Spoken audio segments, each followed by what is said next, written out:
Hey, welcome back to Métropole Grid. My name is Andre. Thanks so much for tuning in. It's April 30th, 2025, the last day of April.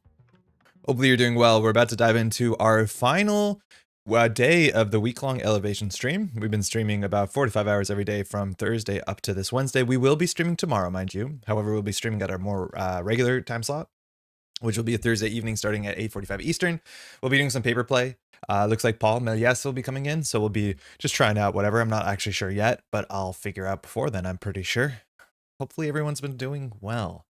I don't think we're going to be able to play every single identity. I think we're going to be short a couple identities in a week-long streaming binge, which is kind of wild, but we'll get there. We'll get to all of them for sure. Hey, Garrett. Good morning, Grid. How you doing? Jeff, anyone know what the IDs are today? We're definitely going to be starting with poetry and seeing how far that takes us. I reckon there's enough flexibility with playing poetry that it will, it will stretch out a fair bit.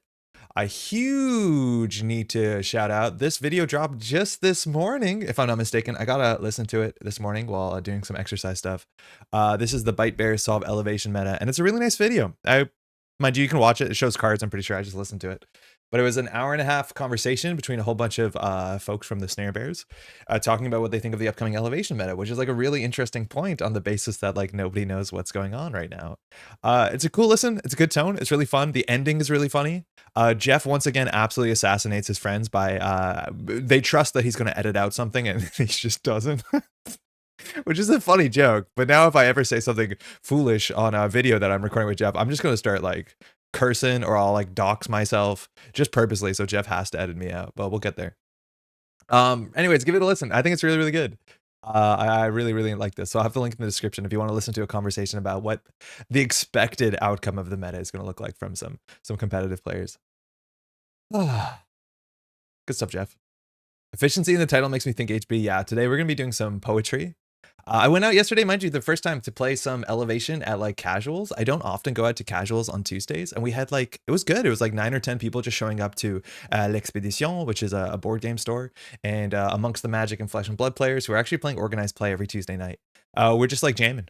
I do think there's a CTK or something more organized next Tuesday, and then on the Saturday the week after that, or that next week, there's also whatever a CTK is, or the next one. Not a circuit opener, casual tournament kit, GNK CTK. Oh, they're very similar. I forget. Anyways, there's organized play next Tuesday, I'm pretty sure, and there's organized play on the following weekend, which will be the bigger one, the CTK.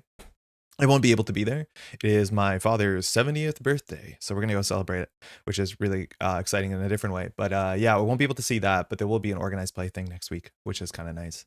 Let me catch up on chat and I'll tell you about what I learned from going out and playing. I brought 2 decks. I brought Zwicky Group and I brought Ryu, Phoenix, and definitely some interesting things to learn from both sides. And also it's like really interesting to see what you expect to see and what you ended up seeing. For a lot of other players there who are picking up elevation for the first time, they might have had it for a day or two, and to see what like a lot of folks want to bring out for their first deck. I think it's cool. Hey, Jai. Thank God it's the HB episode finally. I need some ideas. I really want to go back and play Leo. I feel like opening with Ryu and Leo is like got some of the stuff I want to try out the most out of the way. And I really just want to jam with Leo. I'm just pretty sure that Leo's going to fall into that camp of like content people are not super excited to watch because it's not particularly flashy. It's like really fundamentals driven. But I think Leo is just like kind of really fun. I don't know. I don't know, Jai, if you're a real Leo build. I think you in chat, you said that you've just been playing Jinteki. Sonnet equals poetry. Nacho, how's it going exactly? Jazz is giving me slight circus vibes. 100%. It's like what do they call that? Electro swing? That was kind of like a genre that people tectoniqued to or whatever back in 10 years ago when we were young. Also, Jai, I no longer trust you when you say you don't have HB plans. Hey, PMK, how you doing? Bob composed a whole ass verse for his scoop. It was really good. The poem was really, really nice, especially after once you saw the card and you could like make sense of all the references. I thought it was like a really cool scoop. Hey, Esran, how's it going? Hey, Ren, I got my first games with elevation in last night. Pulling off an Atlas train with off the books feels amazing. The extra restriction makes it feel like an accomplishment, but on the other hand, the install click compression is fire. Yes, I think that's a really good point to talk about. Like, we can transition to what I was playing yesterday, because I was also playing, of course, Fast Advance Vicky, and you can do some really cool things with off the books that actually make it seem very comparable to Atlas. It's like comparable in a niche way, in a less flexible way, but a very important way. And I was also super, super surprised of the sort of chaining you can do with off the books. And let me show you what I played yesterday. So yesterday I brought 2 decks. One deck I brought that I've already played on the channel, I just call it Rejoice, and it is a Zwicky Group Fast Advance deck.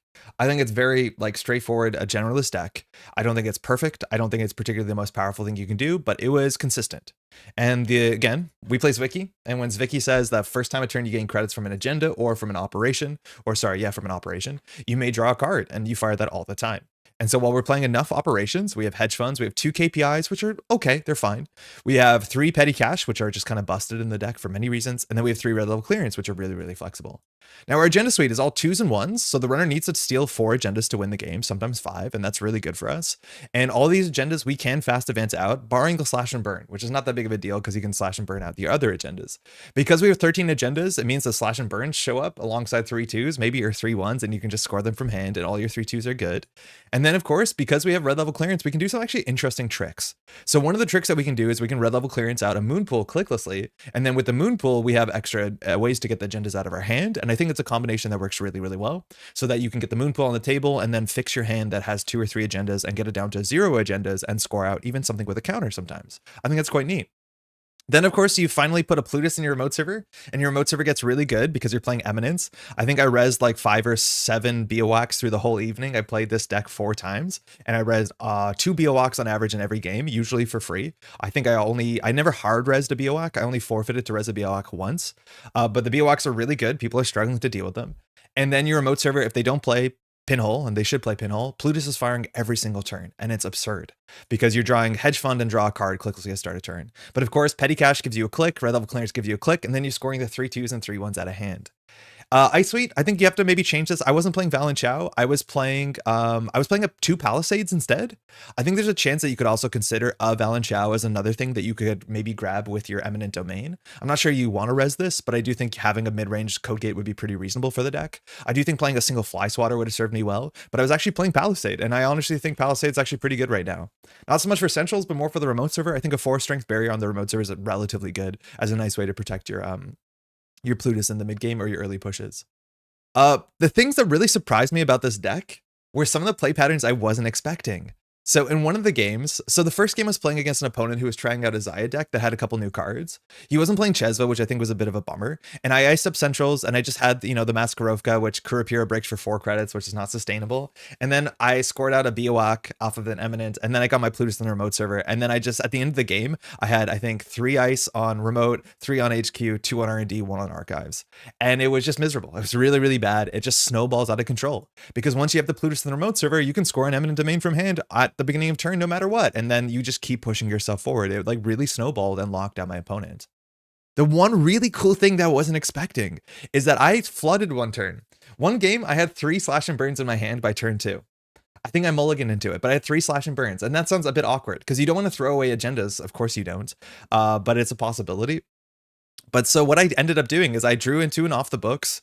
And so all I did is I installed the off the books. I did slash and burn, and I got the off the books that has a dividends counter. I immediately used the dividends counter to grab a spin doctor and install it. I think that's so sick, is that you can actually like safely double slash and burns and off the books because you grab your spin doctor. I grab my spin doctor. My opponent has to run the spin doctor, run archives. It shuffles back in slash and burns. I shuffled in both of them. I eventually drew into another 3-2, and I still had a slash and burn in hand. I drew another slash and burn. I did the combo twice. I think it was 3 turns or 2 turns apart. I did double slash and burns into off the books immediately for spin doctor. It was kind of sick. It like felt Titan-esque. It's like not consistent, but there's just like some really cool lines that you can do with these slash and burns, the off the books and red level. I think this being one of your most powerful cards when you're playing against Wayland and specifically Zwicky is you need to challenge the spin doctors, because if you don't challenge the spin doctors, I'll ice up my spin doctor. It's one of my best things I can ice up. And if you can't run HQ, it means I can just slash and burn stuff. And that is a big problem for you. Double slash and burn, single slash and burn, even slash and burn into a 3-1 into an Eminence and red level clearance versus a spin doctor. Like that's also very, very good.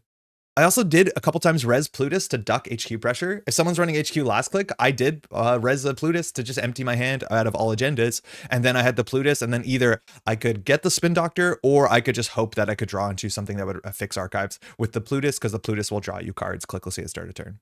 It was really fun. I think this deck is kind of cool.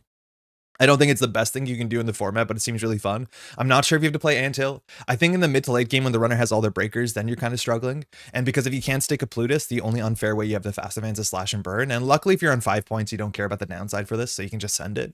But the end game is a bit tricky, especially when you're dealing with like Like Ryu is like not that hard because Ryu, you just have to get 2 end the run ice in a row and then force out a real breaker. And that was a bit tricky.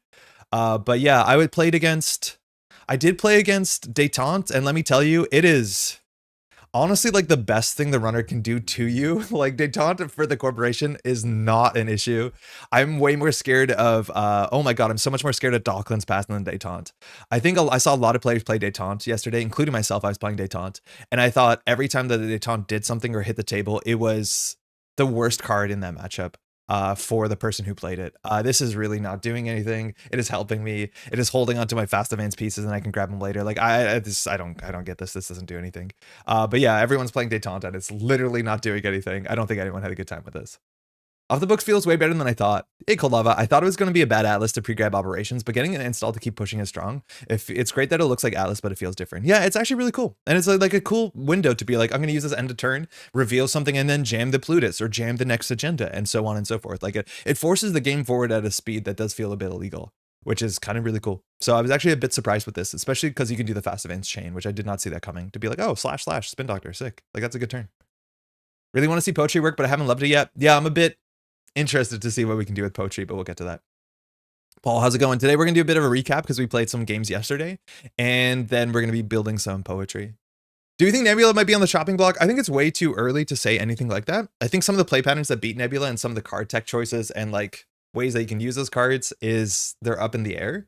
I do think Nebula is a very strong identity that asks very little in terms of what the corp has to do to put on a lot of pressure, and also has the most direct win condition without like really forcing the corporation to do, again, too much. I think for that reason, maybe it's interesting to consider. Whether you end up banning petty cash, I think that maybe messes up more corporations because this card seems like it was integral to a lot of the design of Elevation. I feel like every identity really likes petty cash really well. Like Oko plays petty cash really well. Zwicky plays petty cash really well. Plutus plays petty cash really well. And I feel like getting rid of petty cash will help a lot against Nebula and actually force them to be a bit more precious about playing their operations. But I do think there's ways that you can so like I think Nebula is going to evolve, but I also think people are going to evolve into Nebula. I think overall though it's still going to be very, very powerful. One of the things I like about Nebula is that its baseline is more or less ETF and its flip side is the fast advance beast. Yeah, I think that's the problem though. Just like, how's it going? It's like the baseline is already really, really good. And if the runner disrespects it, they just score a 3/2s from hand for like 1 credit. It's like, I don't know what to do about that. That being said, there's ways to deal with it. Like some of the play patterns people aren't doing that I think you have to consider doing is like install compilation, run archive, steal the what's it called? Steal the petty cash, right? Like play maintenance access, play Chesva. A lot of these are criminal things, by the way, but like, I do think we're going to see Plutus decks that start working with assets. I think we're going to see Plutus decks that start working with kill combos. I think we're going to see, by the way, sorry, I not meant to say Plutus. I think Nebula. I think we're going to see Nebula decks that do assets. I think we're going to see remote Nebula. I think we're going to see kill combo Nebula. I feel like the baseline power level of identity is incredibly high. And we'll see how that changes. It's very, very hard to tell. Helianthropus stocks might go up with a bit with Nebula. I'm imagining Capulation might be a bit better because it's just a better card overall. I think if you heal Yamphora, it's like, okay. It's like fine. It's just not a very good card in the meta regardless. Where like this is a good card in 2 different ways. Stealing their fast advance pieces and also sending it centrals. I don't know. I feel like I've seen people play this, but I'm not sure if it's worth the slot. It's influence, right? How's it going, Solomir? Poétrï's fun. I got an acid-based deck with Plutus, Base, Bass, Wage Workers, Powers, etc. Would have been treating me pretty well. Yeah, I imagine if that's the thing is I think if Poétrï snowballs, it snowballs really, really hard. I'm worried that we might not be able to get to that place. We'll see. But Helianthropus can kill the FA pieces if they purge it out. Yeah, I guess so. Yeah, that's true. But I don't know. Maybe I just want to sweep HQ. I'm not sure. Maybe like Chesva Couplation's enough. Maybe you can play Helianthropus. It's hard to tell. It's also like annoying for them to take a turn to purge off. It's like these decks are not playing Mavirus anymore. Mavirus like only shows up currently in Ob decks, it looks like. As much as I do think Fly Swatter is a consideration. The Piggy Bank Crim is going to be Yoink themed. I can feel it. Yeah, I wonder if you can make Detente better. I'm not sure how you do it. I tried LEO yesterday, hey Laura, and thought it's neat. My remote costs 14 credits to run with Matryoshka. And then you still just end the run. They have to run it back, which is kind of wild. Hey Che, how's it going? Now the other deck that I played, this is a deck list that is like a combination of a deck list I built and then the deck list that I kind of cribbed off of seeing what Dario was playing against us, not again. And this is the list I played. At the last minute, I panicked and I changed the air blades for a buffer drive. I would rather have the air blades, it turns out, and I never installed the buffer drive. This is just Phoenix. Phoenix says against the first time each turn, you can get a credit and force the corp to discard a card if you make a successful run after a subroutine resolved. This is the version I'm playing, so I'm still on Matryoshka, which is going to be a problem. I do think there's ice in the meta that you can't deal with consistently. Either VSA is a problem, Samak Samun is a problem, Hammer is a problem. I feel like there's actually a lot of issues with playing Matryoshka as your one breaker suite. I think playing Botulis's might make some sense, but then you still run into issues with all of those ice, so I don't know what to do about it. I ran one Azamat as tech, which I think is totally fine, and it was actually good on the day. I'm running Fermenter because we need money, and I'm running 2 Stargates because I want to be able to close the game. That's the big thing, is that Phoenix's ability doesn't actually close the game that well unless you're pressuring really, really aggressively and you're able to snowball. This is what I figured out. I'm playing 3 Détente, and this is the first card I'm going to cut from the deck, I'm pretty sure. I don't think it does anything. In one of the games, there was a Winchester on HQ, and that's just a difficult thing to deal with consistently. Eventually, we were getting there. I think maybe there's a chance that Phoenix can play Chesva and something else. I'm not sure, because you want to be able to run cheaply and efficiently and push yourself forward. And this card's also only good if you run cheaply and efficiently. I think this was the worst card. I grabbed at the end of the line with this, which feels like it would be really good, but then I didn't want to run again, because if I run again and I get a second card on the Détente, my opponent can end the line. That being said, I did win a game where I grabbed an agenda, installed my second Détente, ran archives, but like if I had Docklands Pass, I would have just won the game there. It's optional 100%, but like then why am I playing this card? Like this just felt really rough. I think this deck struggled too. It's like an Eminent got scored and there was a Biowack on R&D, and it's like, okay, I have no way to deal with that. Like it's ice destruction, but I have no good way to deal with a Biowack, period. I can Banhar through it a bit, but once there's a second ice in front of the Biowack, my Stargate falls apart. It's like either they res no ice or they res 2 ice, and once they res 2 ice, you're not a great Anarch deck, and this ability just didn't feel super relevant. The more I played Phoenix, actually, the less I liked it, because I didn't feel like I could put off enough pressure once the ice was res to actually care about the ability text. It was kind of weird. Now, my last, or one of my matchups that I played against Phoenix, I did not win this matchup, is I played against Oko. Oh, why did I open there? I played against Auko. Let's say Auko again, just to differentiate ourselves from Magic. But I played against Auko, and I was playing against Antoine, and Antoine's a great player of like acid damage decks. It's kind of like his wheelhouse. And I played against this sort of Auko deck you expect, that's running all the like damage cards and Fat Jean Batista and all that sort of stuff. And it became a nightmare. I don't think I realized how bad the Phoenix matchup into the Auko feels like it is. Because I was thinking like, okay, the thing with Phoenix is that you're playing copies of Banhar, right? But the problem with Banhar is if you run through a piece of ice and then you take net damage, those are different instances of net damage. And Auko gets power counters anytime that damage is done. And you do the damage because the subroutines are you, right? And so you Banhar, and then they end up taking 2 or 3 power counters on their Auko. And then on top of it, I didn't realize this, is when Phoenix fires, the Corp has to discard a card from HQ. So this says the Corp trashes a card from HQ, which technically gives them another trigger on Auko, because it's whenever you trash one or more cards from HQ. Literally everything I was doing in the matchup was giving Auko free card draw. It was awful. And the problem with Phoenix is it's not optional. Like none of this is optional. No matter what I was doing, it was giving Auko tempo. And then I was so scared because Auko can throw out an agenda and then worry about Regenesis. And with a FUT on the table, I can't really check archives, because if there's 2 agendas in there, when the FUT is on 3 counters, I die. I can't check it. Like, it was so bad. I wish I could turn my identity off in that matchup. And I really do not like being in that situation. But that matchup seemed kind of hyper cursed. Now, that matchup was doing the sort of things that I expect. I do think Antoine's deck was a bit different than the way that I've built it. He plays with a different agenda suite, and so I was playing against a couple cards that turned out not to be in the deck. I ended up getting relatively close. It turns out on the last turn, if I just said F it, run archives, I would have won the game. But I was assuming, because there was a couple unknown cards on the table, that there was a Spin Doctor or a Moon Pool, and so that might not have been the case. But the thing happened. The thing happened. So Batista got res turn 1. And Antoine was very clear. He's like, I think this card's messed up. And so FUT was rezzed on turn 1, and there was ice put in front of it. And so I'm like, I got 5 cards in hand. I actually had 3 steel skins in hand. I'm like, I don't care. I'm going to check the remote server and force you to res. If it's a Samak Saman, I'll go through and take 3 net damage. I cannot let Baptista stand. And it wasn't. It was a Tattoo Bola. So Tattoo Bola was rezzed, and I have to bounce. Now, my Ryu deck, its Breaker Suite is either Banhar, or I have to draw a couple cards because I'm playing, what's it called? I'm playing Matryoshka. So I don't have a Matryoshka, so I'm like, shit, I have to deal with the Tattoo Bola sooner than later. Because the problem is now the FUD is on 2 counters. So anytime I access a central server and it's a Fuji, it's a 5 net damage swing. It's just going to be 5 damage. That's a problem too, because it's 2 instances of damage, which means Alco gets more counters. So no matter what I'm doing, I'm giving Alco card draw, which is a problem, but I also can't safely check archives. I can't safely check the table, because if it's a Sting, it's 3 damage. If it's a Fuji, it's 5 damage. And if I don't check the table and then there's something like a Bladderwort or what's it called? The Reaper function, I can just die out of nowhere. Or even like Fut with, what's it called? Is really scary. Fut with a Blood in the Water is really scary. If I end my turn with 2 cards in hand, Blood in the Water, you actually can flatline someone, if I'm not mistaken. If they have a Fut with enough counters, you install Blood of Water, you do advance, and then you can do 3 net damage, and that can flatline you. Like, there's some really scary forks when you end your turn on low cards, so it's really hard to check things, let alone the way that I face check is either with my face or with Banhar, which is a disaster. So that was a huge problem. Now, the Tattoo Bullet comes down, and then I'm like, okay, I'm going to have to run the Fut sooner than later, but then an upgrade goes on the Fut. So it is Tattoo Bullet rezzed, Fut with 2 counters, 3 counters, and an upgrade. What do you do? What do you do? What do you think the upgrade is on Fut? This is the beginning of my descent into the sort of madness I'm very aware of, that I'm scared of some of the Jinteki card pool. Yo, Alex says, Matryoshka still does have a big hammer problem, so I suspect you might still have to run a backup revolver. Yeah, I agree. I think there's issues. You still have a Samaximon problem, though, too. Hey, Gyros, how's it going? Chunks, good evening. Welcome to the stream. Lungeet, probably. I would say Lungeet, I would put at 25% probability. 75% probability. Mitra. And it is a Mitra. Turns out it was a Mitra. I never found out. But now I have to play the game where if I want to challenge the Fut, I have to produce every single breaker in my deck. Because you can produce a code gate if there's a code gate. I know there's a bunch of ice already in archives. I know there's cards in hand because Alco's been drawing every single turn because it's been firing because I can't stop it from firing. But it's a Mitra.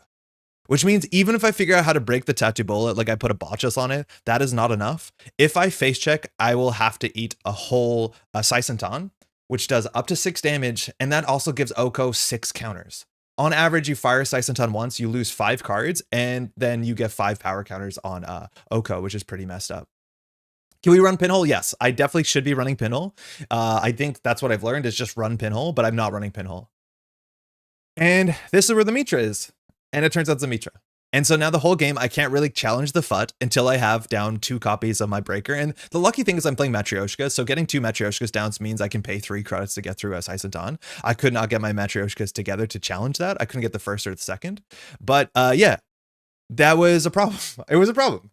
And now any card in any remote server can be a Saisentan at instant speed. And like if I don't have my safety breaker, I can't run anything that's iced up safely. I end up eating at least 2 enemies in the game. I end up running R&D and actually having to take a Saisentan where I ended up taking 5 damage. I didn't flatline. I got down to about 4 points, and there was, I think, 5 points in archives on the last turn, but then I'd end up flatlining with 1 card left in my deck.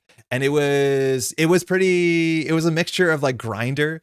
I ended up installing, I think, like 6 or 7 cards out of my 45 card deck and losing the other 35 to damage, give or take. This is why we run Helianthra. Can't swap with Archives Ice. They've all stolen. Antoine was keeping an ice in hand. Antoine was 100% keeping the thing in hand. It was rough. It was really, really rough. The amount of pressure that this card puts on is incredibly high because I can't touch agendas without risking a flatline. I lost 3 steel skins very early in the game, so I didn't have the safety play. I did blow out this really cool play where Antoine thought that he was going to get the flatline, where he scored out something on the table and then had an extra click with the wage workers to install the Blood in the Water to score it out. I don't think that actually would have flatlined. I think it would have just been a lot of points, but it did hit a steel skin in hand. Meet your hog day. It sounds like fun Netrunner, but you don't sound like you're having fun by tone. It was like, I felt underprepared for it.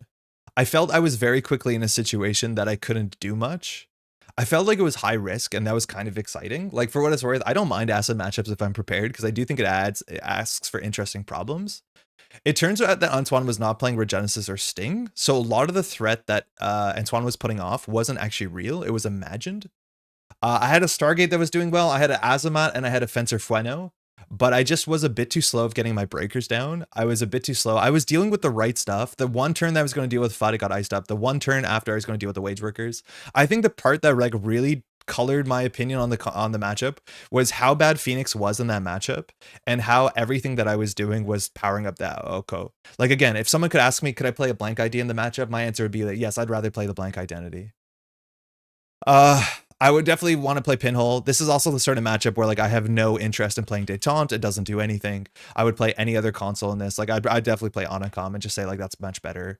Like I was playing what's it called too? I was playing Verbal Plasticity and I was like really enjoying it.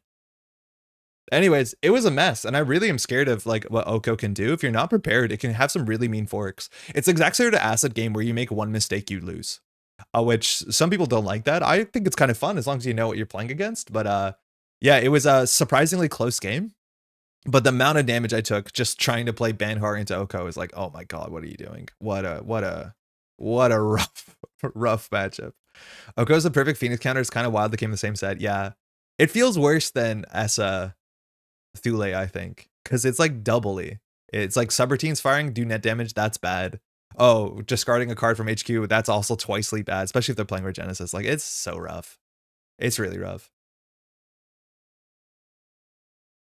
I did tell you yesterday about my troubles finding a breaker suite for Ryu that is a Matryoshka. I totally agree. And I was playing against Antoine on the flip back, and Antoine was also playing Ryu. I think every runner besides one I played against was Ryu. And Antoine was actually playing not Matryoshka. Antoine was playing like Hantu, Banner, which was bad. It was really, really bad. And Buzzsaw. I think the Fermenters were really good. Sorry, the Botulists were really good. I think the Botulists were the only way that you can really deal with like a res Biowac, especially if it's not the outermost iced. And then I don't have time to purge. I don't have my virus, so I can't really blow you out. The best thing I could do is like hope that I play a Fly Swatter or purge and then push next turn while you can't break 2 Biowac subroutines or 3 Biowac subroutines. So it was like kind of messy, but the breaker suite in this deck, I don't know what it is because Matryoshka is not sustainable in the expected meta. It definitely isn't. It's nice that you get this down and you don't have to deal with Mitra because you can break everything. Well, besides Samak Saman, you put a Samak Saman and it's like, do you want to take 3 net damage? And it's like, well, I guess I do.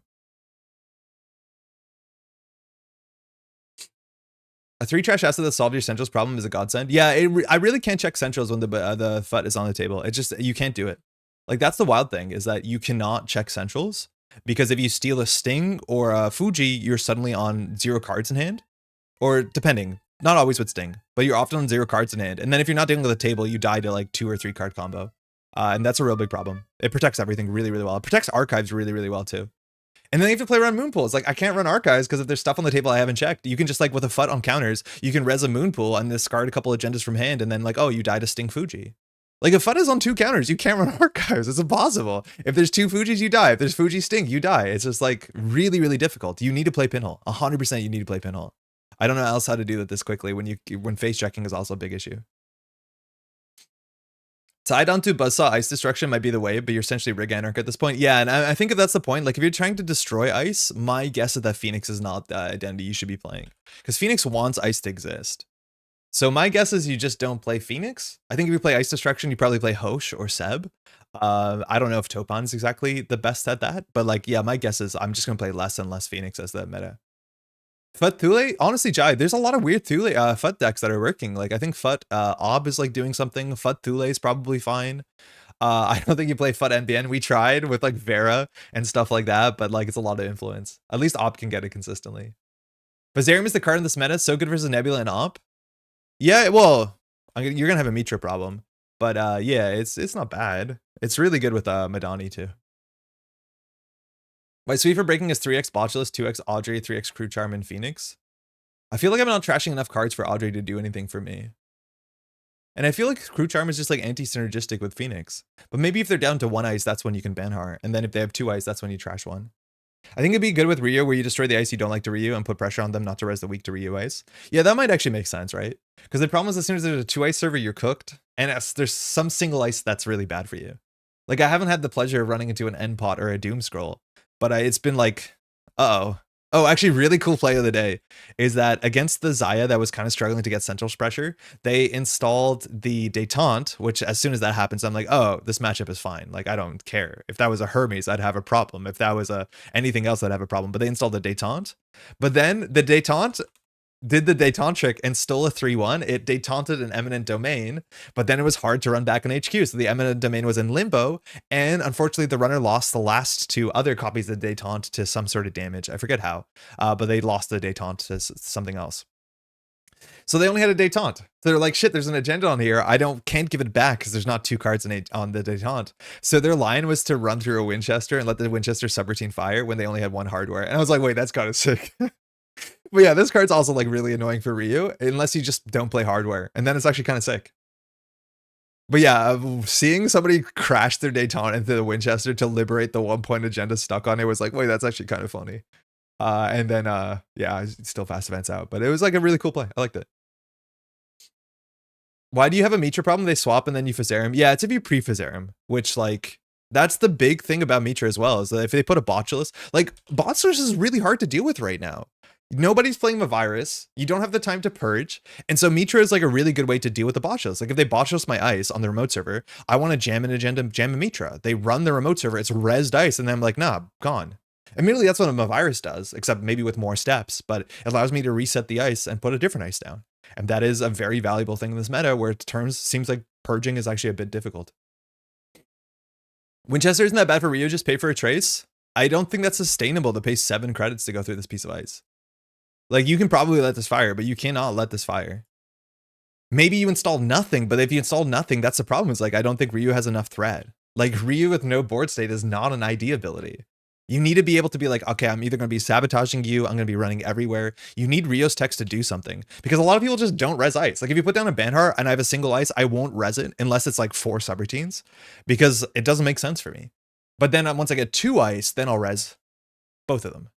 Has Magnet rotated? Yeah, I did rotate. This is the 56th thing Mitra does. Hey, Recursion, how's it going? Anyways, the Ryu problem is going to be interesting. I think if you can find an aggro Ryu that like really forces people to res and punishes them for not resing, like for what it's worth, I think Ryu would actually really like to play en passant.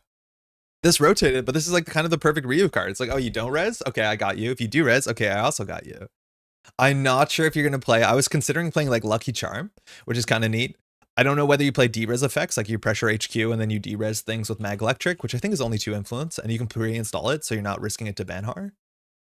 One of the funniest plays too, it was like turn 1, I ice up Centrals, play a transaction to draw some cards and get ready. And then the best turn 1 across the table, Antoine drops a Fermenter confidently, like does draw, installs a Fermenter. That's a good start. And then installs a Banhar, which is like, yeah, do you just like hard mulligan for Banhar and Phoenix? Maybe you do. And I said, hey man, do you like that Banhar? And he was like, what are you talking about? And on my turn, I red level clearance. No, I don't even red level clearance. I just I had a bunch of agendas in hand. I just installed the moon pool. I had 2 other agendas in hand, and I just advanced the above the law on turn 1. Technically turn 2. On my turn 2, I'm just like, oh, you install Banhar. I'm just gonna fast advance the above the law, and just destroyed the Banhar. I think in that game, Antoine played 3 different Banhars because the second Banhar also got trashed off of an expensive res of a Bioac. Second ice in. Anyways, yeah, I don't know. I feel like the more I'm playing Ryu, the less I'm liking Ryu. It's hard to tell. I really hope Mitra doesn't get banned. I know the card is cracked, but I love it. I'm not convinced he's gonna get banned, but it's very, very good, and I just don't think I like how it opens the puzzle with res dice becoming other ice. At least Ryu accidentally cook ice with conditional subroutines like MIC and Doomscroll. Yeah, I think MSC is like still pretty rough unless you're running last click. I haven't run into Doomscroll. I think NPOD is like one of the worst examples too, where like there's just text on this that doesn't matter. So you can't just let this fire. You just break this for 3 credits even if you want to. But yeah, I haven't played a lot of ice that I can just let the subroutines fire. Like the one ice that I'm playing is like Maskarovka, and in theory you could let the 2 credits fire, but I feel like that's a fine trade. Like sometimes I'll trade 2 credits for a card in my hand. It is Topan after all, right? Re-question, I own all the old Netrunner stuff, but I wanted to own all the new cards NSG and play with my buddies. What do I need to buy to own all of the new stuff? It depends what you don't own. On that note, I don't know if this is the same for America, but as of today, the Null Signal Games Canadian store seems to be back up and fully functional. So they are selling all of their stuff. It looks like System Update is no longer for sale, which I'm not surprised. I'm confused about what rotated. So currently in Standard, it is only NSG cards. So very clearly, all of the cards here, besides the Game Night kits, are the legal Standard format. So System Gateway is the core set. The next thing that people would recommend to buy is Elevation that just came out. I do think the store should filter their products by like Standard and Startup and like have it a bit more sorted than this. This is a bit of a mess. The fact that Downfall starts first, like, probably isn't the first product people should buy. Like, the System Gateway should not be down here. I think this is just alphabetical. I think that probably could use some curating. But Elevation and Gateway are the core of every single format. I think those are the two first things you have to pick up. Then your decision is whether you want to play Startup, which is a smaller card pool, or Standard. If you want to pick up Startup, it's just Gateway, Elevation, and then this Liberation cycle, which is Automata, Initiative, and Rebellion without Rehearsal. That allows you to play the Startup format, which is the smaller format meant to be like the entry format.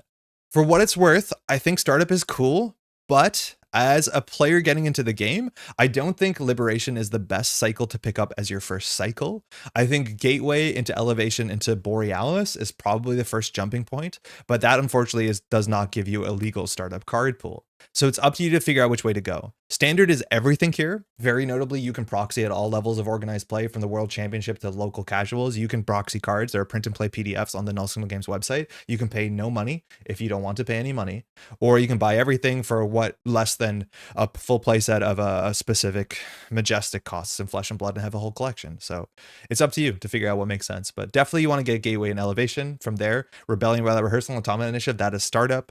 Standard is everything else. For most new players, I'd recommend Elevation, Gateway. And then if you want to play Startup, if you want to play, Startup, go this way. But if you want, I think, an easier onboarding to some extent, but not organized play compliant, because there's no format that plays just this, I would actually recommend Borealis.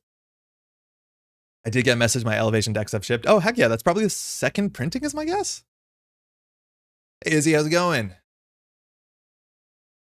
All I see on the US shop is Elevation and Gateway. Okay, so this might be the Canadian shop that's back up. Mind you, Canada has different issues than the United States because of tariffs. We are not as heavily tariffed from China, and these cards are printed in China. So there's a chance that the American store will take a bit more time to be back up, but Canada is up right now. Notably too, you can find this in other stores in Canada. 401 Games sells the NSG products. NSG makes a worse cut on it, but you support a local game store. The prices are cheaper there. I don't know if this includes free shipping anymore. I know it used to. In America, I don't think it does anymore because of different reasons. Due to demands that orders in all regions will be filled from our second printing, which will be shipped on April 24th. So that's probably the second shipping that you got the notice for. We are currently out of stock in EU. However, restock is being planned for late May. Yeah, so US only has Elevation and Gateway at the moment. We're working on restocking, but the tariffs have made it very difficult. Yeah, the fact that like the price of ordering the product has gone up 200%, you can imagine how that is an issue when that is announced literally overnight for people who want to make a business. Like, it just doesn't make sense. There's not a lot of capability to print cards like this on American soil for those who think that's a solution. It just, the infrastructure doesn't exist. And if you want to make the infrastructure, it's Chinese infrastructure you have to buy, or it doesn't happen overnight. So there's so many problems where this cannot be fixed very quickly. I don't think anyone wants that. You got to sort in the top right. You don't know for sure, but when you open this products page, like, it should probably sort it the way that's intuitive. I know you can sort, but like price, date, I guess date makes sense, but yeah, I imagine when you open the store, it should tell you a bit. Yeah, like this. Like, here's the startup format, here's the standard format. I think this needs to be done on all pages, maybe. How reliant on Banhar is Ryu? Does she shuffle when Banhar is in the waiting room? Yes. It makes me uncomfortable that your ID text does very little if you don't drop Banhar. It's up to you to like kind of brave that gap. You can play 3 copies of the price to get it consistently. But yeah, if she doesn't have it, it's really, really rough. Hey, Milanomi. So all the cards I got now are Ashes, Borealis, Liberation, Gateway, Elevation. Yeah, that's everything. It's literally everything on this page. It's 3 cycles, so Borealis, Ashes, and Liberation, and then just Gateway, Elevation. The card pool is literally the smallest standard card pool it has been since like 2014. It's 557, 59 cards is the entirety of the standard card pool. It is the smallest it's been in about a decade. Yeah, sorry, Alex, I missed it. The landing page does show the startup format. I feel like having the formats explained on the store is actually beneficial. The only other way to learn about the formats is to go to like the players page. I do think it should explain a bit about what the formats are here. To be like, hey, you probably should buy core, then you should probably buy this, then you should probably buy this. I'm a bit of an outlier that I don't recommend Liberation as a startup entry. Like, I don't think Liberation is a good learn to play product. I think Borealis is a lot more straightforward. That's all I'm saying. Liberation's a good cycle. It's just not your best first cycle. My cards were delivered last night. Hey, enjoy, Lars. They said they had like 300 left of 1,100 orders a couple days ago. Oh, wild. Last I read on GLC, there's still some of the first printing in the US. Oh, very cool. Okay, cool. I need to make a new format. Bring your own startup, SG, Elevation, and cycle of your choice. People do that, but it's like something you have to consent into. But I believe Lucille ran a tournament last year in the off meta month where it was like construct your own startup-esque format. It was kind of cool. I believe the NSG announced that Elevation was back in stock. Just had the word that we started shipping in the UK as well. Yo, congrats, that's sick. Great, that's really good. I need to check in with the LVR. What's that, Jay? So did the tariffs ramp up even more to 200%, or is that a slight exaggeration? Last I heard Solomir, they were at 245% from Chinese goods. It went from 145 to 245. I'm not sure if there's like certain exemptions of what that doesn't touch. I think some things were were taken out of the exemptions.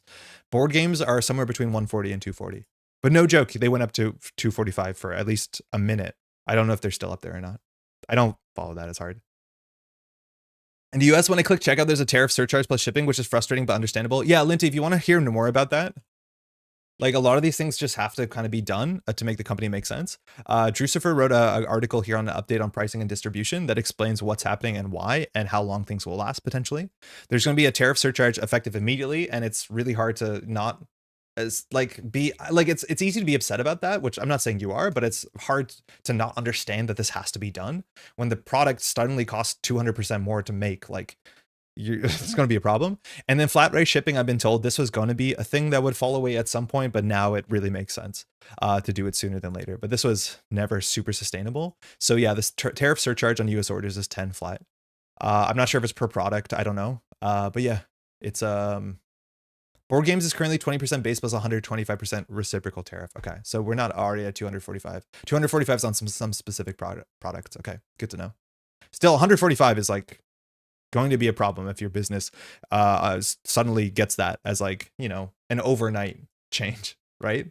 It's one thing to do 145% tariff and then say you have a year to plan for this so that you actually can move infrastructure and replan your entire business, even whether you want to say the 145% tariff does or doesn't make sense. But it's another thing to get that within the week and be like, figure this out. So yeah, I don't know.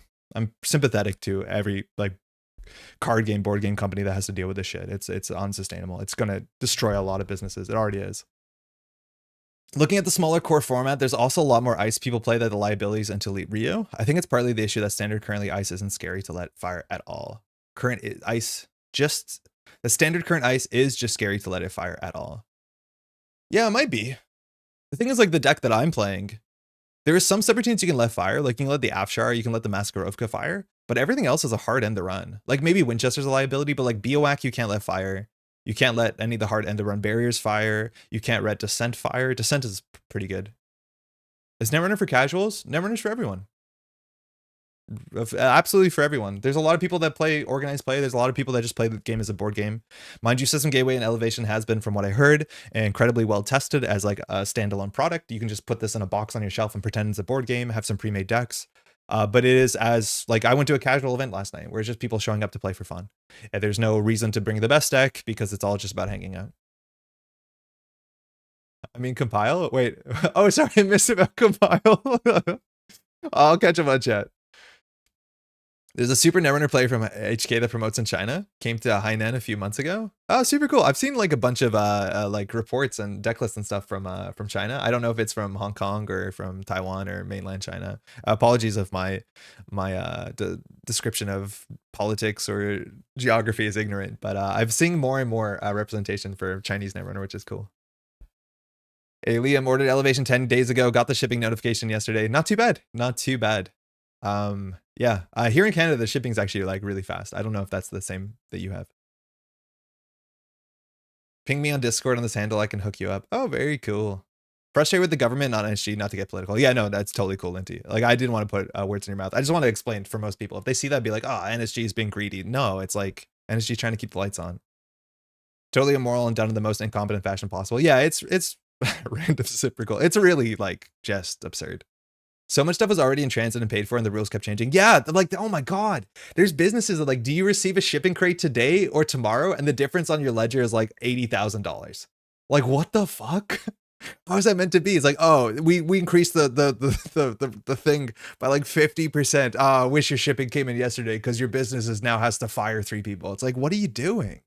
Sorry, I don't need to go deeper into this. I think we all know how shit it is.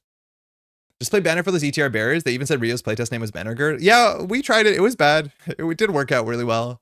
The issue is like it's not even bulletproof because there's some that you can't get through. Like you can't get through Brawn without support. But like going through a Maskarovka for 2 credits, giving the Corp 2 credits, like does not feel better than just putting a watch list on it. It's good that we can play Netrunner as an escapism mechanic against cyberpunk dystopia all around us. I mean, Netrunner's for everyone except bigots. How's it going, AC? I was looking at core and noticed that there was much ice for Rio. White Space, Diviner, Shylendra, Mycoweb. Oh, that's cool. Yeah, you can fire for an Empiricist. I don't think you care. Tithe you can fire. I think Tithe is really good. I don't know if you read an on-cell subroutine fire. You can let a bronze subroutine fire, arguably. Yeah, I think there's a point to that. You can let like Lamplighter subroutine fire. There's a bunch of ice you can let fire for sure in core. Compile's sick if you can find it. Rip greater than games. I think greater than games meant they had to lay off everyone. I think they said they'll continue to print stuff, and I think they're just gonna like hold the fort down and hopefully be able to repair their business later. But from what I read, I think Greater Than Games is still going to continue to publish their stuff when it makes more sense in the future. Compile is a really great game. Yeah, I have it on the shelf over there. I did not get the Compile 2, but I don't think anyone is, unfortunately. Netrunner is a game that's really hard to play casually when you don't know what you can run to. A lot of things just wreck you. E-Dog, I hear the sympathy for that. I do think it's a bit easier than it is now. Sorry, it's easier now than it has been in a long time. I feel like we're moving further and further and further away from game losing face checks. I will point out 2 things. Classic Saisantan hater, Andre. Yeah, there is a Jinteki ice. You want to get your killer down before you face check into Jinteki. That's just like a blanket rule. It's been like that forever. But this will ruin you. And modernly, I think Biowak is a really bad face check. If the Wayland has an agenda and or 4 credits, like watch out for that. But that's kind of been a precedent for a while, that Wayland can ruin your stuff with big sentries. But I do recommend people, there are newer players, to face check more often than they're used to. And you realize what hurts you and what doesn't. It's a lot smoother than it's been in a while. There's actually barely any code gates that need to be fully broken other than maybe Scatterfield. Oh, Descent. Code gates are weird. I don't know what code gates are good right now. Mesnachesso, I don't think you want to let fire. Does Banner let you through some Maximum without net damage? Yes, because it just prevents the thing from firing. Cody, how's it going? I'm pretty sure. So Maximum says, end the run unless the runner suffers 3 net damage. Oh, actually, that's a good question. And Banner just says prevent and end the run. Subroutines on the barrier cannot end the run. So can you not make that choice? Actually, I have no idea how that works. That's a really good question. This is a really good ice. I think this ice is underplayed. Oh my god, this card is good for 1 influence. As long as your meta wants it to be good, but this eats everything. Hey, Floating Fast, how's it going? Eating good this week? Yeah, this is unfortunately our last stream of the long week. We'll be back on Thursday. Mayfly S is wild? I think Mayfly actually has like some new life in it. Meteor, how's it going? This side. Redemptor is amazing Canadian distributor. I don't know how to message Redemptor. I wanted to message Redemptor thank you because Redemptor sent out stuff a bit early after I asked to see if we can get stuff on Thursday. And I got like the message from Redemptor, but it's like through the, the help portal thing. And I don't want to spam their like support portal because I imagine there's a lot of things going on. But I just want to, if anyone could pass my nicest thanks to Redemptor. Redemptor's been absolutely the best. I saw a video of him teaching his sister Netrunner in Cantonese. It may or may not have been Sokka when he was in China a few months ago. Oh, I heard about that. Yeah, I've heard about that video specifically. I haven't seen it. My set just got delivered a few minutes ago. Yo, sweet, enjoy. Gonna be sorting cards while watching gameplay. Yo, I love a good sort. A good sort is good fun. My elevation says it'll arrive tomorrow, and first post-elevation local meetup is also tomorrow, so I'll have to get my copy just under wire. You gonna like pre-sleeve the decks where you have like a couple empty cards for all your new elevation stuff. That's gonna be exciting. Enjoy tomorrow. Yeah, hey Pat. Just so everyone knows, I'm going to 86 the phrase reciprocal tariffs as a card name for the next few years. I mean, like, that's totally fair. I think stuff that was on the ocean got the previous rates, but anyone who had stuff manufactured but not shipped is totally screwed. I'm not sure if that's the case, Ian. I'd hope it is.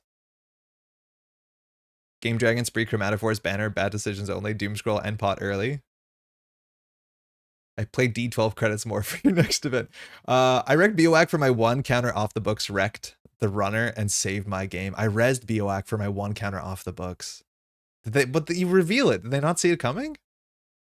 Congrats on Carney. I'm not super plugged into Canadian politics, but I gather it was kind of a surprise. Also, I'm assuming that's positive for you. Sorry if I'm wrong. No, it was like a surprise 3 or 4 months ago. Again, we talked a bit too much about Canadian politics for our brand here, but yeah, it was like a very big surprise if you ask someone come January. But as of the polls changed in the last 2-3 months because of mostly American politics, it was actually the expected result as of like a month and a half, 2 months ago. But as of now, I think like 3 of the different leaders of the major political parties in Canada have resigned. So things are not working out for a lot of people. Oh, well, actually, is it 3? No, just 2. It might be 3. It'll eventually be 3, I imagine, but at least 2 of the party leads have stepped down since the election on Monday. The runner chooses not to suffer 3 net damage, so the corp tries to end the run, which fails. So just straightforward.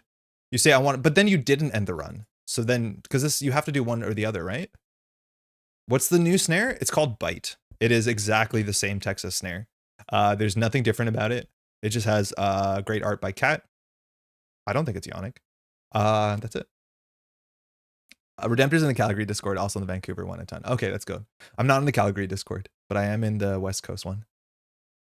My 3-year-old doesn't want to play Netrunner with me. Any advice to fix? Ooh, 3-year-old doesn't want to play Netrunner. I mean,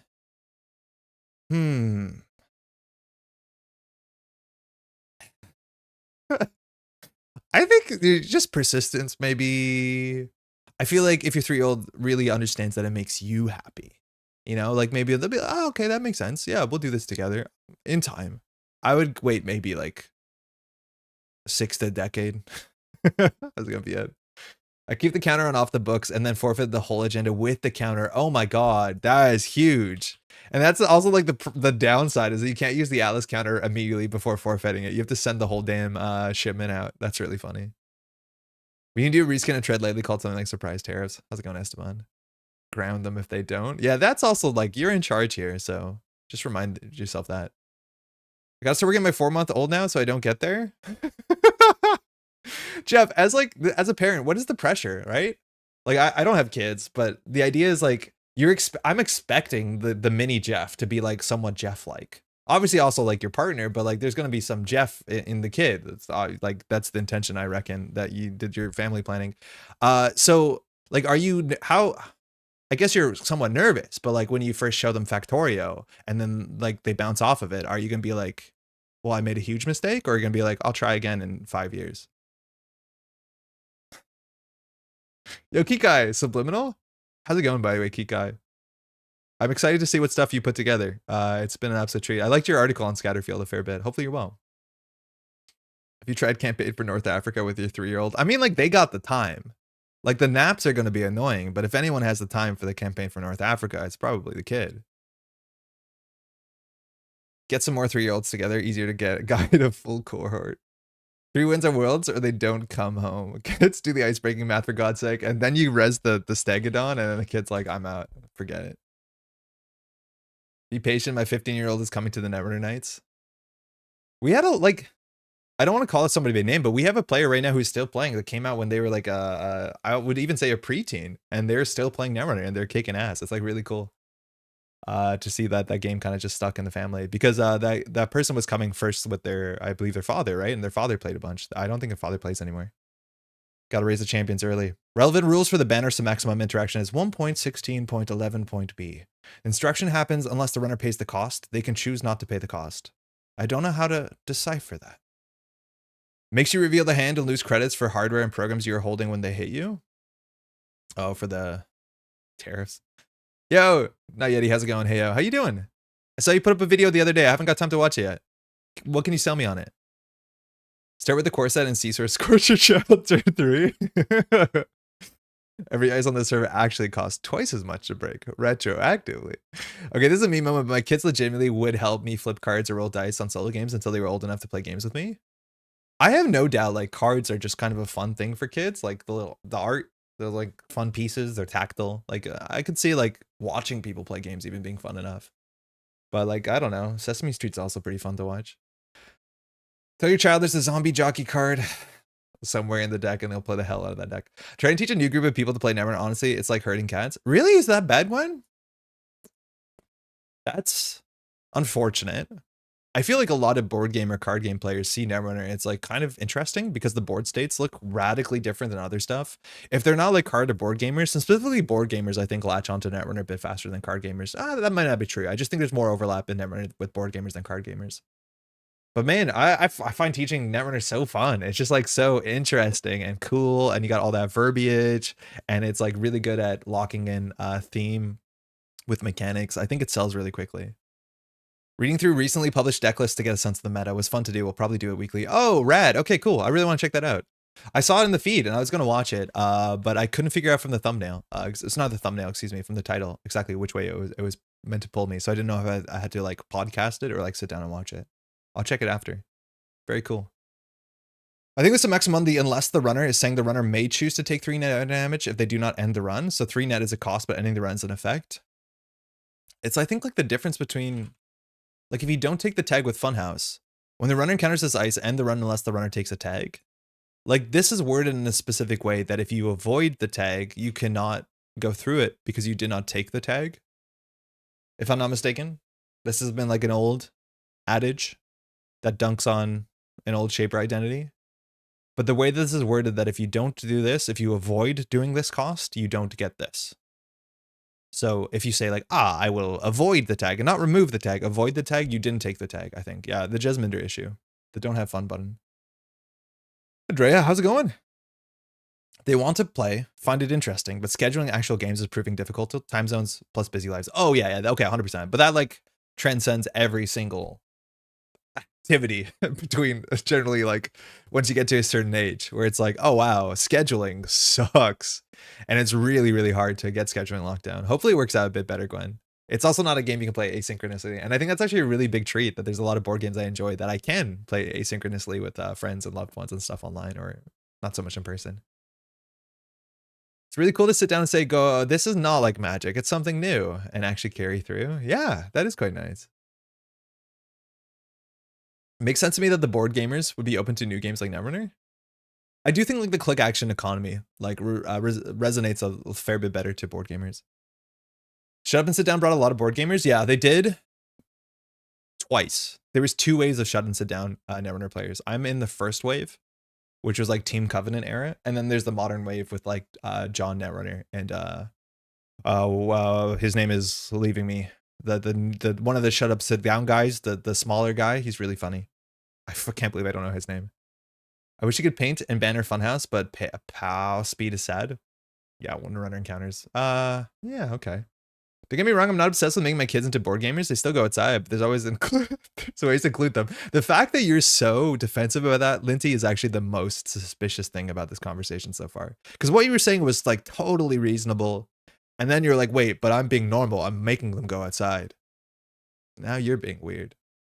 I was wondering if I could reskin all the system gateway with cute cats or replace the cyberpunk lingo with pet lingo if I could trick more casual board game players to play. What is it called? Lace Runner?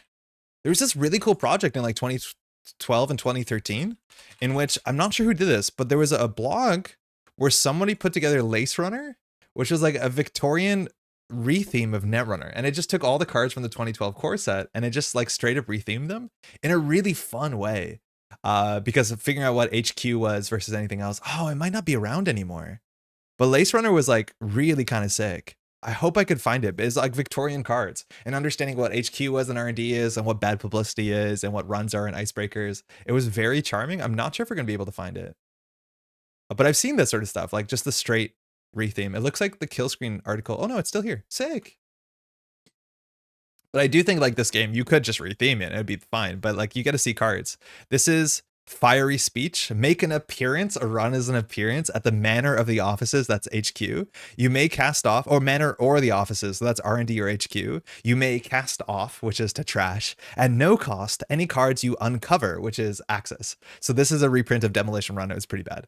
Unsound advice, make an appearance at the offices. If successful, instead of uncovering cards, you may force the house to lose up to 5 crown. You then gain 2 crown for each crown lost and gain 2 obligations. Your tags are obligations. Like just really cool to use the language and theme. This has been kind of living rent free in my mind. This article is really, really old. Demands of etiquette. Choose an unintroduced noble that's an unresed ice. Ice are nobles. That house must either introduce that noble or cast them off. That's forged activation orders. Res the ice or discarded. Just like so cool. It's also a really nice way that you don't have to commission art. The fact that the frames and the borders are so different too. It's just like a really, really, really cool thing.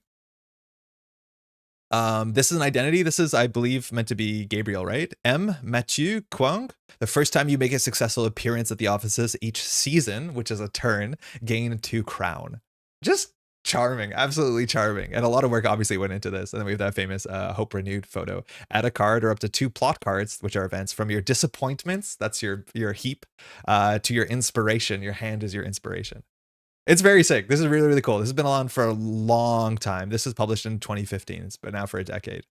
But I think it's like a really fun thing to try and take a theme from something else and put it together, and you don't have to make any cards. And there's some things that will land harder than others. I do think that the sort of like neoliberal pseudo dystopia of Netrunner lands pretty well for many though. But yeah, this is sick. Really, really cool. Rule doesn't clarify it. You can let the end the run effect fire and let it fizzle, but if you chose to pay the cost to prevent the end the run, then you must actually pay the cost. Yeah, weird, huh? What's the best tag punish card with the new cards? It's really hard to tell. There's meat damage, there's destruction. It's a bit too early to tell. Oh, Tom, yeah, right. Tom Brewster. I knew that. Oh, everyone's saying Tom. Now you tell me it's impossible. I'm trying to imagine Netrunner by mail, thousands of letters back and forth that say action. You can do it if you play System Gateway. If you play System Gateway, you can do Netrunner by email. If you play Standard, you can't Netrunner by email. Firstly, they added another paid ability window on every approach, and like that sucks for email Netrunner. But more so, there's more things that happen in instant speed. The only like very important instant speed trigger in modern Netrunner in System Gateway is Spin Doctor. But otherwise, like there's no instant speed triggers. Like playing Arasana by email, like oh my god. I'm talking about Tom, yeah. Right now, I'm mostly trying to teach her not to spit up all over me. I worry about the new stuff later. Sorry for the delay. Boss swung by. No, not at all. Like classically, Jeff, you've been pretty good at not spitting up. So I think if we have a good teacher, we're in good hands. I had a single custom card in GLC's channel that pretended to be from a universe where Netrunner was styled by the way computers work in Disco Elysium, and I'm really proud of it. Oh, that's really sick. That's so cool. Oh, let me not close this so I can remember to link it in the description. But if you just search Lace Runner killscreen.com, you'll find it. All right, let me catch up on chat and we'll do some deck building. Does someone have the Lace Runner PDF they can send me? Pat, if you can find it, let me know too. I'd like to look at it. I think someone made the whole core set, but maybe I'm making that up. Yeah, play by mail still needs to count for occasional spins. That's the only thing that really messes you up. There's now like Mitra, there's like a lot of weird paid abilities tricks. Like Op is hard at that. Played quite a bit of async Netrunner on a private Jaina instance. Runs are slow, but it works. Oh man, yeah. Just a pass priority. I guess you'd hit the pass priority button more than I do on Jaina. Speaking of board games, Tom's. I met Tom from No Rolls Bard on my way to Pub Runner yesterday. I don't know who that is. Hopefully that was a nice experience. Someone shared recently in our Discord in Montreal a picture of them with, I want to say Randy, but I know that's wrong. Rodney from Rodney Teaches You Board Games, Watch It Played, and everyone's like, oh my god, that is so cool. Rodney's the best. And Rodney is literally a Canadian treasure. If I ran into Rodney, I'd be really happy. Yo, Z-Bag, my son loves damage decks and killing me with Urtica Cypher. What have I done? I mean, not too far falling from the tree. Hey, yo, Lucy, it's the last day of European-friendly streams, isn't it? Unfortunately, it is. We might do more of this in the future. Maybe we'll build out our stream schedule. So far, the viewership has been really nice. It's also been a really, really fun experience. It might not be like sustainable in terms of a lifestyle option for me, but it is actually like kind of a cool thing to do. We'll see if things are just really hyped now because of elevation or if these numbers are sustainable in the long run. Like I have to consider what to do because, well, obviously things have to make sense as a human, but it was actually kind of a fun thing to do. Feeling poetic? You know it. Yeah, Watch It Play blog. Jake, how's it going? Welcome to the stream. I'm just going to pop off for 10 seconds to close the door and I'll be back. And then after that, we'll start building some decks. Let's go.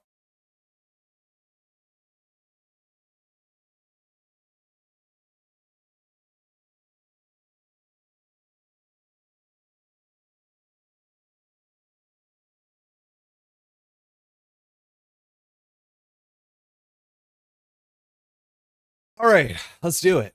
As a human was suspicious as hell. I mean, the human experience, we all experience the similar human experience, correct? And we all need all our normal human things. We're gonna try to build poetry. Haven't built it, haven't thought about it too much. This seemed like an identity that will do something. I think that's a good spot to be in. As an identity that can do something. Poetry says 4515, all normal numbers in the entire set, barring Phoenix. Whenever you score an agenda, you can look at the top 3 cards of R&D, and you may install a non-agenda card from among them. I don't think I realized how exciting that non-agenda text would be. Because if it was any card, obviously this would be very, very powerful. But then I'd be like, oh shit, they scored out. Now I have to run this turn or they'll score out again. And if I don't run, they'll score out again. And just sitting there smugly knowing, there's an auto campaign, I don't care, just does so much to not stress me out. I love that text as the runner. We'll see how bad it is for the corporation. You can still stall agendas with like powers that be, but like that's a really big deal. Remember, it's not an agenda. Notably, when you look at the 3 cards, you have to tell your opponent which of the 3 cards that you put. So card 1, card 2, or card 3. Don't say the card name, heaven forbid. If they know what those cards are, if they know the top card, because it wouldn't obviously make a lot of sense. Maybe they debit out a drone to multi-access. I don't know. But if they know the cards, they'll have some information. In theory, that also tells you something. Technically, card 1 versus card 3 has some relevance if you think too much about it. But you do have to tell them the order of the cards, and the cards go back in the same order. Be clean. Don't pick up the cards and shuffle because you're the sort of person who flicks their cards like a jag like I do. But just be careful. Whenever an agenda is stolen, though, you may install a non-agenda card from HQ. This is also really weird because it means that you have to keep cards in hand that you want this ability to potentially fire on. If you have an agenda on the table, you'll know it can fire. You have an agenda on HQ, you know it can fire. The top of the deck can always fire. I feel like a couple of the identities in this set really want you to have cards in hand to plan your following turns, which I think is cool. It technically doesn't incentivize you from just dumping your hand every turn, because if they steal an agenda and you don't get this clause, you're actually losing a lot of value. Notably, again, this is not an agenda card. It's specifically a non-agenda card, but the idea is that if they steal something, you get it install, and that means you can fire something like a Tranquility Home Grid, gain 2 credits, draw another card. That's really, really important. So this is something we have to plan our turns around. Similarly, how Synapse works, that we have to plan our turn to always have something we can install with Synapse, which, as we found out yesterday, was upsetting. But this will be better. How are we doing, fellow humans? Hello, bipeds. Thanks for doing it, Andre. Been waiting for Elevation to get back into the game, and your streams have been super helpful to catch me up and provide some useful learnings. Chunks, that's very good. Very nice feedback. I'm glad that you've been getting back into the game and that things have been helpful. It's also been a lot of fun on my side. I'm glad that it's translating.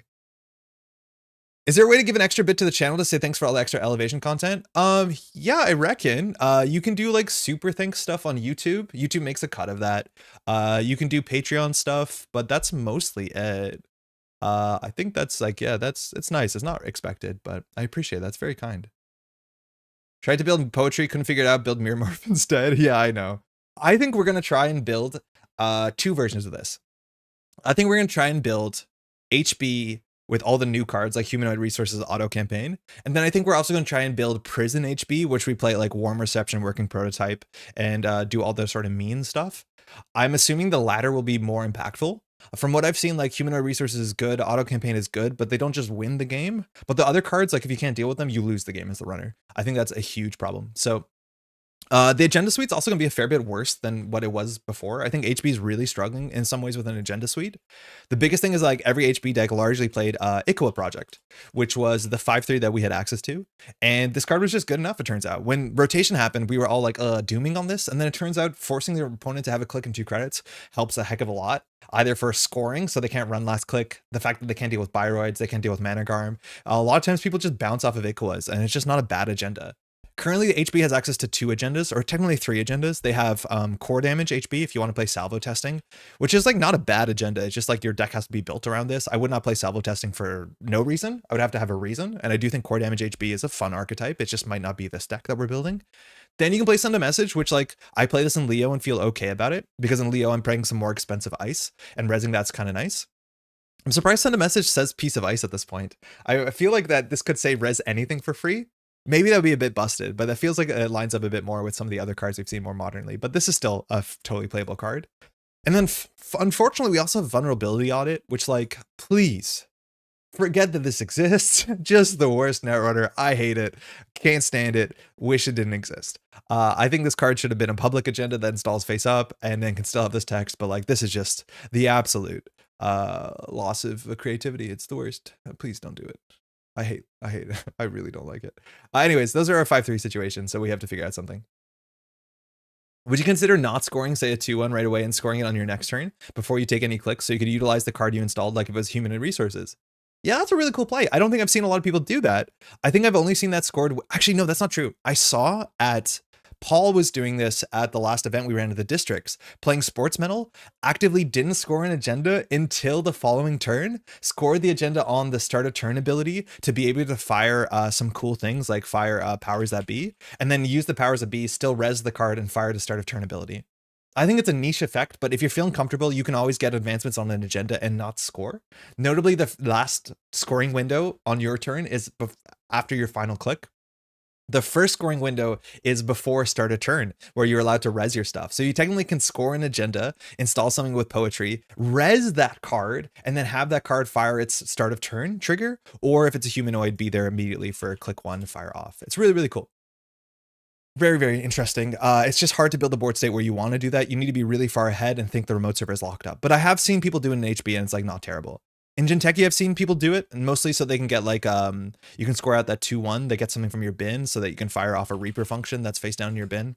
The one with the release with the water guys, you know the one? Hybrid release. But yeah, that's an interesting window to work on around. Hey, internet streamer man extraordinaire, Eric, how's it going? How you doing? How's your coffee quest? Our headquarters is gonna flood up with operations, we'll figure. You got the coffee link? I don't know what coffee is. I don't think we have it in Canada. I'm pretty sure we do. Mostly I stare at 3x scatter 3 fully op and start crying. I don't know if we play fully op. There's a chance we don't play fully op. Who knows? Maybe we will. Is a Moosey Hut deck comprised entirely of 3 breakers, 6 Matryoshkas, and the rest run events incredibly bad? I don't know. I think in Criminal you don't have a huge reason to play Matryoshka when your breakers are okay to good, and you can play Chesva, so you're not too crushed by them. I think you can consider it. I'm not sure Matryoshka is super sustainable, but it's an option. Sam says ice because you could res super deep borehole and win 100% of games. I don't think that works because is it an additional cost? No, it's not an additional cost, so you'd still have to res it with 6 counters on it, yeah, but it's a fun, because otherwise you could eminent domain a super deep borehole and win. It's the same text. Slowly walking away from my fully ops and it's making me very sad. Yeah, I think, Jeff, you alluded to that in the video this morning, which is like, okay, that's not a good start. I've had scenarios where Lacosta advanced the winning agenda with a 0-card R&D before. The window is relevant. Oh, sick. So you scored out before you last drew? Wait, that is hella cool. That you score out an agenda before you lose to your mandatory draw. That's very, very cool. Coffee Quest is stable. Enjoying my pour over, considering buying a Maca Master for when I have friends over. I don't know what that is. I struggle to make coffee at a bigger portion for more people. I guess I could do a V60 for more people. I guess if I have to make coffee for like 3 or 4 people, I will just do a French press. Last time I did that, I think I just did like 3 different AeroPresses for friends. All right, sorry. Let's get back to this. Okay, aggressive trend setting. We're going to play 3 of these. This is going to have a damage to our agenda suite. You're technically incentivized with Poétrï to run more agendas because then your ability can fire more often. But this card is, turns out it hasn't been that bad. Like, I really was dooming on this, and I really do not like the design of 3 ones. I want to score 2 of these. Once I score 2 of these, the game gets messed up. But it's like so far been okay. I think I've lost like maybe a handful of clicks to it. It does change and make you plan your turn, but so far I haven't found a deck that makes me really hate this card. It's just been like, oh, okay, that's fine. But yeah, it's a card you're going to play. Other things that we can play. So we have Ingatan as just a 3-2. Let's get all the neutrals in here so we're not missing anything. Let's just go through the list, okay? Shout out if you find anything that's cool. ADT, I actually kind of want to consider playing this because this allows us with Poétrï, if we score it, to install 2 cards so we can go from scoring window to scoring window. That sounds kind of nice. 4-2 might be a bit tricky. I don't know if we're a seamless launch deck or we're a wage workers deck. My guess is more the latter than the former. And otherwise, excuse me, I'm discussing, we'll need a wage workers on the table to be able to score this out. And I think that's kind of fine. I'll put one of as a bookmark. Elevigar, kind of fine. Probably would play this if we're closer to playing to sports, and I feel like this would feel a bit better if we're doing the warm reception working prototype deck, because derezzing and re-rezzing makes sense, but this is a card you could consider. I feel like without Gatekeeper and Magnet, our derez targets are a bit worse in the format, as much as we still have Ablative Barrier and maybe Fly Swatter, but there's not that many things we want to derez in the format as much as we felt like we used to back in the day. I don't know if we're playing Harmonics. I don't think we are. The next card I would consider is actually Megaprix. I think Megaprix is kind of neat. It is a very sports-ass card. I worry that we're putting too many agendas in our deck, but this is a 3-1 and then a 3-2. I think having a 3-2 is actually relatively relevant because we'll be able to fast advance. I think we're going to be playing Bast Chiriboga as a really nice free install off of our ability, either from the top of the deck or from HQ. And Bast Chiriboga is a 4 trash cost, which seems pretty hard for some runners right now. It is a shame. I don't think I've found a deck that wants to play Makota Langit Grid, but I feel like Bast Makota Langit seems fantastic. The issue is like when we're installing on the runner's turn, it seems so much more beneficial for us to play Tranquility Home Grid, and I don't think we want to play 4+ grids. I feel like every deck I've built so far in Elevation either wants to play Tranquility Home Grid, almost regardless what faction it is, or it'll play Lacoste if it's Jinteki. I haven't found a spot for Makota Langit Grid, the new grid, but I do think it's a good card. I just can't figure it out. But we'll play Tree Tranquility, which means like maybe we play 3 Megaprix. We'll put it in as a 3 as a bookmark. Next up, Midnight 3. Might be okay. You can draw cards first and then do your ability as much as your ability hits the top of R&D. Yeah, never mind. I'm not going to do that. Off-world office, if we need money, it's fine. It's 4-2 that gets money. We can bookmark one of those. Don't feel great about it. We're not playing core damage. We're not playing this. Ingaton's not bad. It allows you to reinstall a card. If we're all about reinstalling cards, this seems like a reasonable inclusion. And then we end up in a weird spot here where we don't have other great things to do. We're not playing Salvum testing. We're probably not playing Stegadon, Send a Message. We honestly might want to play Stegadon, unfortunately. The issue with Stegadon is we have way too many 3/1s in the deck, but I could see Poétrï being a Stegadon deck. I think one of the best things you can do with Stegadon is force people to run different servers, because one of the problems with Stegadon is if they tunnel one server, then you run out of things to derez, let alone you run out of things to res. But one of the best things you can do is force them into different directions. I'm assuming if we're already playing trend setting and maybe Megaprix, this is a bridge too far, but the idea is like cromulent. I also do think we should reevaluate Thunderbolt, because Breaking Ice is a bit worse than it used to be in a while. Don't want to play this, don't want to play that. I've seen Makota be grid, but an Ob or Oko. Oh, yeah. Those are 2 decks I could see it. An Ob, I think, very easy inclusion. An Oko, yeah, I think that's a reasonable way to protect some of your important cards. I'm a real sucker for a grid. I do like a grid. Been listening to Jeff's sweet new podcast. Good job, Jeff. Listening to Whiteblade, try not to be rude in response to Rob. Saying Vulnerability Audit is good was my favorite bit so far. I think there's a chance that Whiteblade doesn't know the text on Vulnerability Audit. But yeah, I really enjoyed that content. I don't think Grunkov has been playing for a while. He's been coming back and he's been really grinding testing, which is like really cool to see. Shout out to the Uruguay Netrunner scene. What do we chance those sports when the ID is revealed? I don't know, like poetry feels kind of upsetting. Look at us, not enough agenda points in the deck. Oh no. I'm hoping we don't need to do off-world office.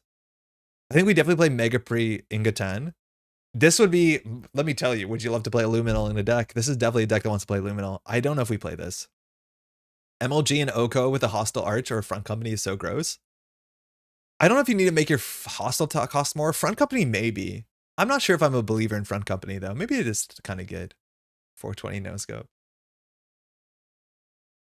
All right, an agenda suite is fine. All right, let's play some assets, and we're going to play a lot of assets. So Bass Chiraboga, I really like this. Bass is 4 to trash. We only res it when we need to res it, but it gives us extra clicks. Extra clicks is good. It means we can fast advance out of 4-2 by doing install, advance, wage worker, advance. That seems kind of nice. Bass is just a fine trigger on any board state for Poétrï, and 4 seems like a lot to trash. I think we'll play 2 Bass, and we'll try and be fast advancey while also pushing the game. Calvin Bailey, honestly would consider Calvin Bailey. Doesn't seem like the worst card because card draw was a bit nerfed in the modern meta. We don't have Rashida to pop off. I do think Calvin and nano etching, more Calvin, is like a unique effect that is worth considering. It doesn't work well with, mind you, with, what's it called? With,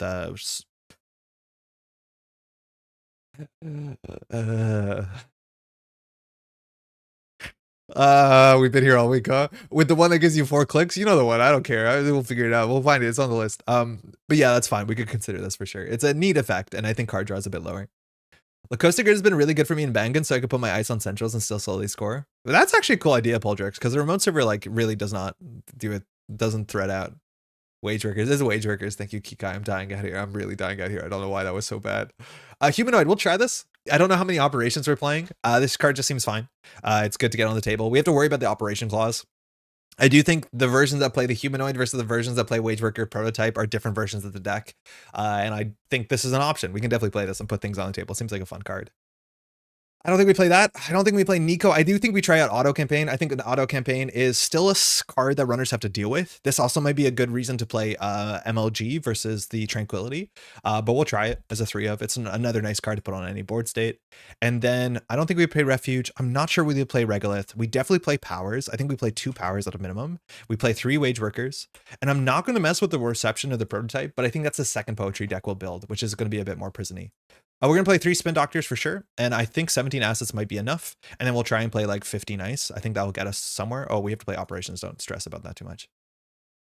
I cut Humanoid out of one of my decks when I realized all my operations were Oppo, Trail, and Line. Yeah, seamless launch. There's actually some really bad operations alongside Humanoid. I think a lot of decks can't sustain Humanoid. My friends now sigh and roll their eyes when they find a Wage Workers in my Mirror Morph deck. It's like, Do you want to be prepared for every situation?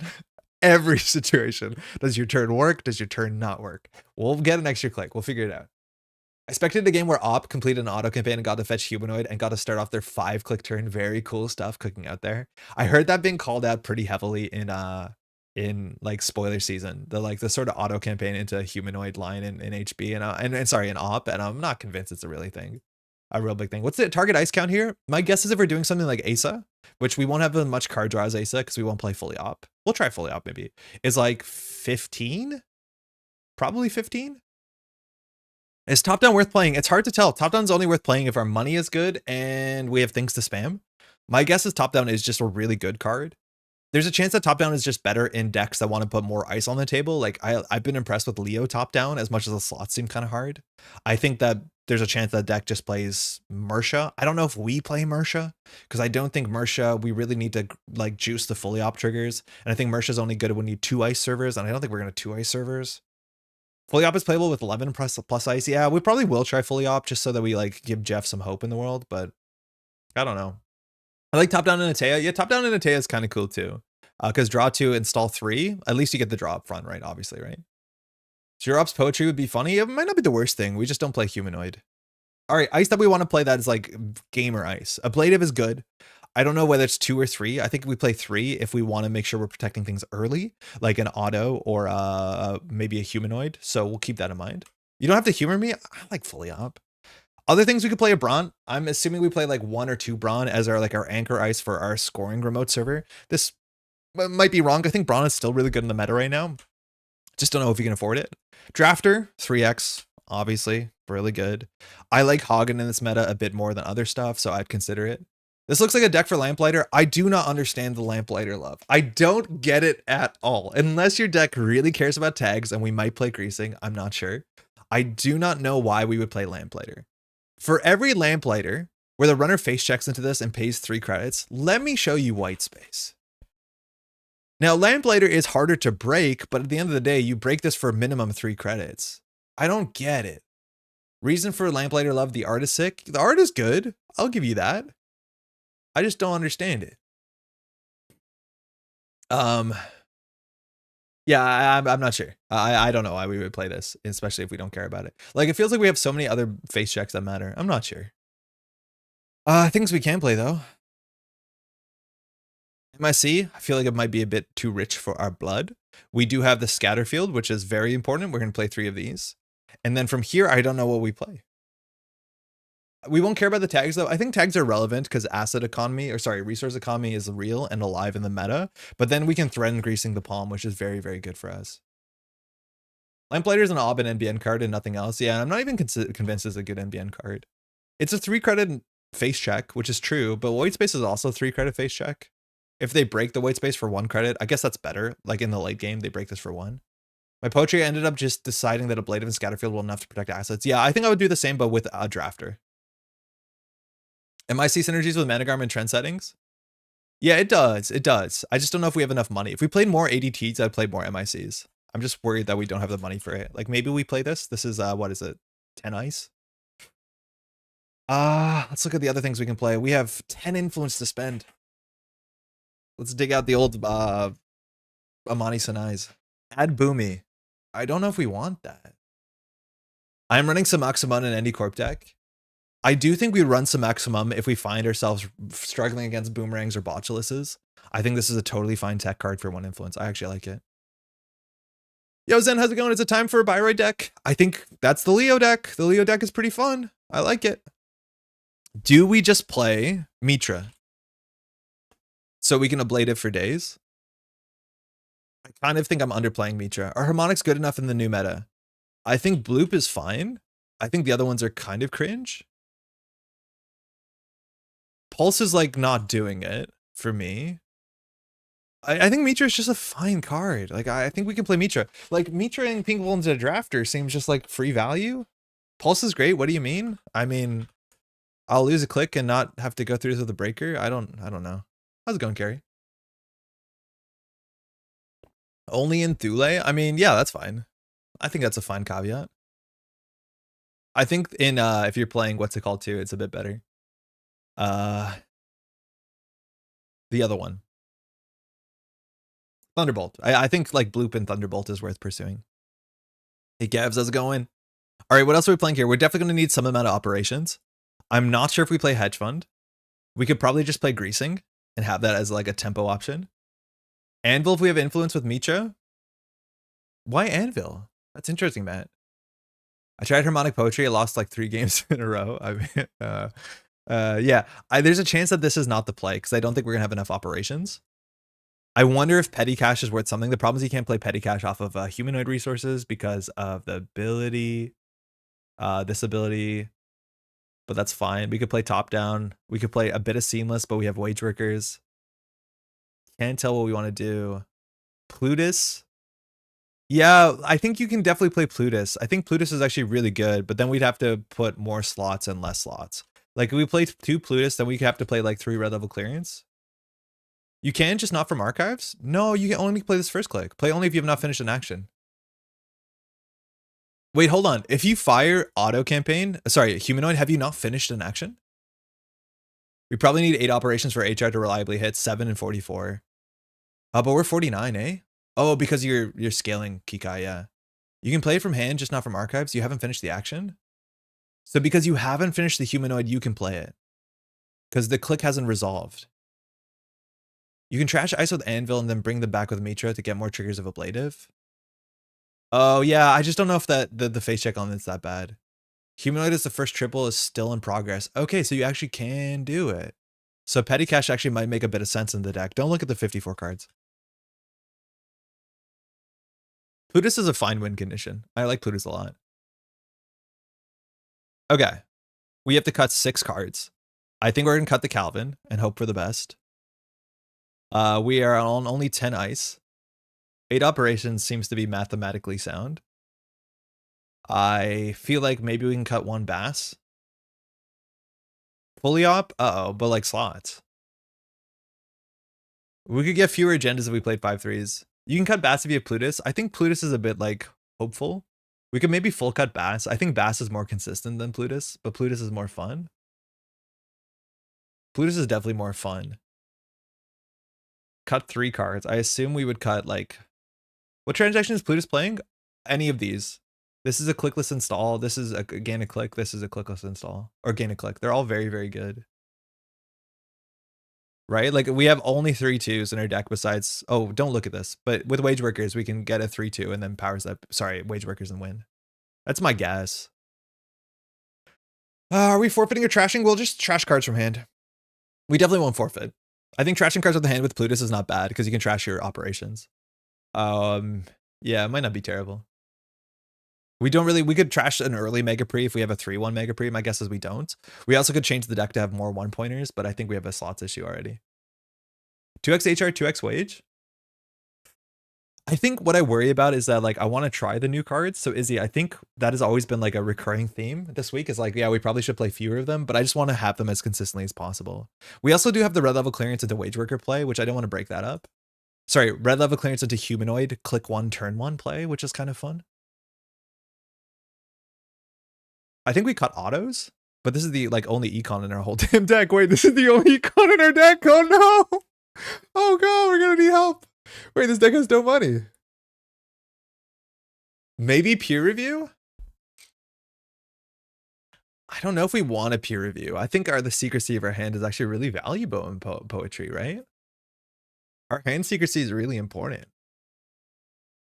We got an HR, 8 ops, and 3 trank. Oh yeah, never mind. We have trank. We're safe. We're safe. What do we do here? Maybe cohort? Yeah, cohort is reasonable. I don't mind cohort. Cohort's what, 2 influence? Like maybe cohort instead of Mitra.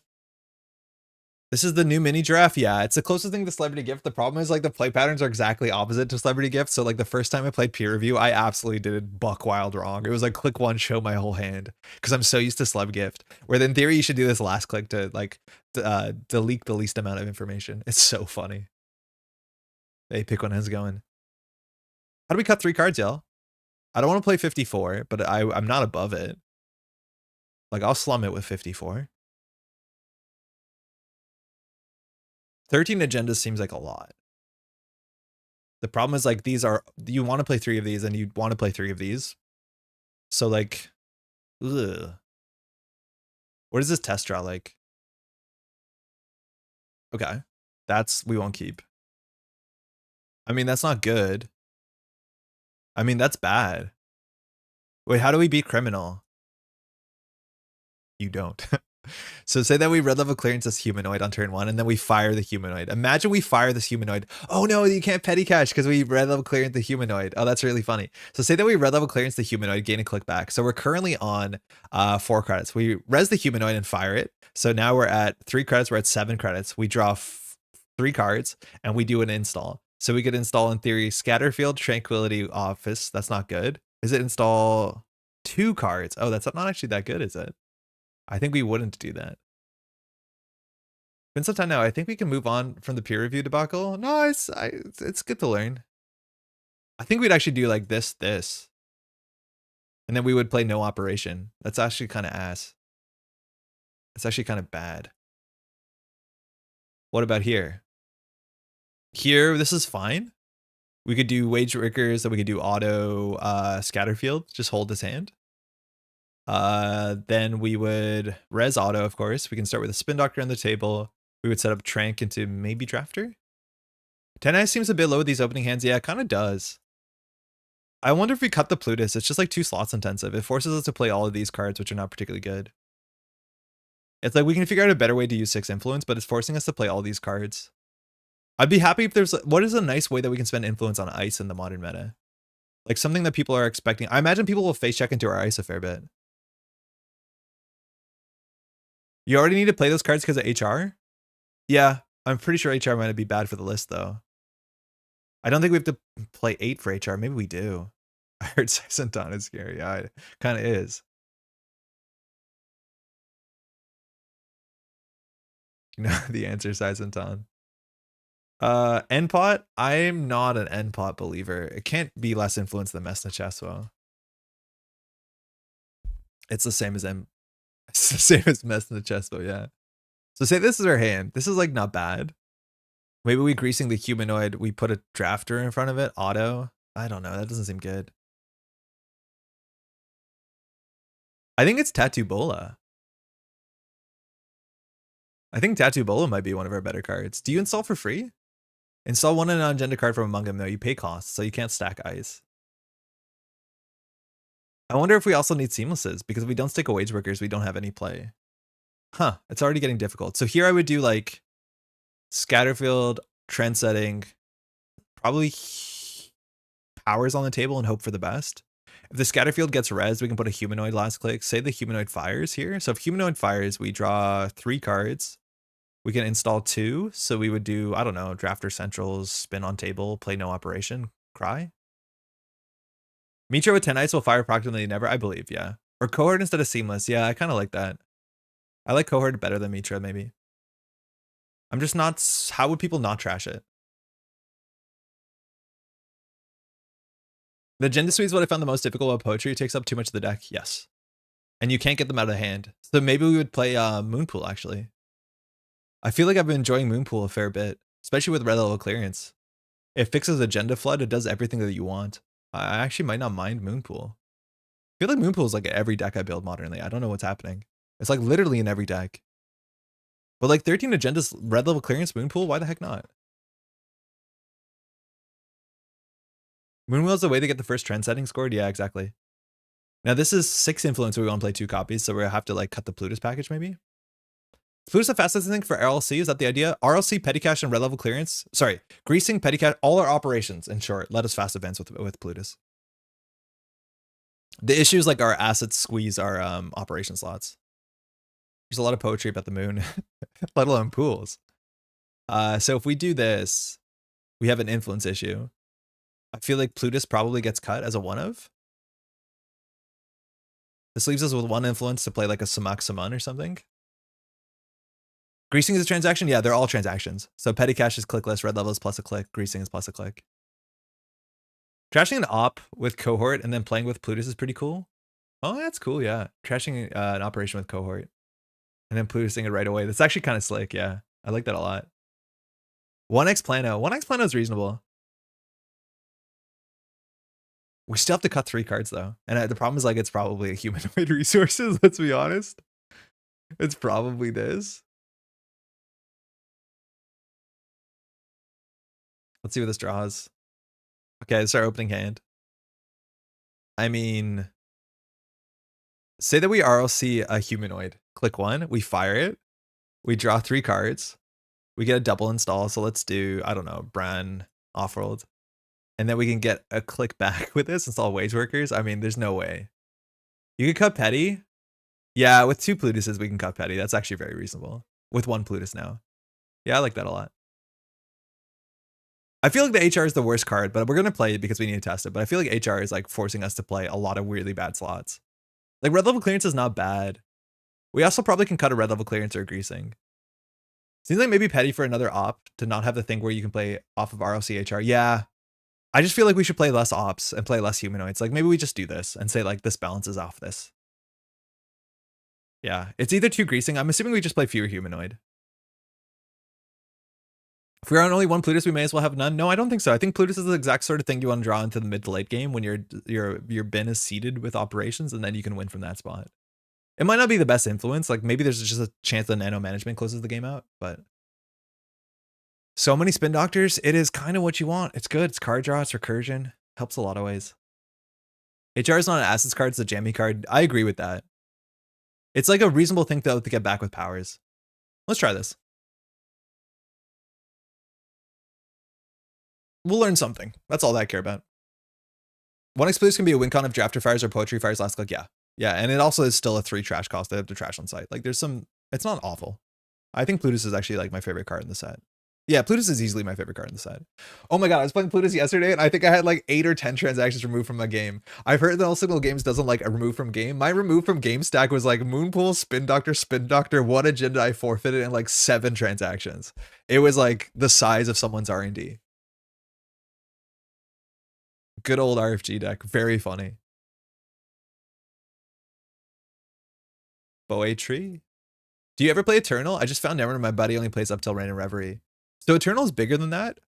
I don't play a lot of Eternal. I did some casting of the Eternal Super League that went on the last like 9 or so weeks, and that was really fun, but I don't play Eternal myself. But there's a lot of people in chat and in the community that play Eternal consistently. There's like Eternal leagues and green level clearance and stuff. People like it a lot, but I don't play Eternal. For what it's worth, Eternal and like Snapshot, which is up to Rain and Reverie FFG, is a different format. That is another format that I don't know if people play a lot of. I want to see Sable. Voido, it might be a while until we just go back to some of the reg runners, but we'll get there. All right. Moonpool, trend-setting Scatterfield. Thanks, you too. Might be a Smurf, considering Netrunner name. Playing Hoshiko. Don't recognize them. Sickos is me. Also, Supernut, thanks so much for supporting the channel. I got your Patreon notification. I hadn't had time to re-edit the outro, though, so we'll shout you out manually. Apologies for that, but we were out last night. Pros. Okay, so let's talk about this hand. No economy. An early Scatterfield into an auto is fine. Our play here is like aggressive translating Scatterfield and hope. If we have to res this, we won't have money. But if an agenda is scored, we get an auto on the table. I think we can keep this. It's not beautiful, but I imagine it's a playable cromulent turn 1. Scatterfield is a 4 strength code gate, which might be tricky. Botulus deals with most of it. We'll see what Hoshiko's doing here on 50 cards. Maybe there's a cacophony. Maybe there's like a lot of ice destruction and a lot of destruction in general. But we'll take the keep here. It's a pain to get the email fixed by Imprecision. I appreciate it. I heard you were struggling and you still like fought it out, which is cool. Are we feeding a Mega Pre to our opponent? It's like good tempo. Wait, we could just trend setting on turn 1. We can install Moonpool, install trend setting, advance, and for 4 credits we can score trend setting. I feel like that might not be the play, but totally worth knowing we could actually score this out on turn 1. Give me 1 second. How do I change my card backs? Their choice? Can I get my cards to change my back? Why is my cards broken? Does anyone know how to fix that? Yeah, we could pay 4 credits to get a trend setting on turn 1. It might not have been awful. It also fixes our hand, but I do think we want some amount of agendas in hand. Nice. Good start. Let's see how good Bling is. It has drawn a card. It has drawn a card. I think you can change in the settings. Okay. Running R&D, I'm not surprised they're not running HQ here. You generally want to go HQ click 1. Oh, well, so much for us. Okay, we're going to have to fix our hand here. We'll res the auto. Card change back in settings, then hard refresh. Like settings, main settings or side settings? So the auto is here. So what we can do is we can moonpool to fix our hand to score the trend setting. It's going to cost us 4 credits. And then if we lose the auto, we lose the game. That feels pretty bad. Main settings? Okay, bummer. Hold on, I'll fix that after this turn. We get Spin Doctor for some ice. We definitely don't want the leech to run away with the game, but the Fence or Fun is going to take down the auto, no problem. So I think we're just going to let this stew for a bit. Draw an ice. Yeah, that's fine. So we'll put a drafter here. Now, in theory, we could keep the wage workers in hand. So if they run HQ, we can also just moonpool out. So I think that's fine. And then if they steal an agenda, we can get the wage workers on the table. So I think if we get the wage workers on the table, we need to click for credits so we can do 6 credits. So we'll see what happens here. All right, hold on. I'll fix my settings. We're going to go to the void for a bit. Card back. Game board background. Worlds 2020. Card back. NSG. Update profile. Hard refresh. It did not work. No part of that worked. I might have done it wrong. So they just set, oh no, they're still setting up. So what did they do? How did they get so many cards on there?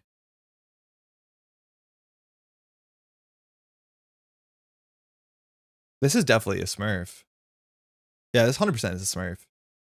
So Fence, they installed Gachapon, fired Gachapon, so they drew a lot of cards with Bling. Holy shit. Is Bling good? Was that good? All right, auto's ticking. So here they did not run, so we didn't get Poétrï. So we can moonpool our hand, which is fine. Then we can put the wage workers here on the scatter field.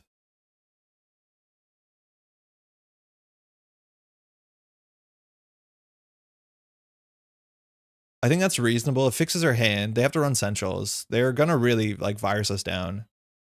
So I think we can do that. Getting the scored early seems important. So we'll trash these cards. Again, when we score out, we have tempo, which is nice. 2 face down. So we'll shuffle back off-roll the Mega Pre into open R&D. This will go to 1. We'll advance score, and hopefully we get something good here. Look at the top 3. Install auto campaign, greasing the palm. I guess we're just auto gamers. Oh, we had a click left. Oh, that's nice. So both of these face checks are reasonable as much as we can install both of them. So Gachapon's hitting an illumination. Uh-oh, that's really, really bad. Keep telling that MTG has this kind of draw forever, and there is valued between 50 and 70% of 1 card draw, so it's probably going to be good if you hit that trigger. The issue now is the top of our deck is not agendas. We probably have to shuffle with Spin Doctor because if this campaign goes off, we want the clicks. This is another Gachapon, so they're just sitting back and doing nothing. They have an Azamat, Fueno. Yeah, they really have our number here. Looks like they might not have Illumination, though. We need to ice up R&D really, really quickly. We have to shuffle Spin Doctor, just like for the fake shuffle, because otherwise Auto's not doing anything. We need Auto to do something here. Yeah, the Illumination could be really, really sick.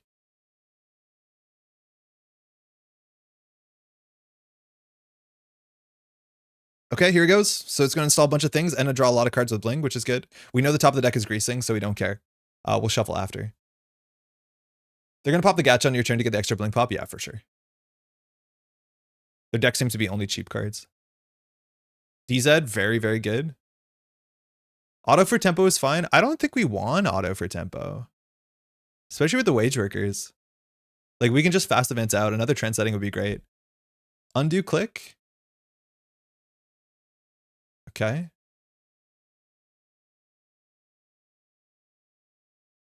We haven't seen a botch list yet. Purge is interesting, but not great. Twinning first, then the DZ, then the leech. The problem is like charging the twinning, they need to use the Taka really, or the Fueno, because they install their things for free. Okay, so I'm gonna Spin Doctor for no reason. And then we'll draw. Oh, fuck, that's bad. At least when we score this, oh, sorry. Sorry, I forgot to res. If you don't mind. You should always res this, it's credit neutral, really. It gives away information, so we'll do credit. Oh yeah, okay, cool. No, I'd have to respin shuffle. I'll just fix it manually. So we'll do counter C4, or just counter 4 would have worked. Okay, and then we'll get 2 credits. So we can score the Mega Pre. It fires our ability, which is fine. It also fires Wage Workers. This is going to get trashed immediately. Why do we spin for no reason? Because we know the top of the deck is 2 Greasings, and this is a 5-click turn. So let's just get the ice on R&D. So will we wear the Wage Workers? I don't think it's worth it. I don't think it's worth it. We still get our clicks worth here. So look at the top 3 of the deck. Unfortunately, this sucks. It's Wage Workers or Scatterfield. I think a Scatterfield on R&D is reasonable. Wage Workers we already have. So we'll put the Scatterfield on R&D. And then we'll put the Brawn on server 5. Fully up would have been reasonable here. We only have 4 credits. That's a huge issue. We haven't found a Tranquility. Yeah, I don't know how to make our card back show up. It's not been great. We've been firing efficiency. This is their turn 3. Like, look at their board state. This is going into turn 4. Excuse me, turn 4. There's the Cacophony. Yeah, this is definitely Smurf. I really don't like that.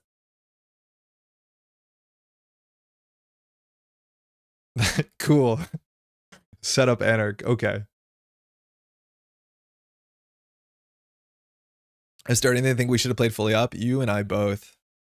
Oh, the issue is we know the top of the deck. It's like, what is it? It's like Wage Workers, Wage Workers?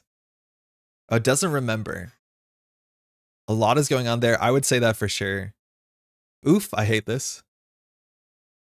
Okay, that's something. Scatterfield if it's the only ice? If it's the only ice. So they'll probably contest this soon. I think greasing out of Wage Workers. We can draw once more, right? No, we haven't res this Wage Workers. I think we want the credits. I think we just like draw here and have an open HQ. I don't think we care. We could have res the Wage Workers. I don't think I want to. I need to keep our money because we have to res at least like 2 ice this turn. There's the Buzzsaw. So Scatterfield gets broken for 1. We're going to lose the auto campaign. Yeah. If this is a drafter, we have something. Unfortunately, we're not going to res this to be broken for 1 credit. Top is greasing, yeah. The greasings are really bad with our ability. I think we cut out the what's it called? The humanoids. I think operations are just super anti-synergistic with what we're doing. Trend setting costs a click, which is nice. Running HQ, this is just leech counters. They can sweep here, and now Cacophony is going to trigger every turn. The greenest Anarch. How's it going perceived? MIC, Wage Workers, no trash. Fueno on 2. Okay, so getting this behind drafter is like kind of okay. MIC is also not a great res. We have no good way of tempo purging, which kind of stinks. At this point, they should be able to deal with a drafter.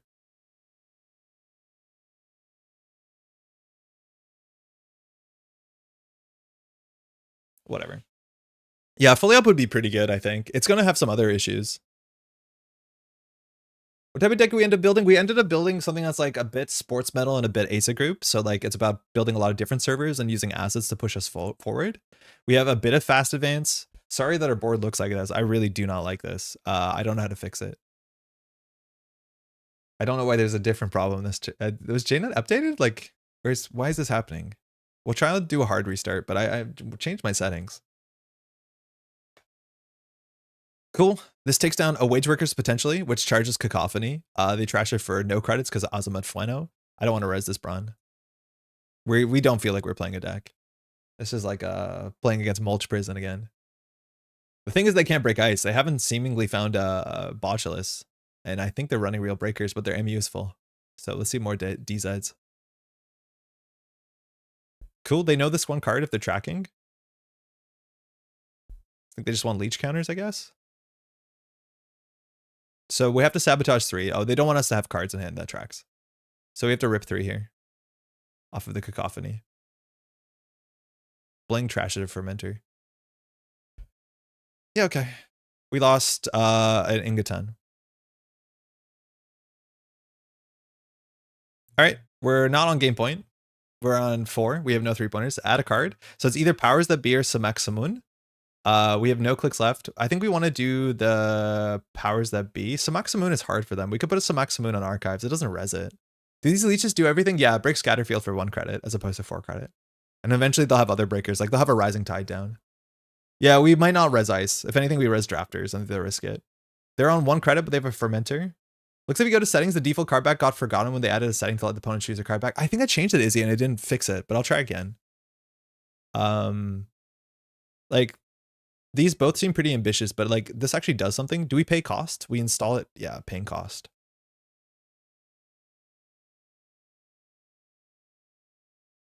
Let me try again. Hold on. We're going to go to the void. Gone. Default card back is NSG. Yeah. I have saved. I've updated my profile. I've done a control F5, which is like a hard restart. And nothing yet. We'll try and, like, I don't know what to do about that, actually. Go to the settings by the game log, not your count settings. Really? Onto? Okay, they have breakers. So if I go here, I can go to... But it doesn't say... It's only opponent's card back, not our card back.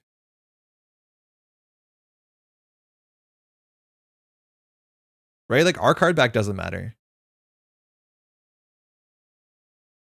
The one that works for is by settings in the game log. But how do I choose my card back? Am I missing something? I guess I'll flicker theirs.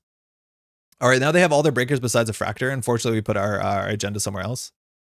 So yeah, we're not in a good spot. Change the opponent settings. Okay, I'll change the opponent settings.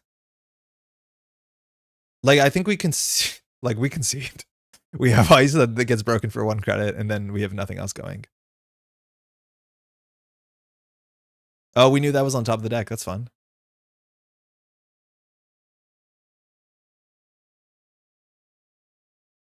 Okay, let's change this. My choice, FFG choice, NSG choice, save. Yeah, not doing it.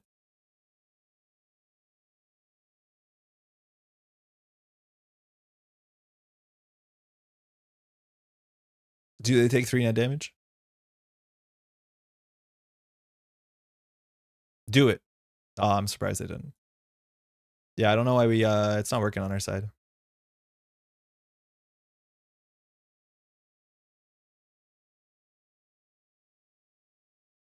All right, we'll shuffle some back. We can get the Ingaton back in. I'm surprised the buggy behavior isn't consistent. Yeah. I don't mind a greasing. It gives us a bit of a tempo. We're at the point where if we can't afford to purge, all of the ice gets broken for no credits. That's going to be an issue. Their economy's not that good, though. I currently can't start games, but can join them. Oh, I've never seen that, Drew. That's no good.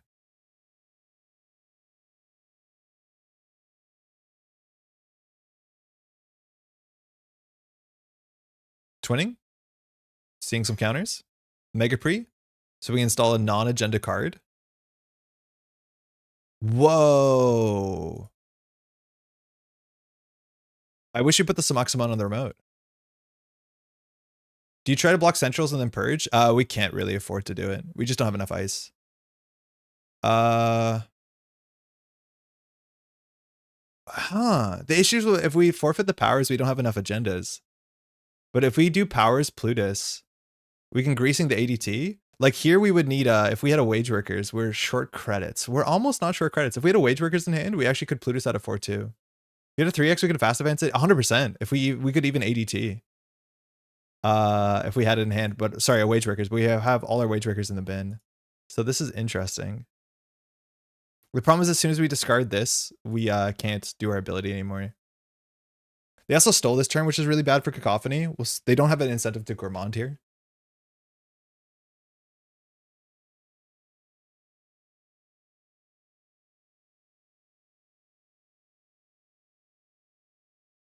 The reason I didn't install, they trashed a red level. That actually kind of helps us a bit.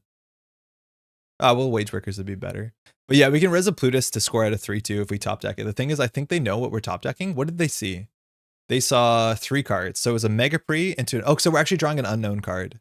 So that actually could help us if we top deck an 3-2. Trashing an Azamat to Stargate. That seems like it'll be a problem for us over here. Fencer Fueno might show herself out. We're spending a credit. Yeah, it's Hosh. Okay, so if we res the Plutus, we can discard our hand. Then if we top deck an agenda, we could either RLC to gain a click and draw 2 cards, but then we'll be on 3 credits, but we could score out from there. Otherwise, we could play Greasing the Palm, but we'd have to Greasing the Palm before start a turn trigger. So I think if we Plutus, throw out everything besides the RLC, then we can RLC to draw cards first and then gain a click and then potentially score out a 3-2. It bankrupts us, but it's like, I think the only way that we can win. Like, we have to do this. We could forfeit an agenda. No, we don't want to do that. And notably, we're going to lose on centrals because this doesn't do anything on centrals.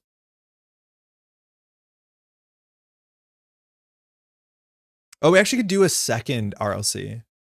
Hey, from Vienna, Sarkon, how's it going? We could do 2 RLCs in a turn if we need to get a click back, a credit back, but I don't think we do. Is throwing the ADT out worse? Yeah, it's probably worse. So start turn, we'll Plutus the RLC. We'll start by drawing cards. If we don't get an agenda, okay, that's not good. So we get a click and top deck an agenda. I think that's maybe fine. That's bad. All right, that didn't work out. How many 3-2s do we have in the deck? We have no more Mega Prees, we have 2 Ingatons, and 1 aggressive trend setting, so actually not great. Yeah, forfeiting the agenda puts us so far away from winning that I don't want to do it. Do you have more 1-pointers? We have 1 more trend setting, but all the Mega Prees are called for. So it's really, really hard.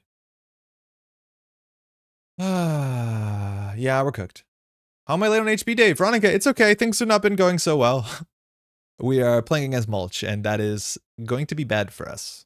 Our deck has not been above 6 credits all game. Ablative is actually something they can't deal with naturally. So we could like just put this here. They're going to be running this, which is a problem. We can't protect that. And again, Cacophony is going to be hitting us. So in theory, we should have drawn first. I'm not going to power draw. Just kidding, I power drew. I hate this. Poétrï versus Mulch is one of the worst matchups of the meta right now. It's actually unwinnable. Yeah, I know. And our opponent is, I'm pretty sure, smurfing, which, like, great. But, yeah, it's... if it looks bad, it's bad. And it's not a winnable matchup. I think they're taking 3 net damage here.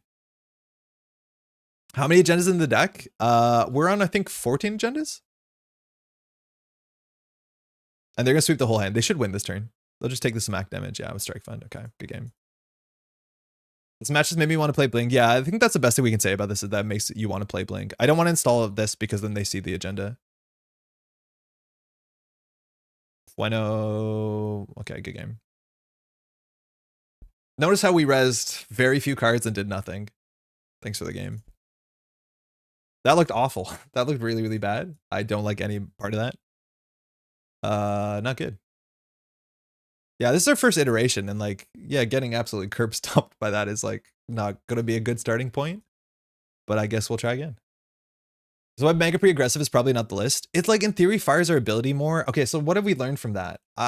Firstly, purging seems important, but I don't think we can do that. So either we have to play Fly Swatter and purging actually hurts, or we have to play Mavirus, which is also kind of reasonable.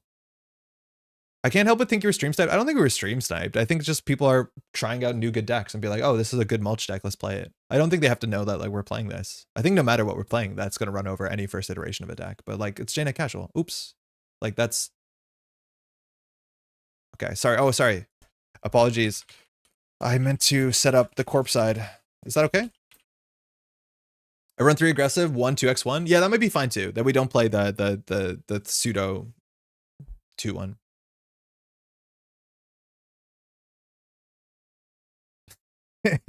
Thanks. All right, let's go. Definitely need fully op. Yeah, I think we cut out the humanoid resources. The humanoid resources look terrible. Oh, Baz, interesting. All right, so we don't want to get Siphon turn 1. This hand's not great. If we draw an ice for HQ, it's a bit better, but Drafter turn 1 is like not phenomenal if there's a face check. The problem is like if they face check, they can still boomerang. Baz is pretty good at that. I'm gonna mulligan here. That seems at least less weak, but also not very super good. If we get transfer wealth, we can just like duck it by rezzing a bunch of stuff. It's our second game with it. Hasn't felt great so far. All right, greasing. Do we want to play the greasing here? So I think we just put 3 things on the table and say, I don't care. Transfer wealth will come through. It's a 6 credit swing, which is pretty good. It actually might be okay to keep the greasing. So if the transfer wealth floats the tag, we can do something about it. And then that means that we can play around. It means we can definitely play around a bit better the transfer. Because we can just full duck the transfer. Thanks, you too. If you don't res ice, Barry doesn't have text. Let's see us get detente. I'd be totally okay with it, honestly. I think. I don't think it'll do much. Especially because we're not flooding. Hey, Tron, how's it going?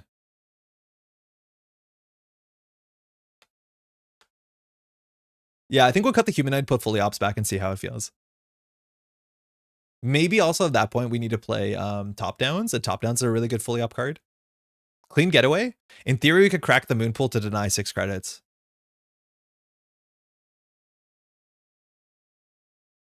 Wow, if that was a spin doctor, this is a blowout. Do we want to pay 3? Nah, I don't think we can. A ruder person would have done that. If we had more money, if we like hedge fund opened, we might have considered that. Because losing 6 credits on turn 1 for the runner is also pretty bad. Oh, Al's trashed it. That's totally fine for us then. Okay, that's good. That's actually pretty fun. How you been doing today? We built a poetry deck. I don't feel good about it. That's really good. That's much better than Detente. But it's we have had one really bad game so far, so we have a lot of learning still to do.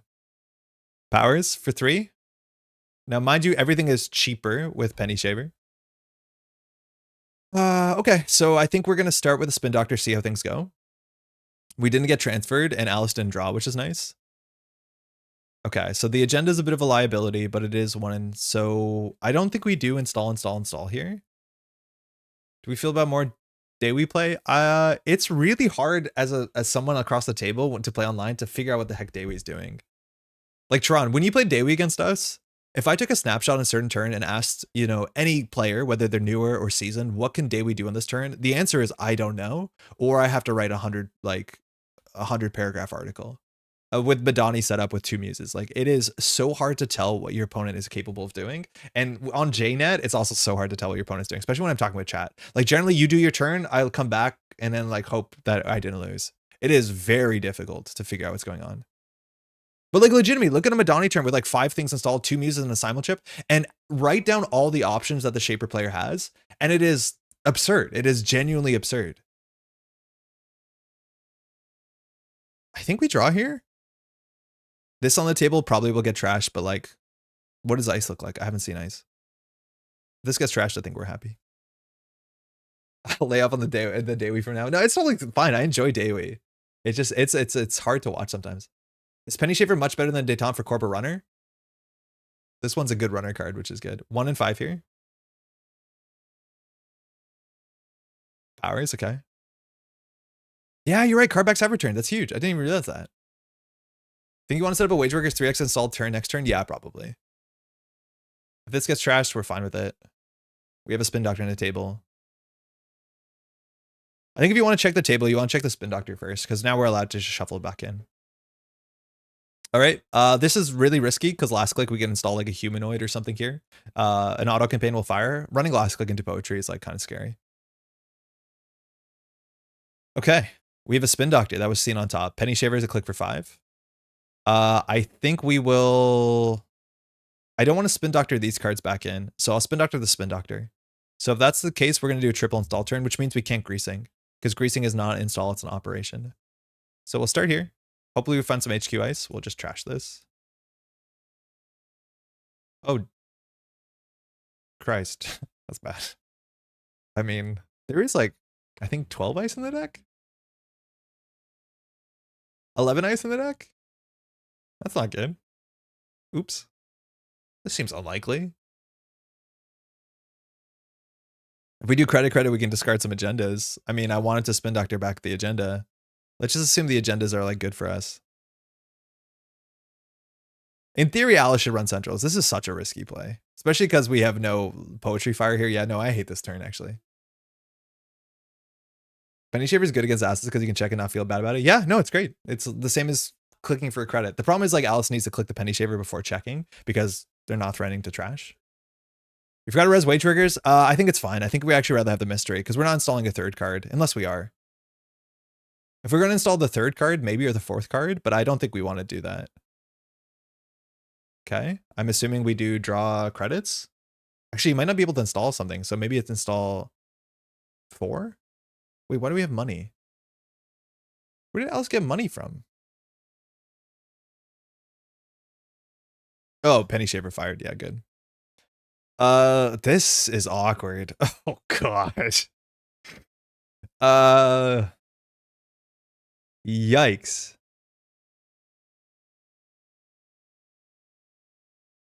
Draw for ice. Oh, great, Braun. Res the wage? I don't think we want to do that. I think we need money. I think the extra click is not worth the credit. Can you sneak out an off? Yeah, but how? Alice is going to check the table. Alice has checked every card, I think, besides this one. And as soon as we res this, I don't think the wage value does anything here. Now that we've drawn, we can like draw. Actually, that's fine. We can spin doctor. I'm okay with this. This is fine. And now we can discard 2 cards. If we go down to 7 with greasing, that's okay. So we can greasing HQ. And now we can fix our hand. I actually do want the off-world more than the Ingoton. Yeah, this is fine. The triple draw on the wage is fine here. You res wage, install 3 cards, you figure it out. Yeah, but we can't put a Gems on the table because Alice is going to run with Penny Shaver. It's like very, very good. All right, Spin Doctor, you do want to consider running archives here if you can. We have a nice auto install, which is cute. Kingdom for an ablative, or an end the run, or a tranquility. And another good thing about forcing the Spin Doctor is if we shuffle back into agendas, that's like the worst thing we want. Yeah, that's a good line. I do think you want to do this first. In theory, Alice can jump back and forth and do R&D, archives, R&D, and I'm fine with the single axes, but wait, install 3 cards, just begging for the runner to check the board. Yeah, with a Penny Shaver, I would be like, yeah, check, check, check. I don't care. Penny Shaver, take Penny Shaver, check, check, check. Super easy line. Okay. I think we need to force Alice into a Brawn. I'm not going to push the off-world, so we can do install, install, install, credit, or we can greasing. Greasing really doesn't work with wage workers. I'm not liking that because this is not install, it's an operation. So we're going to be bankrupt, but it's going to look cool, right? Cranked, how's it going? This feels bad. Absolutely should give up 2 points of the alternatives, keeping them in HQ and losing them all. Well, we fixed it. But I don't think giving 2 points when we don't have a Poétrï is worth it. Like, actually would have been fine to Moonpool if we could have. All right, this is a good drafter. Baz might do something here. Alice has a click left, but it's fine. If this fires, this is really good because we get a Spin Doctor back. But we'll see if Baz gets a Boomerang down. That's my guess. Show us the Boomerang. Oh, it's a side hustle. That's sick. So we can fire the drafter. It's not last click. So we got add a card to HQ. I think we're going to go for the greasing. And we'll put a Spin Doctor on the table. We can res a Spin Doctor, but I think the 1 in 4 odds are likely to become 2 in 6, which is worse. Super greasy hand, yeah. That has a magnet on it. That like makes you feel bad because it was added, but obviously that was the likely outcome. We unfortunately can't res double auto. So I'm not sure which auto we res. I think we res the inner auto. You're right, we can triple greasy. Alec, how's it going? The problem is we won't have enough targets. Scatterfield. Like we have no targets to triple greasy. Very awkward. This side hustle is gonna be really, really good. Did Alice play the Lilo or throw it out? I'm assuming throw it out. Oh no, it was played actually. Okay, good face check. Okay, we have a server back. Is there an argument of resing spin to get installable in case they steal off? Yeah, maybe actually. Maybe that's worth something.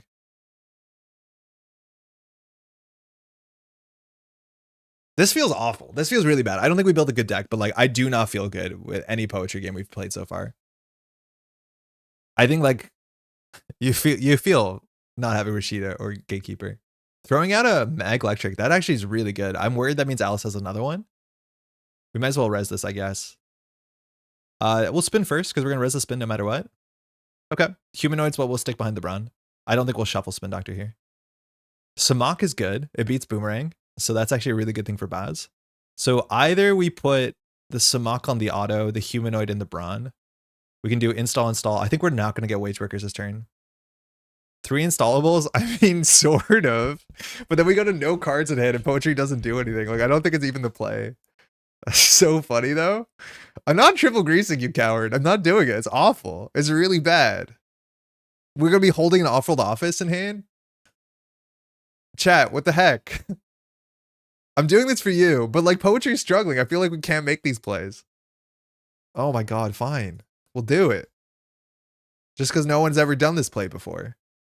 Good, we got the Plutus on the table. Sick. Says no one. I hate this play. It's so bad. I know we're gonna do Wage Workers power draw. Sick. Offworld is one of the installs. I mean, actually, yeah, Offworld would have been a reasonable install there. It was sick, I said it. Off-world in the brand remote, I'm pretty sure Alice is going to face check this. I do think it was reasonable to get the off-world ticking though, because of wage workers, and having the humanoid in hand for poetry is better. Yeah, this is the thing, is like, I wonder what's going to be respected. We saw one boomerang go back. Why not jam agenda? I think that like Alice can just click first. Like I think Alice just face checks this. That's what I'm worried about. Or just boomerangs from Baz. Like this doesn't seem safe. I will use the spin doctor unless we're going to score this turn. I don't think we're going to score this turn. Like I think single ice pushes against Baz are super suspect. Maybe we put enough things on the table that Alice feels like Alice has to run them down. Yeah, I'll use this. No, it's a second spin. We've res no ablatives. No, you can trash that for 2. Yeah, I think greasing at the agenda in hindsight is like a risk, and maybe we have to take the risk because we're behind. We said operation 3 times. It's up to Andre to figure it out. Cool. Yeah, we could have got away with it. It would have been really good. But now the power's going down. It's a lot worse. We're just getting rolled by just this. Just this is really good. Okay. I guess we don't have to res that right away. Auto battler go. Oofa doofa. I would be surprised if Alice doesn't trash the wage workers because Alice gets a lot of value off the side hustle. So we're going to have to maybe pre-advance this. Oh, we can't. Oh, we played 3 greasing. So we're humanoid sick. It sucks. God damn that card. It's not that. I don't think it's that good.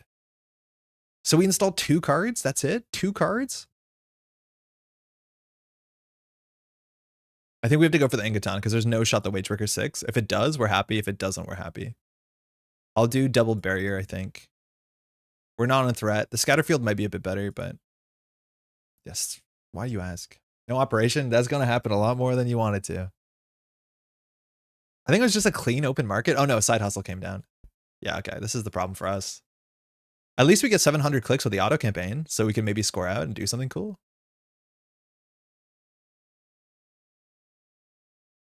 We do have ice, so the bronze subroutine matters if Alice runs late and boomerangs the end the runs. Off-world from hand, gonna go hard? Yeah. I think we just score the off-world from hand. Yeah, it's probably bad. Actually, Ingatan with 2 counters is like really sick too. Ingatan with 2 counters is really quite good. I'm not sure what we're meant to do, if we're meant to do off-world from hand or Ingatan on the table. Yeah, you forced my hand. You want to take 3 net damage? Baz. You want a boomerang for 3 net damage? Baz. Some time ago we had powers. That'd be so good. It's almost incredible. Yeah, it'd be really, really good. Good value off Baz so far. Every turn is a bad turn when you're coming down with the Rashida drug. I mean, it's like, it's not Rashida. Like, I'm cool with losing Rashida. All right, I honestly, fuck. Okay, chat, do we score out an off-world office and then just fire poetry into the server? Or do we score an Ingaton with 2 counters? I think we'll score the off-world office. It fixes the other problem we have, which is our hand. And then hopefully we get something good here. Off-world poetry, look at the top 3. It's red level, tranquility, ADT. So we have one choice. We don't reveal it. Fine, I guess. Poetry trigger. Alarm, alarm. Imagine going 8 turns in and not getting a poetry trigger on either side of the table. I don't know what's going on. All right. So we know the top of the deck is safe, right? Feel like we need to get this into Cyber Feeder. This is an RLC. Quick sight of haiku. That's the first. Okay, droids, you're like 2/3 there. Keep going.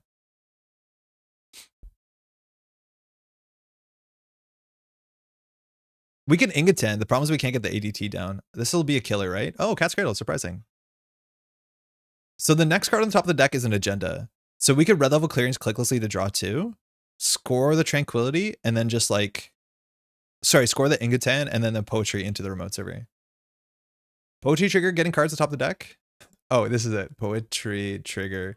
I gotta say, clickless peak 3 install 1 feels so much better than Epiphany. Yeah, it does. It does. Getting cards atop the deck. Deck is doing things. This is an interesting fork. So we can either red level clearance to get the agenda off the top of the deck, or we can just poetry fire and hope that we find an ice off of the top of R&D. Because when we fire poetry, we can't get the agenda. We know that there's an Ingatan, I believe, on the top of the deck, or an architect deployment test. I think it's architect deployment test. The other option is we red level to break lock, just to draw 2, gain a click. We'll discard a card, like the Tranquility, and then we'll score at the Ingotan. So that will basically use red level clearance poorly, but it'll make not on top of the deck. In terms of ice, 1, 2, 3, 4, we have like, I think 5 ice left in the deck. Getting 2 Tranks going at the same time, it's like not bad. But I want to score the Ingotan. Oh, also if we hit an asset or upgrade, we could put it on the Tranquility to draw the Ingotan. Yeah, I'll just do that. So if this whiffs, we can get something into the server that draws. So it's just a Scatterfield, a Megapree, and ADT. So there's a bunch of agendas on top of the deck. Now Cat's Cradle, Chesva, we'll still put this on R&D, and it doesn't beat the Cat's Cradle. We'll have to pay 700 for it. But the top of the deck is now 2 agendas in a row, and that's not great. The remote server being ablative now has text, which is good, and so the double Tranquility server is actually like legitimate. But the face check here might just happen. We haven't seen a single boomerang, so I don't know why you wouldn't. Rogue Tranquility res, yeah. If I get a card for the remote, I have to pre-res it. Yeah, you can't res the Tranquility while you're filing Poétrï, so you have to commit to it. Now this did betray that this is not a defensive upgrade, which is like kind of worthy. Yeah. Human resources, my whole turn crumbles to dust. I miss Rashida.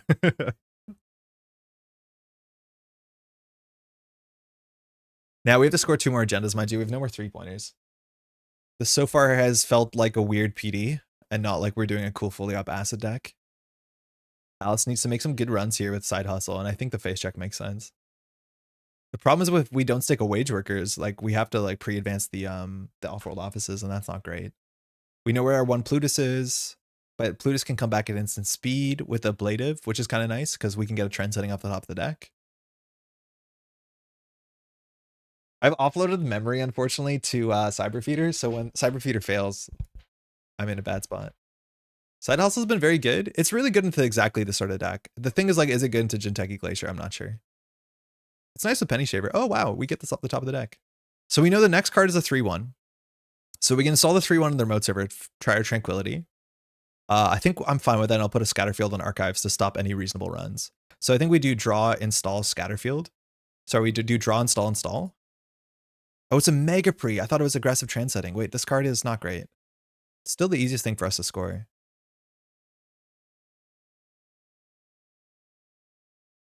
So now we don't know the top of the deck. This is going to be tricky, only on 5 credits, right? Like you have to liberate this money.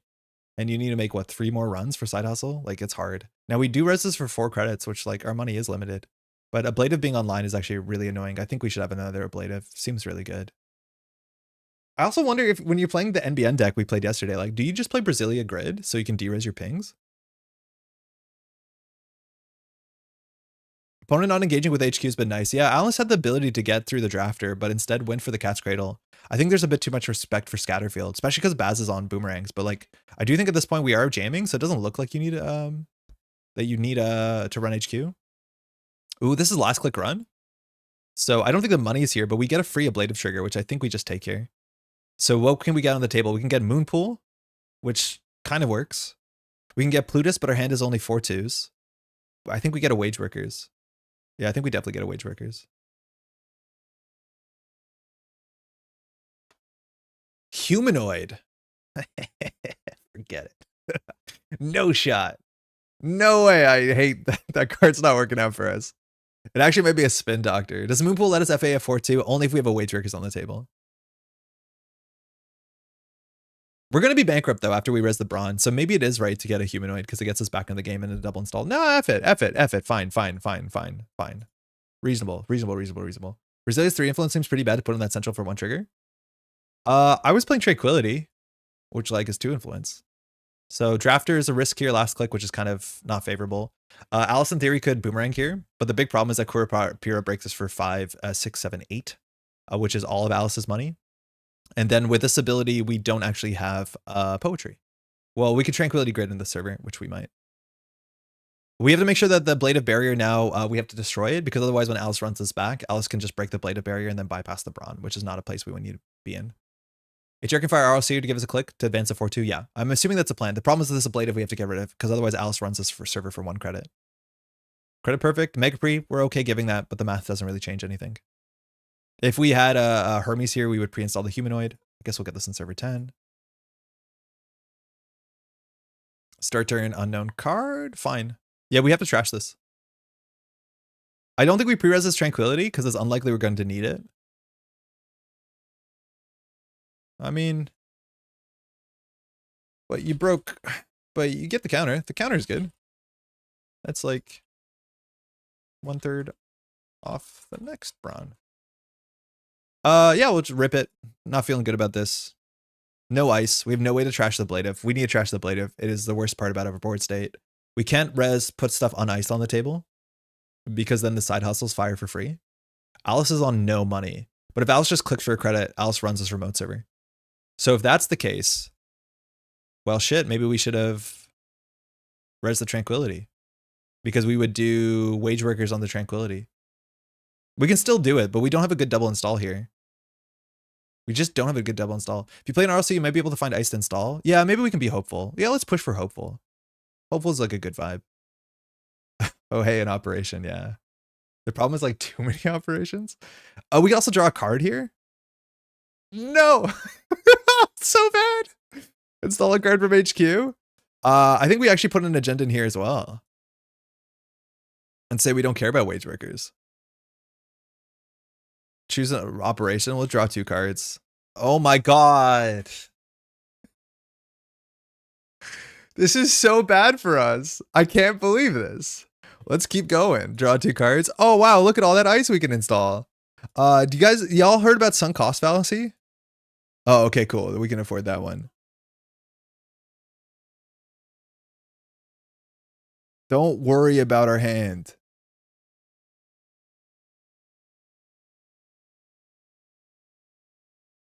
Holy crap, that was bad. How are we holding 6 agendas? You're not very good at the shell game thing. You got supposed to put the prize under all 3 shells. We did 2 shells, but now we're also on 4 credits.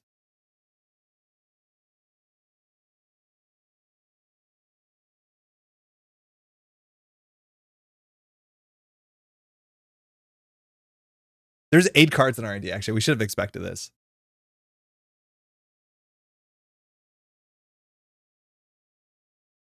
Having extra credit from Trank actually would have been pretty good.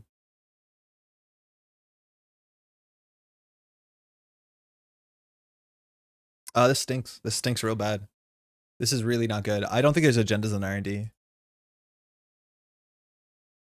It's definitely one of the hands. Yeah, this is definitely special. We res a Scatterfield, it's all our money. Sure, you've got a Yodel that turn. That's why things have gone wrong. Cheza for spin. Okay. Alice is gonna be back in the money. We're just firing draft our last click. Wait, that's sick. Wait, that solves all our problems. Thinking. Because we have to res this Tranquility on approach. So this drafter looks like it's just firing. If it's firing, we can install a Spin Doctor and add to hand a red level clearance. Not quite last click. Oh yeah, it's not quite last click, you're right. But we can install a Spin Doctor, draw 2.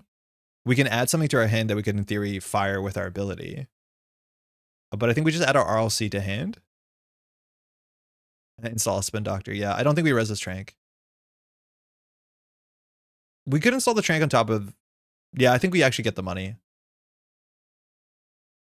So we're just going to trash this one. No, we'll trash this one. It's harder to run. Hold on. Thinking. Sorry. Still thinking. Fully up is the operation we really want. Yeah, fully up should be in the deck. Okay, so we'll res this Trank. Looks like he's going to fire. The twinning is going to steal a couple points. So we'll add the red level clearance to hand. We'll put the Spin Doctor in server 10. We don't have an ability to fire our ability.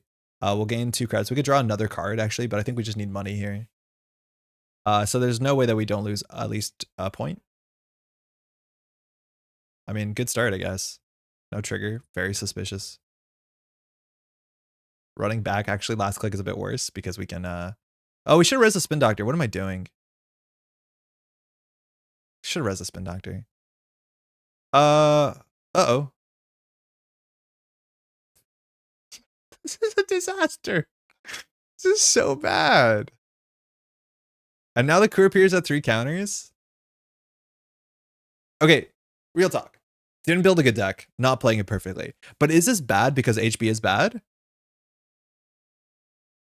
It feels like there's so many different ways we can lose. Oh, we'll res this. Yeah, there's 17 reasons why you should. Oh, there was more agendas in the deck. That's good to know. Non-agenda card. Legit. So this Brawn is not useless, but nearly useless. This MSC we res for 7. I hope HB isn't bad because they're my favorite corp. I think like LEO seems fine. We'll see how good PD is.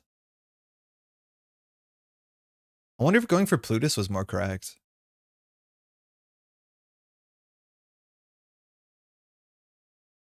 But there's just so many ways that this is like falling apart. It's so many of the like the things that you have to do to your deck are really ratios based, and it feels like if you draw poorly, it like really craps out. Right? Like Humanoid is so easy to crap out. Poétrï is so easy to crap out. There's just so many ways that you just like crash and burn.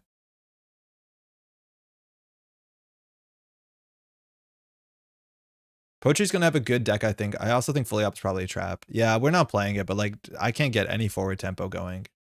The Bite Bears we're talking about, Red Cream is just kind of really good into the slower corpse. Yeah. This just feels like super honest. Without Fully Up, I don't think we're like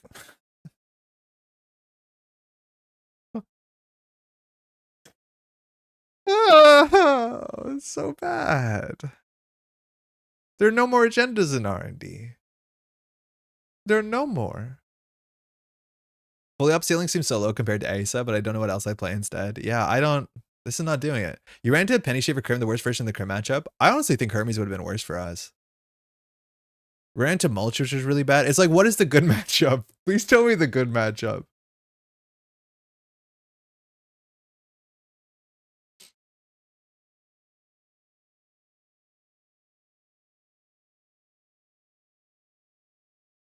We could have scored an agenda in here, I think.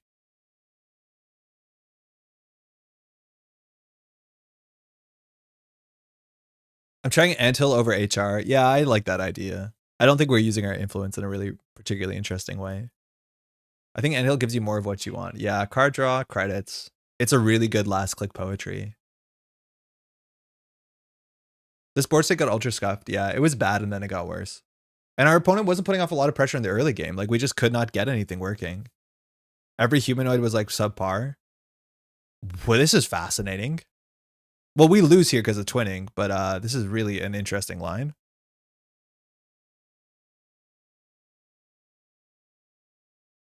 Yeah, we're just cooked with 5 like run HQ. There's no way with twinning we don't see 2 cards. We don't win here. We can bring back 2 moon pools maybe. If our opponent allows us to bring back 2 moon pools, we have a chance. It looks like our opponent is allowing us to res 2 moon pools. It's so funny. The only way we can win. Oh, 2 moon pools is not even enough. We have to like draw off of the tranquility. Do we have another spin doctor? Yeah, we do have another spin doctor. Okay, so add a card to HQ. We'll just add an RLC, I guess. Now install a card from archives. So we can't fire the spin doctor. Oh, we could have fired the spin doctor before on encounter. So I think we have to like wean our hand a bit. The thing is we can get our hand down to a 1 in. With spin doctor, we can fix this a bit. So yeah, decking out's a problem because we have to res another spin.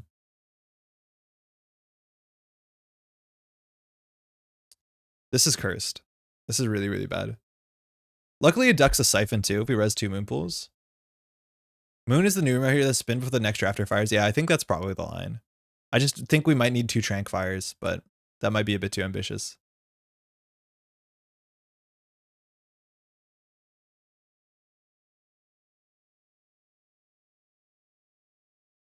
Again, you can't res on approach. Sorry, you can't res on encounter. So as soon as we encounter, you can't like res a trank, but you can still respond. Because once the subroutines are not broken, the paid ability window goes back to us, and so we can do stuff. So here I think we don't spin doctor back agendas because we're going to be drawing them. I think we have to spin back non-agenda cards. and take a risk.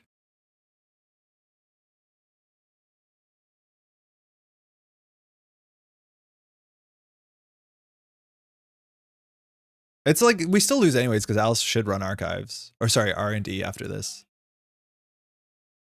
Otherwise, Alice runs a remote server, so we'll gain 2.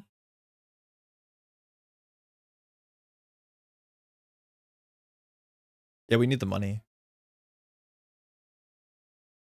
I think the trap is playing Mega Pre and trend setting. You're not sports. Too many one pointers means you're left with agendas in HQ. Yeah, I do agree. And then we whiff on Poétrï because we have too many agendas. So we'll shuffle back, I don't know, the ones that we can't score.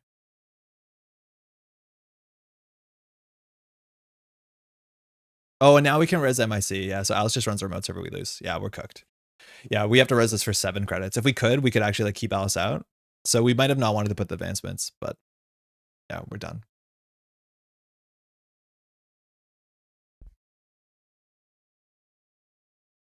Oh, we actually could save this by installing a wage workers on top of that, but that's still a losing line. I was on 16 credits, we're on 2. Yeah, just run the remote. Running R&D, wow. Okay. I mean, like, there's a big chance we still lose here. Oh, it's switch winning. Okay, that makes sense. This remote server's free, though. You brawn through it. I'm surprised.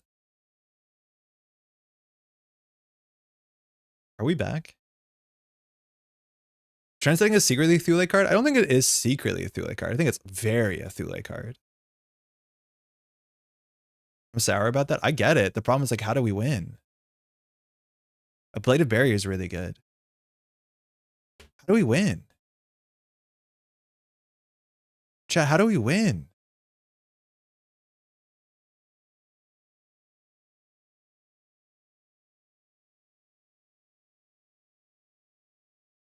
I guess we have to get a Plutus on the table? Oh, sorry. We should at least play one of those clicklessly.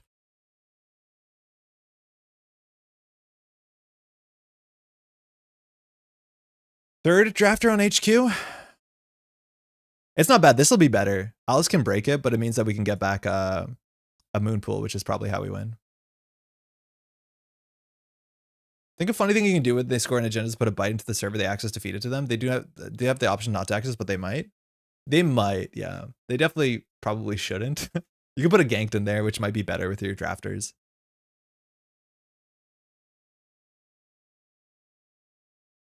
Nice. Okay, good. We bait this run. And then if the Corpier counters get used here, we're in a good spot. This is still not going to cost money, though.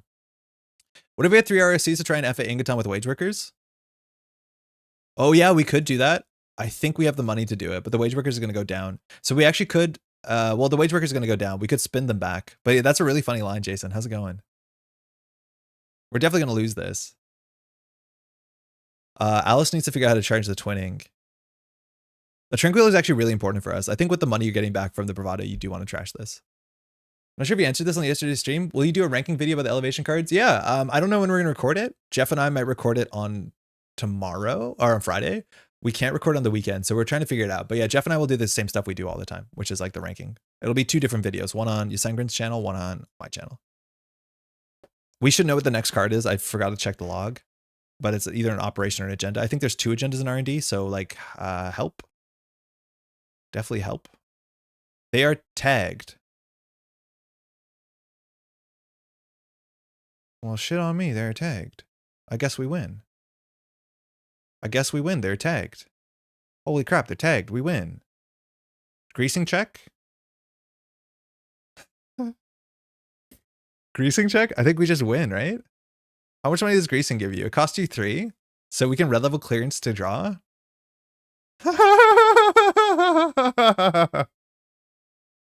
Oh, I am this is so goofy. All right, there's 1 greasing and 3 cards in RD. It might be the next card. I don't know. The problem is if it's the last card, we're in an ugly spot. So we probably just spin back 2 greasings and then just like red level clearance. That'll put us on 3 credits. If we're on 3 credits, we could have just spin doctored before we drew. Mind you, we knew the card. Spin back 2 more. Yeah. The issue is greasing only gives you 2 credits. So if we oh no, we're fine. Yeah, we're fine. We'll just spin this back.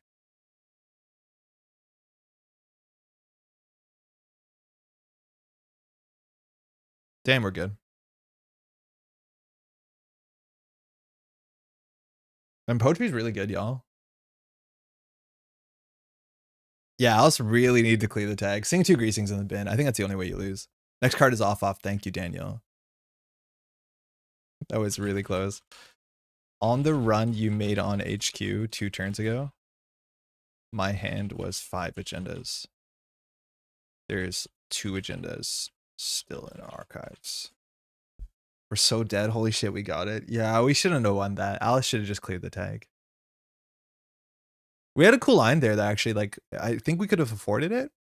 No, we were short on credits, but the triple red level clearance into the wage worker was cool. I was thinking about jamming the remote with such pressure. Yeah, it was, yeah, for sure.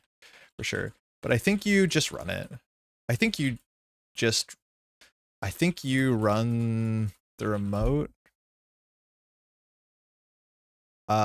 with the charged Kurapira. And you're good. I should have got a revolver down much earlier, but didn't have the clicks I drew in my opening hand. Yeah, firing the drafter wasn't great for you, but it's still almost translated. I think just that clearing the tag is just all you have to do there.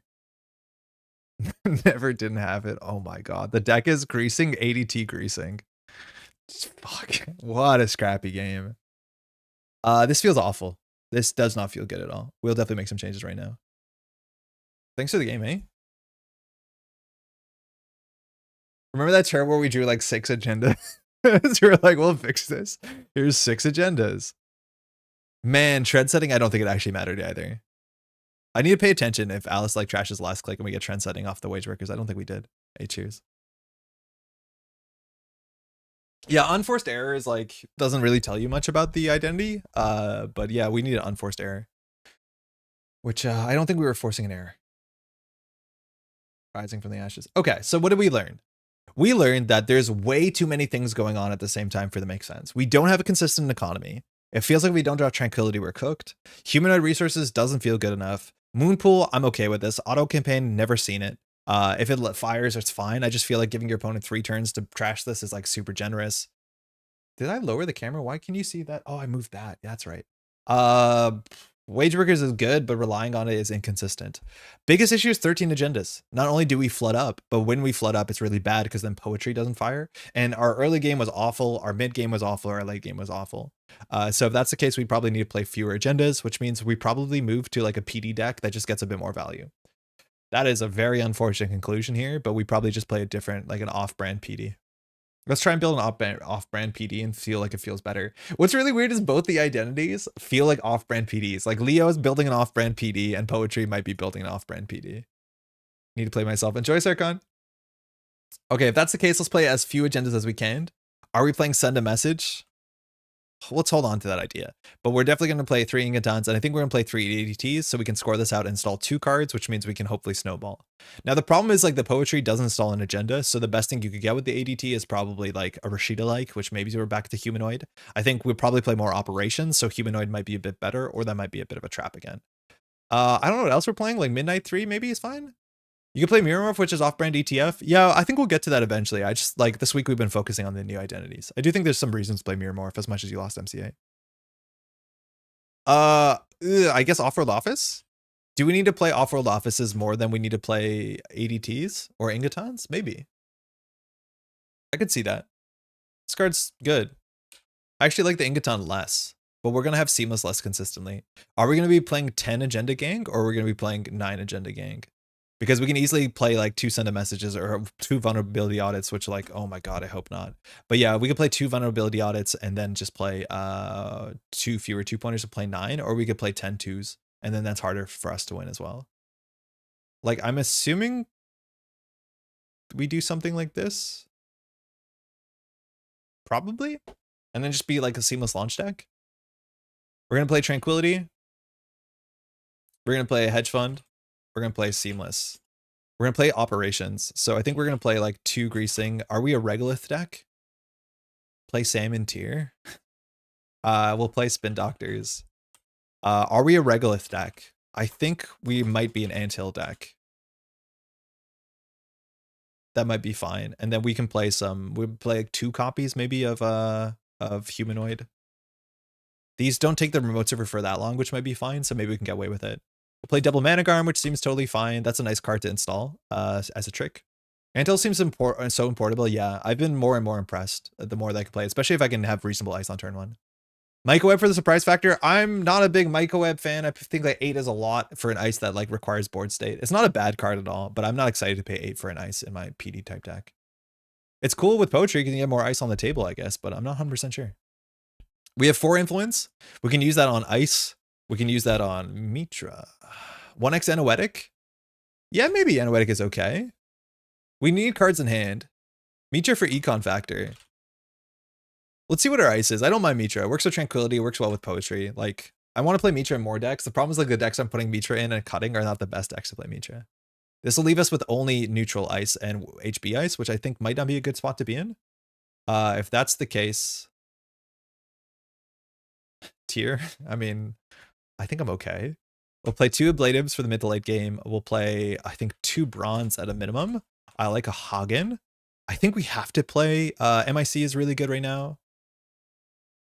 I think I will play a Fly Swatter. I don't think we're going to actually end up playing the other one. Actually, with Mitra, we can get away with maybe playing... do we haul him in? Oh, we could. We definitely could haul him in. I think Holloman's reasonable. I don't know if we're going to have that much money, but Holloman's a really good install with Poétrî for sure. We could play... Okay, we'll play Drafters. I don't think we play Boomy. This is already, what, only 12 ice? We don't want to play more. So what else do we play? Like, I don't know if we play Scatterfield, but in theory could always play Scatterfield on the basis that it like is reasonable with Mitra, because you can make it into something else. Onsel, yeah, Onsel's probably fine. I think Onsel is like a bit ugly because I think Revolver is one of the most common killers right now. If people are playing Carmen, it seems reasonable. No Vovo? I think we can consider Vovo. I'm not super hype on Vovo. Like, Vovo's definitely not bad. I mean, yeah, maybe this is economy. The thing is, like, instead of Vovo, I'd probably end up playing Mersha in this deck. Is it a Lungi Grid deck? Heavens, no. No, Tranquility is still kind of sick. Like, Mersha just seems better than Vovo. And I'm worried about playing a 9 upgrade deck. I feel like every HB deck I build is like 9 upgrades. We need more ice, though. I'm going to keep suggesting PD cards. That's the idea. Let's see what we're missing. These are upgrades. I think Mersha is very reasonable. Otherwise, Palisade's not a bad card. I think we just have enough barriers already. I probably play the 3rd Brown first. Is there a Sentry we're excited about? Like, do you play Unironic Boomy? I don't think you do. Boomy has like nice text on it, but that's all it has. Tide is okay. Scatterfield's okay. We could play like the weird cheap stuff and assuming Mitra is going to do something. Surprise Stufka. I think Stufka is like not bad. I found Moonpool to be very good. We played Moonpool in our last deck. I don't want to play Moonpool in a deck with 9 agendas, let alone 1, 3, 2. Like, that doesn't seem that good. Would viruses are a problem for us? They're not Trojans. Boomy might be a better Fly Swatter if there are not too many. I think Fly Swatter is better because it purges Botulus, which is really good. The difference with Boomy is that it trashes, what's it called? Specifically Botulus. Sorry.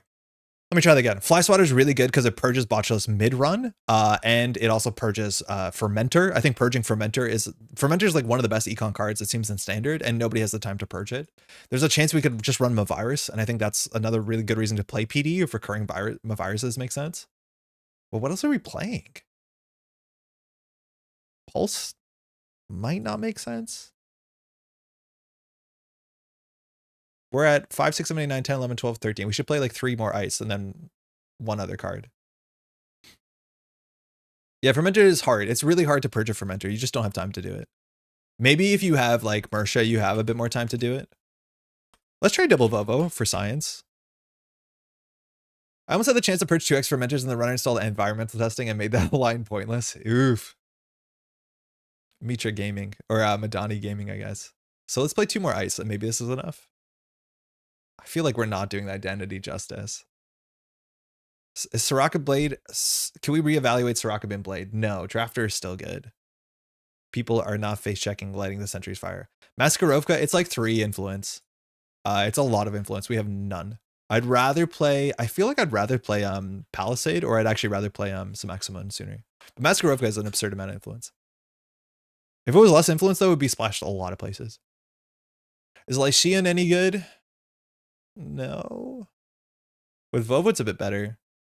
There's no Amakua, which is one of the downsides of Lycean. We could try it. I don't think it's going to be great, but whatever, we'll try it. It's fun. We could try a Scatterfield. It's still fun. We actually kind of want a blowout card, though, with Mitra. Like, we actually do, if we could play a Rototurret, we would consider playing a Rototurret, because we can Mitra stuff at instant speed. So maybe Mitra MIC is good. Mitra Ablative is good. I guess Mitra Boomy is like an option. Scythe on 1x. No Petty Cash? No, I don't think Petty Cash is the... Actually, Petty Cash is like kind of comparable to Greasing. The problem is like Petty Cash does work with Humanoid. It's just like, I don't know if our deck needs more hedge funds. Hagen is Rototurret? Yeah, we have one Hagen. Maybe we'll have Boomy just to be able to like swap it in if we need to. You've already vetoed tier for the Mitra space. Hey, F it, we'll play tier. We have all these ADTs. Why not? We'll play a tier. We'll Mitra it for 7 cards and see what happens. That's fun. We probably should cut the on-sell. I do feel like we maybe have built a Leo deck, but we'll figure it out. Do we have enough operation to be comfortable with HR? Probably not, actually. Genuinely, probably not. Because you can't really play Seamless. It would be just hedge fund and greasing. No, this is probably suspect. I wonder if we just do Regolith. Oh my god, we're building the most boring deck. This is the worst. This is so bad. Trash tier for Leo power move. It's right, though. Sometimes it is right. Like, if they spend their turn breaking this, they probably can't run back. Like, it's funny that actually, like, trashing the bigger buy rates sometimes is better. Because they, like, deal with a Boomy easily. They don't deal with a Brawn easily. Third Brawn might be right as well. We'll try this. There's some suspect stuff in this, but it's just like, okay, it's PD without Anoetic. Not PD.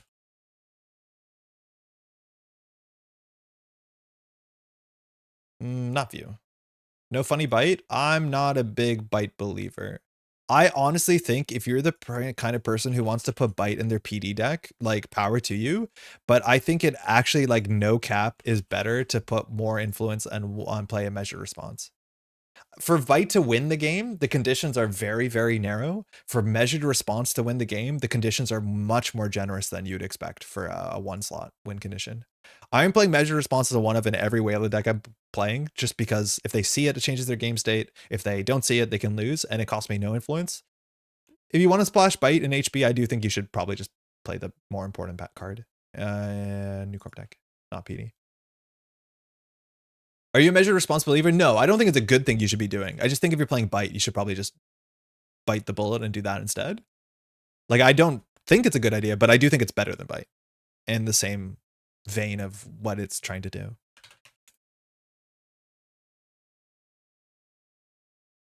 Workhorse. Making them break a tier, trash over, and the run, and the Mitra back to the table. Very funny. Yo, Warlock, how's it going? Hey, Chow. Tier is such a perfect card. Sanjay, how's it going? My one complaint about Tier? Hey, Chow. Good luck, have fun. And I think this is something you see over a couple of the early productions in NSG's Ashes cycle. We're playing against mostly hot 47 cards. Don't love this. Actually, we should move back to send a message if we're playing on Cell, Brawn, and Tier. We for sure should. Oh, that's not good either. Oh, this sucks. When you're dreading the game from turn 1. The one thing that I feel like is some of the early designs is like the blacks seem too black and the brights seem too bright. I feel like somewhere along the line, the Liga art got a bit muddy. A bit of this is the low DPI scan, but I don't know if the processing on the NSG side earlier days, like, kind of compressed cards. Because this feels like it has the same sort of like color, like the brights are too brights, the darks are too dark, that you see on cards like this or Bogalter. I don't know. This one just seems like the muddiest Liga card we've seen, and I don't know why, because it is just a good Liga art still. I don't know if people felt that. Double mulligan though, okay. Okay, that's good for HQ. So, how do they play against Poétrï? Not 100% sure. We could bleed an agenda on R&D and install the Tranquility that's night. I think we do Drafter HQ. Why can't we have Bogalter back? Because the numbers are messed up. It's really, really good. I do think modernly, like, Carmen and Revolver is still really good. I don't think you need it, but Bogalter, the numbers, there's like no reason to play any other killer in the format.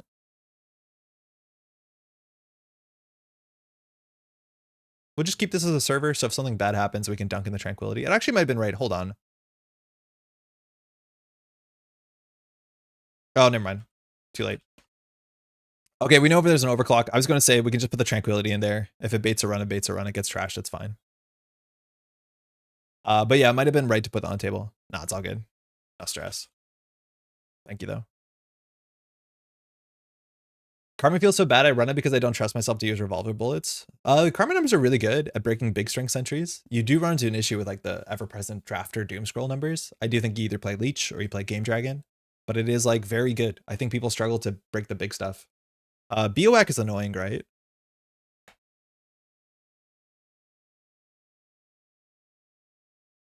Oof. Oof. Oof.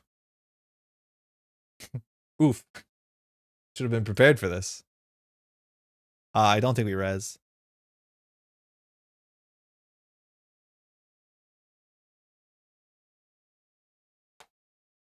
Yeah, Game Dragon is cool. And Paul, you can also like play Buzzsaw and feel okay about it in that matchup.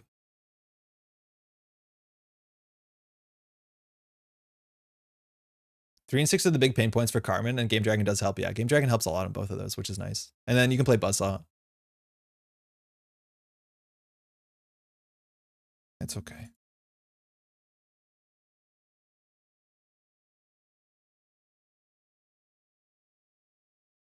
It's fun and nice.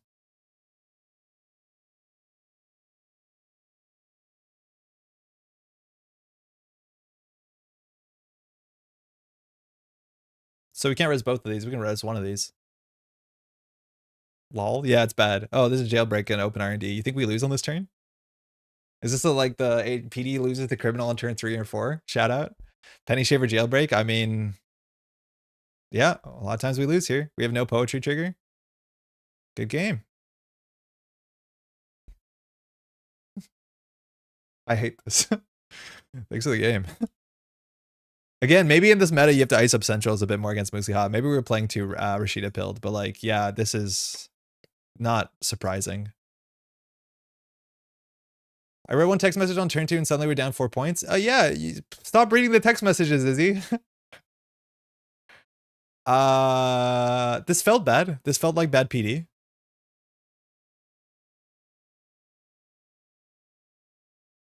Can put the Sams in? Yeah, I will put the Sams in. We have 2 influence. Look how good the Mitras are. Very, very good. Very, very good. I think we just need another ice for centrals that we're excited to. Well, like what ice are we excited to res circle on centrals on turn 1? It's like Maskarovka. I'm not excited to res any ice on turn 1. Tattoo? Yeah, Tattoo's way better than Mitra too. That's the only ice I'm excited to res on turn 1, it turns out. We're on 17 ice. Okay, we'll cut a card. Obviously, it's a Lycian. What happens if you face check into the Lycian? The run loses a click and a credit. We trash a program, gain a credit, and end the run. I mean, like, parts of that sound okay. If you don't think too much about it.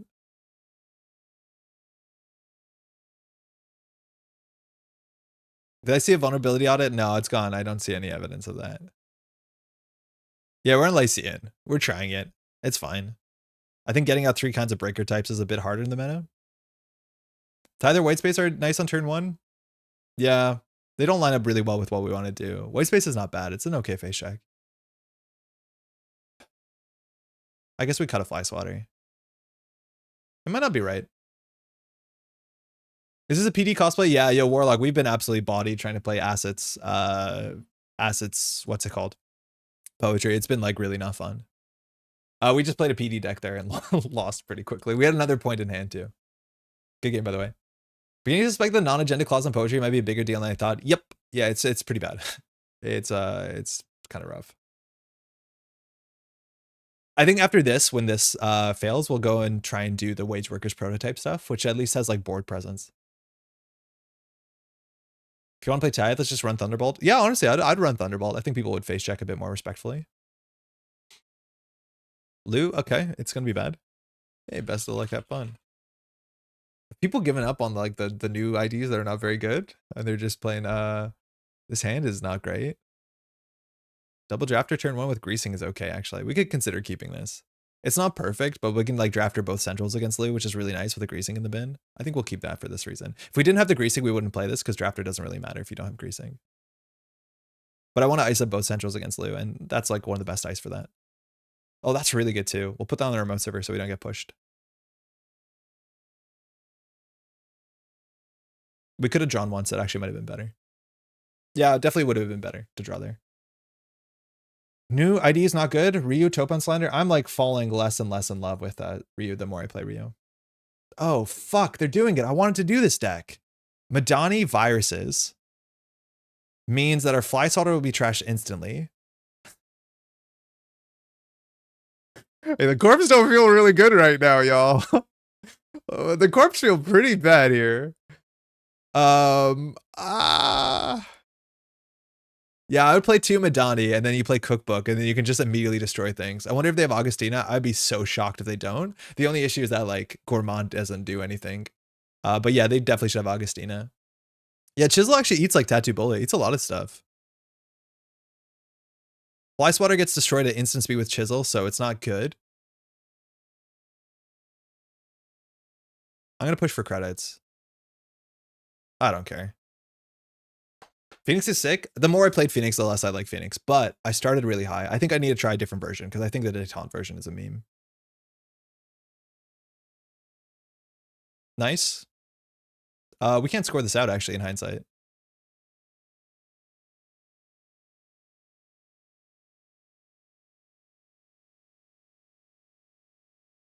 I mean, they're going to work on it. At least the Fly Swatter does something.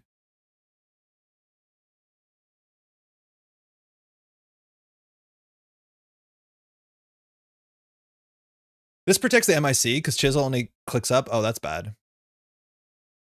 At least we get the Managram for free. Yeah, that's fine.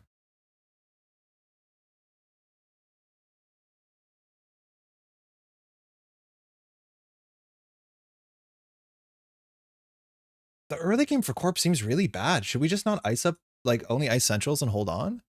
We lost to Vovo? Yeah, we would actually really like to draw on that. Like, I don't know what to do.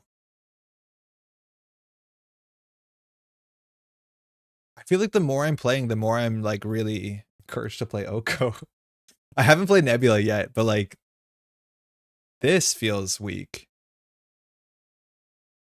We have econ problems. We have ice resing problems. Like, I'm not sure what we're meant to do to deal with this. Like, just play hedge funds and 3 petty cash and, like, ice up both centrals and just play money for the first couple turns. They see a card. They might Gourmand it. They Gourmand to Regolith. Okay. Lou's been triggered already that turn. So they kind of lost a Gourmand there. If we get the drafters up, we're okay. Now here they just have a full hand size so they can, like, load the Madani on the next turn maybe. Tranquilizer will be a bit ugly, but I think they're committing to trashing this, which takes a lot. Have fun practicing Murder Nebula. Ooh, Heliamphora. Nihilist. Sick. Nihilist maybe makes a bit more sense. Maybe we play Economy Ice, Pop-Up Window, or Wave. Pop-Up rotated. I think Wave is like an option, but it's a credit unless you play a lot of other stuff. I think Rashida's conditioned at all that we need a remote early, but it's not necessarily the case. Yeah, I feel like we just, like, ice up centrals. I don't want to give card draw because of Madani. I'm going to give the credits. You're going to have more credits. They have no way to spend credits currently if they drop, like, a artist, heaven forbid. Wave just your 4th and 6th Scatterfield with fully op. DZ, nice. Oh, Meecher's good into ice destruction. I think we just score out the off-world, though. It'll give us enough money. So we'll off-world, then we'll Poetry. So it's Drafter, send a message MIC.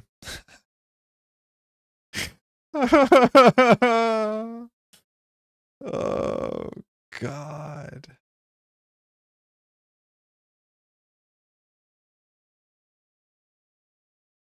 That's so bad. Wave other searches for other eyes, yeah, for sure. You can't get card draw, just have money, I don't care. That's scary. The Chisel now destroys 1 strength ice immediately. They might not be putting off that much threat. So we have no ice in the bin, so the Mitra actually doesn't do anything besides gives us credits. We could do advance, but I just want to keep our money up because we need to be able to res Central's ice. Okay. They're drawing. Looks like they didn't find their card draw.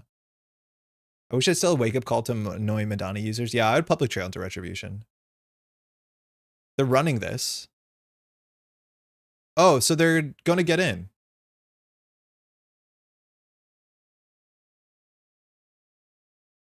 action.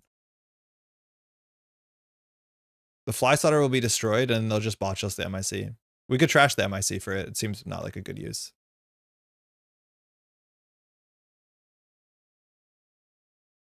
So purge, stop that. Pop MIC preemptively. I think I'd rather them spend the botches on it because they're just going to do it next turn. Only one Madani per turn. Oh yeah, right on. One Madani per turn. It has text. That's pretty good. Using Mitra to like flip the botchless ice is good. The problem is with Madani, they don't have to pre-botchless the ice. Oh, Volvo would have been really good.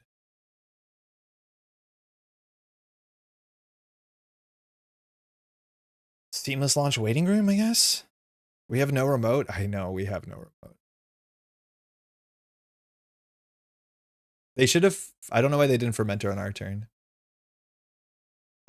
We would consider resing this drafter. It puts us on 6 credits, and if this uses a botchless, we're fine.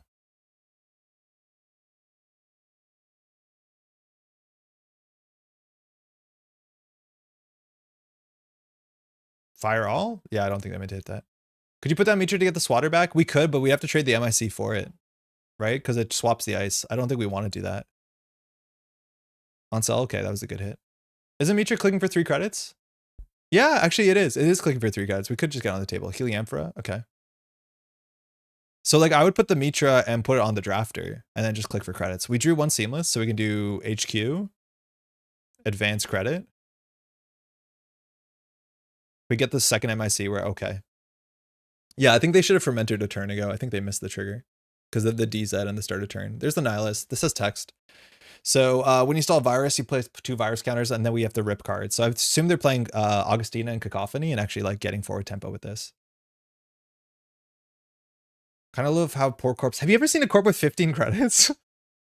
Have you ever seen the Texan Francivia award do anything? Running last click? Why? Just for the chisel? They can't do anything here, right? Yeah, I guess they're just like chiseling. I mean, okay.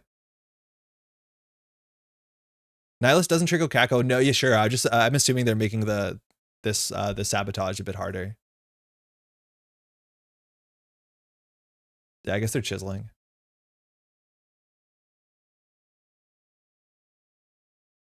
Oh, wow.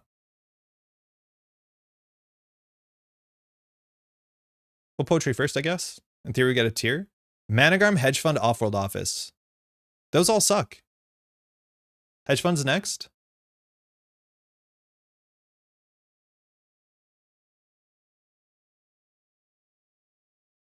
We're on 3 credits still. You have 3 credits. So we know Nihilist is going to hit the Hedge Fund, which I think we're okay with them drawing. The Augustina coming down is going to be a problem. Wait until you meet your fly swatter. It's exactly what we're going to do. We like to chop like the hedge fund because we do credit hedge fund. I think we need to do credit hedge fund. Otherwise, you're drawing an off-world office. Actually, no, that's better. We know what this card is. Poetry is kind of cool into sabotage. 15 credits, that's fine. Run HQ. Oops.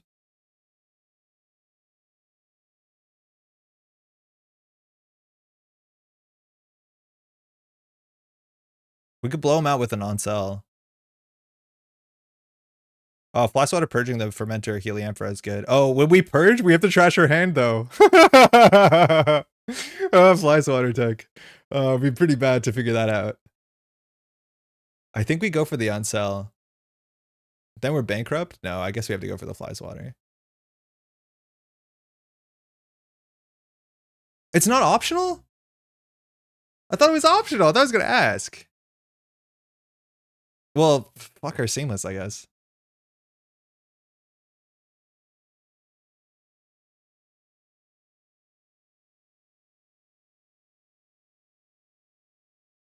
Still fine. Still cooking. We win next turn. I think we have it.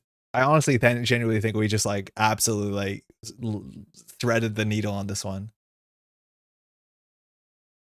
Our opponent's deck is way cooler than ours, but we have just been threaded the needle. Double MIC, send a message, seamless launch top deck. Oh my god, we've been cooking. Mitra's good. Scrounge? I mean, you got to run here. This felt more like PD than Acer Sports. It is because it is. What does this do?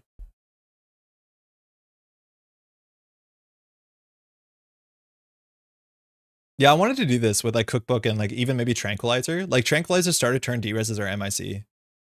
I don't know where the influence comes from. Like Simulchip, they're probably not playing. I think they're counting on Scrounge, which doesn't work with Madani as well. But they lose here. We res nothing.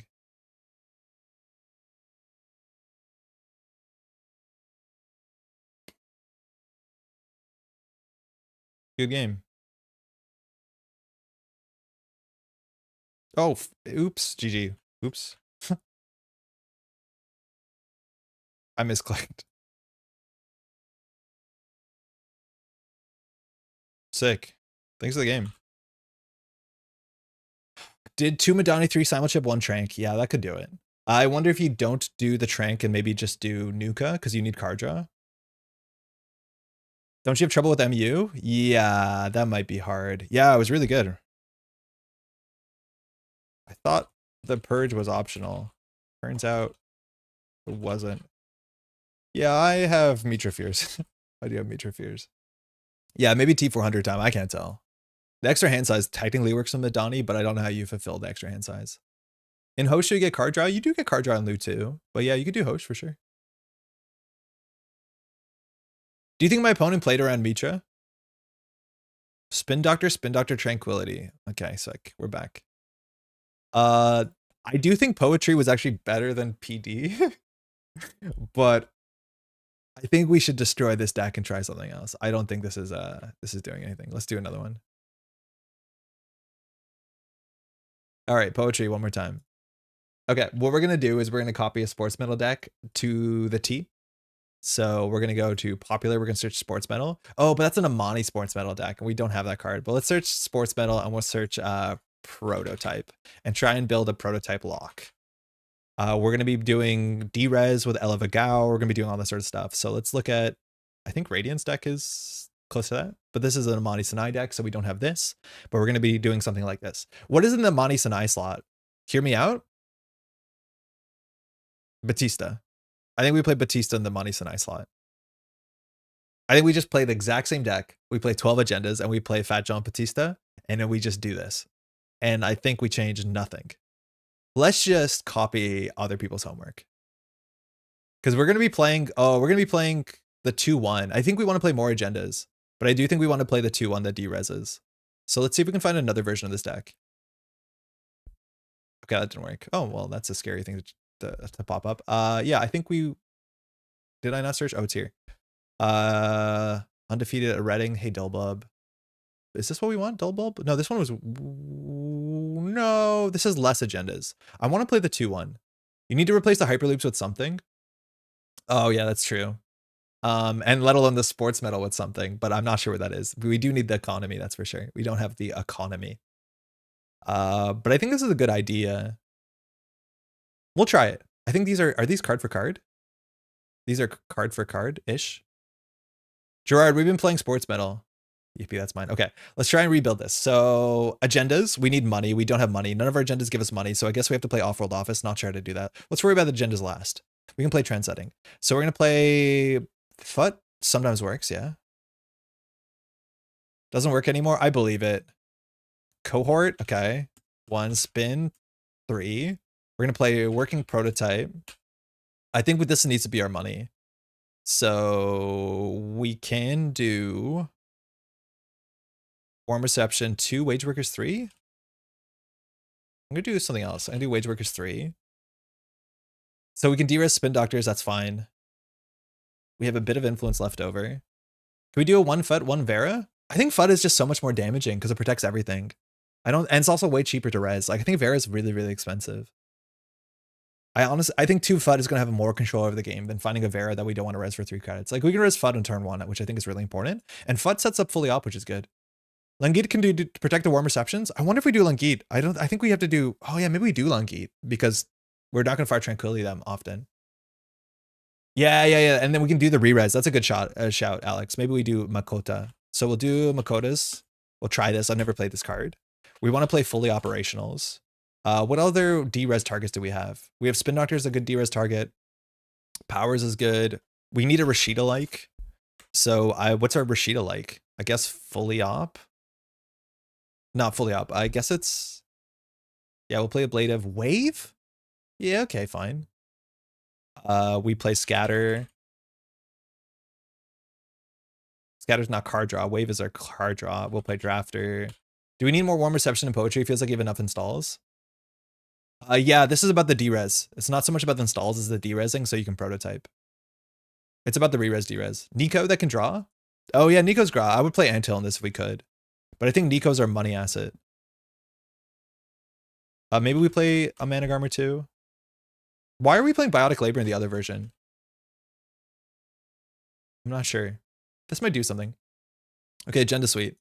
Off-World Office is going to be a bit trickier, but maybe we can do it. So if we play... Man, Off-World Office got harder to find suddenly. We'll do Off-World Office. I think we do Ingatan. Nico, not Auto. Yeah, I like Nico for the card draw. Auto might be better, but I think Nico just gives you more money faster, and we just need more money faster. And I think we need card draw because we're playing warm reception prototype stuff. I think we're going to need more ice because we have to actually protect our stuff. How much ice was this on? This was on 8 plus 3, so 11. We're on the same amount. 3 ablative, a brawn, 3 gatekeeper, 1 MIC. So we need some bigger ice. So we'll do 1 brawn, 1 MIC. We don't have to res them. We just have to get them on the table. Okay. So trend setting might be too slow. I wanted a card draw. Clicks can be exchanged for card draw and services. I mean, yeah, but this is more money faster. I like money. That's very funny. Stake it on no. So off-world's going to be a bit tricky. You can be in +1 card the first turn is res important. Yeah, I think it's going to be really good. Our margins are going to be pretty low. We'll add Ingatons. This had Luminal, right? No, not even. Oh, Ikwa. Ugh. What do you do for Ikwa? The 5/3 slot's so bad.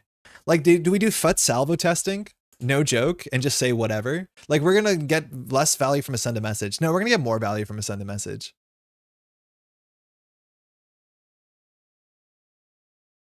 Yeah, maybe we're stuck with Sam's, but I could see FUT salvo is like something. Especially if we want to play a couple of the 2-1s. Because I do think we have interest in playing Elevagao Bifurcation. So we could play like 3 5/3s. Gain 2 is better than a blank, I guess. Yeah, I guess. No trend setting with all our assets. I don't think we can afford to. The 3-1 slot is like kind of cursed. We might be wanting to play points instead. I don't know. We could try it. I think we have a slots issue. Nano trend setting. If you go the direction auto gets painful in the runner too. Nano and trend setting. Yeah, but slots, right? We definitely don't play 3 of these. I'm assuming we might play 1 and then we play 3 3-pointers.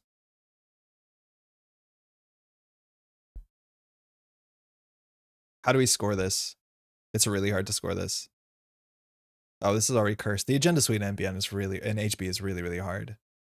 The 3-pointer slot just sucks ass. It's really, really bad.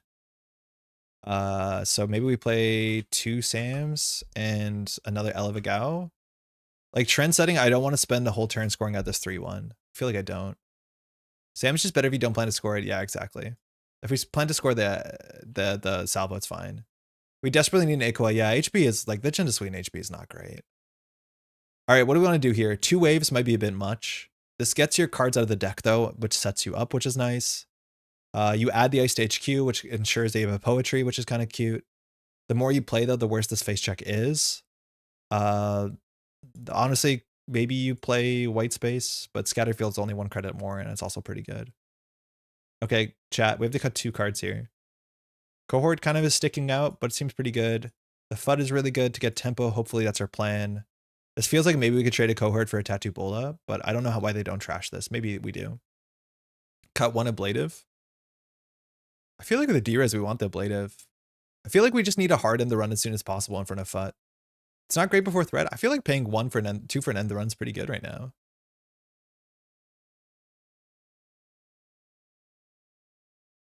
Never really liked wasting the Lage Workers in the last iteration. I feel like we have more incentive to do it here. We also need it because we have no seamlesses. Maybe we can cut a Makota. I don't know how good 3 Makotas are. I think that might be a bit much. Yeah, I think 2x Langeet makes sense. I just want to test it. We'll try 2 Lakota. Let's go from here. So I don't know why it was called Veruca Sports, but we'll call this something spicy. We'll just call it Bautista Sports. Bautista Poetry. Whatever. We don't have to be creative. I wonder if there is something with FUT in like Salvo. FUT like really does goof the game up. It's really powerful. But you need to be able to end the run ice it, which maybe it's either scatter or ablative. JNet, let's go.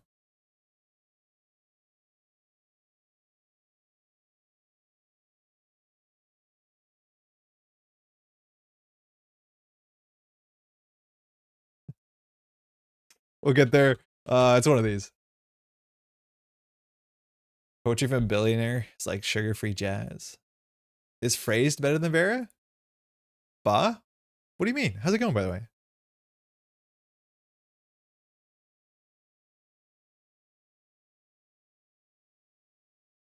Is FUT better than Vera? Yes, way better. I don't think we can afford to res 3. But FUT would just res at the end of the turn and don't care.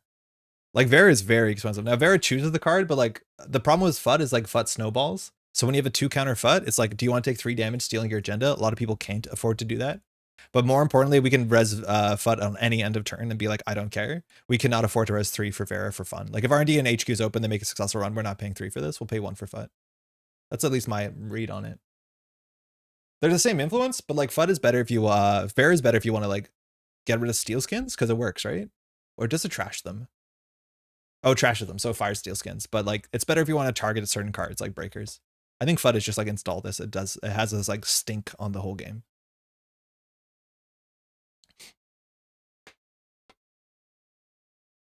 I mean, okay. That's not good for us. Hey, best of luck, have fun. I feel like everyone's just playing mulch and good stuff. Criminal now. Okay, that's pretty bad. This handle awful.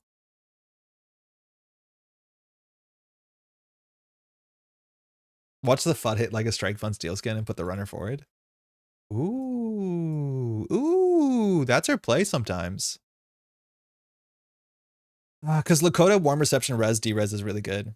Oh no, it's Lou. Yeah, it's been bad today.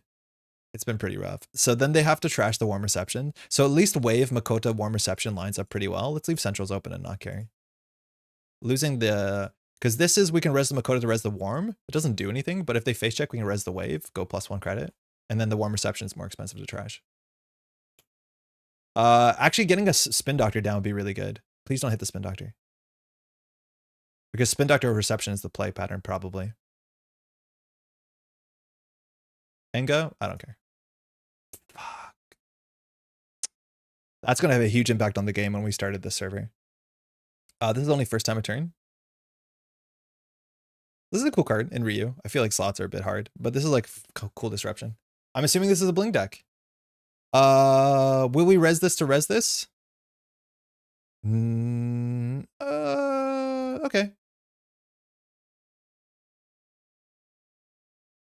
So now it refreshes. Choose a card to install. Man, if the spin doctor survived, such a better turn. We'll do new remote. Okay, ugly. We can do draw, wage workers. Don't worry about our credits. Draw. Draw. Oh, this is bad. Do we want to go down to 1 credit? This can still threaten a drafter. We did lose the drafter, which is not good. So we can draw once more, install. Snack only has 2 credits. This might get a Gachapon. That's something. So we can either ice up the wage workers, which is kind of fine. We can't really res it on 1 credit. We can put it on HQ, which is okay, but I think we have to set up the fully up here. So we'll just set up the fully up. I don't think we're going to be deresing waves, but we can. So direct access, that's kind of fun. We have Spree, so that's botchless spam, and we have Time Bomb. So yeah, the Spin Doctor is going to be really important. Scrounge. This doesn't seem very impactful. In fact, it was a full whiff. Whoa, was that a full whiff? Removing the direct access in the Scrounge. That's funny. Gourmand, run HQ. Oh, run the remote. Yeah, that makes sense. We cannot res this. Did you not use the Makota credit to res warm? I did. I just clicked it into my credit pool. You need an iced one for the D-res?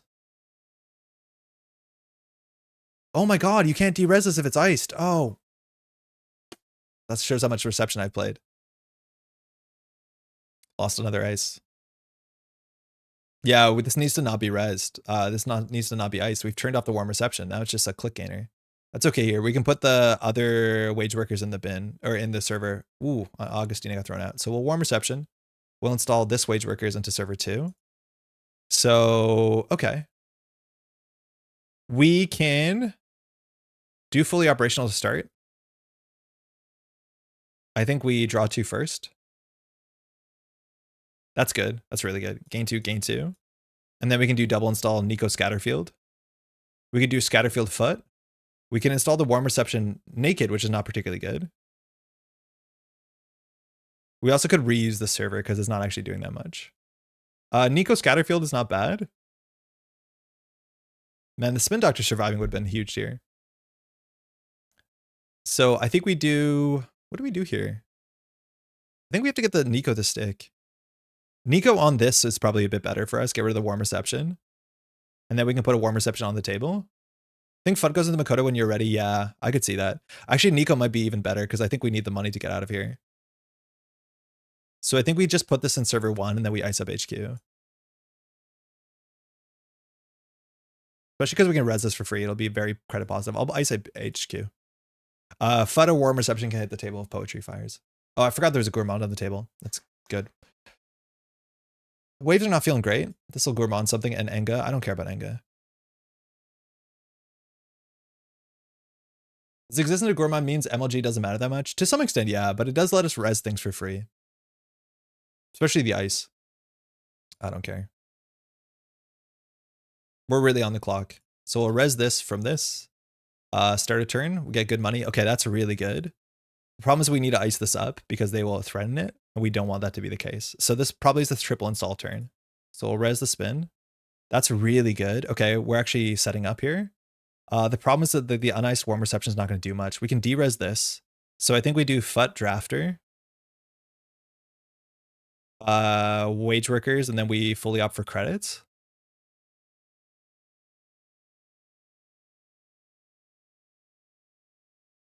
There's no way the Spin Doctor is not going to get contested, which is a bit ugly.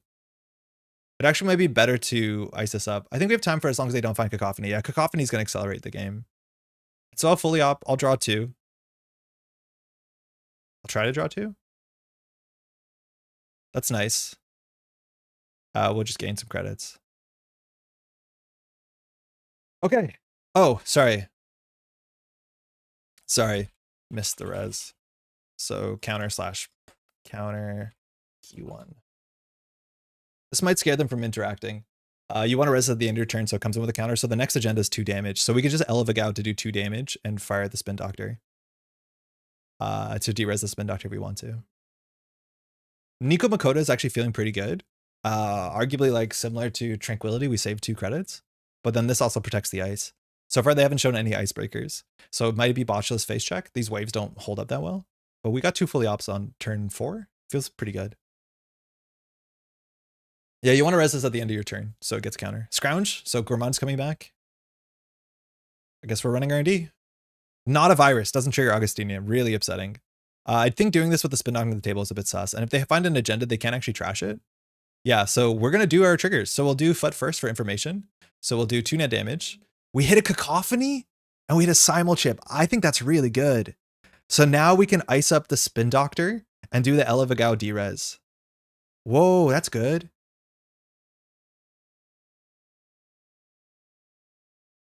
I mean, that was incredible. Going back for the Gourmand trigger. Fine, we still have a Spin Doctor. Okay, I hate it. Warm reception, new remote. Game-winning damage? Yeah, potentially, but that was really good for them. So warm reception, you may install a card from your hand. I mean, I guess we can do that. So start a turn. We'll do the Nico. Well, warm reception, we'll install the Managarm. What do we want to protect? I think we want to protect R&D, honestly. Yeah, last click warm is really good. We can also protect the warm reception itself, but I think we need to ice up R&D. So we're hoping that choose another card to de-res. We're really hoping here that we draw into an ice for R&D with Poétrï. In theory, we can do it after, but we want to de-res something here. We could de-res the Nico for infinite value, but I think we want the server. We'll res this again. Okay, so we install advance, and hopefully Poétrï and ice on R&D. Powers that be would have been sick, but we binned both of them. This is going to do damage. It's nice to get the trigger on the turn. Score. We'll Derez the Spin Doctor. In theory, we should see the fat damage first. Fat damage. We hit a... What did we hit? Oh, it's here. We hit a Scrounge. Look at the top 3. Find Ice. It's Wage Workers, Off-World Office, Spin Doctor. So we'll put another Spin Doctor on the table, I think. We know the top of the deck, what it is. Unfortunately, we don't get the Scatterfield on the table. Yeah, the spin is really good. Now, Gourmand means that the top of R&D will be known, but we can res the Managarm. This is kind of cool. Now we have a remote server to score in behind. We'll do Scatterfield, Trashing the Wave, Ingaton. This they can deal with the Managarm. If they Gourmand the Managarm, they don't Gourmand whatever's on the top of the deck. We also could draw through, but the top of the deck is known. I forget what it is. Yeah, Prototype would be pretty good. Double click. That's fine. This is Icy Hot, but less miserable. Yeah, it kind of feels like it, doesn't it? Problem is we can't score this turn. Wage Workers Off-World, yeah. The issue is if we install it with Warm Reception, we can't. So we will... What are our trigger orders here? I think we Spin Doctor first. We'll res this Spin Doctor. Wage Workers Off-World, okay. So we'll res the Warm Reception. Start a turn. We'll Nico first. I mean... Okay. We'll put this on R&D, which feels really good. Choose a card to Derez. We'll Derez the Warm Reception. Oh, sorry, another card. We'll Derez the Spin Doctor. Okay, we're flooding, but maybe not bad. Next turn, we'll Warm Reception the agenda into the Makota. We have nothing good to Derez here. We could Derez Fut to get another counter. I'm not above that. So we'll do Fut first. We'll do 2 net damage. We hit... This is sick. Res Spin to fix hand, not a problem. It's behind the Scatterfield. We'll do Poétrï first. Look at the top 3. So it's Send a Message, Ingaton, Working Prototype. Okay, I hate that. Prototype is good. I think we'll put the Prototype here in server 1. To bounce Augustina doesn't seem like a winning line. I think we just put it on the table. And we'll Derez Fut. And then re-res Fut. Gaming. They have 9 credits, they're gonna hit the table. And then my favorite freestyle prediction was Mirror Morph will become 5-star, yes, but Icy Hot. Look at the foot. Look at the foot. So this is to send a message from the top of the deck, which I'm totally happy with. Look at the foot getting pressured. Just has this horrible aura. If Snack doesn't trash this, Snack can die if we can fast advance. Unfortunately, we have no fast advance, so we'll res the Drafter. Did the fat Derez do anything? Oh my god, no, it didn't. No, it didn't do anything. You're right. I thought it would get a counter. It actually did nothing. Res Prototype first? Yeah, it's the last click. We're good with that. So we'll res this. We'll res this. One of these subroutines fires. If we get a fully out back, we're pretty good. Yeah, it's not keeling. I thought we were going to juice a keeling. It's not how it works. Because it doesn't get one when it resed. Install a card from HQ, so we can add a card to our hand, so I guess we'll get a fully op. Or we can get a powers that be. I think we're going to need the bounce back in money. I think we'll go for the fully up here. Losses of credit, they can't transfer us. Yeah, nailed it.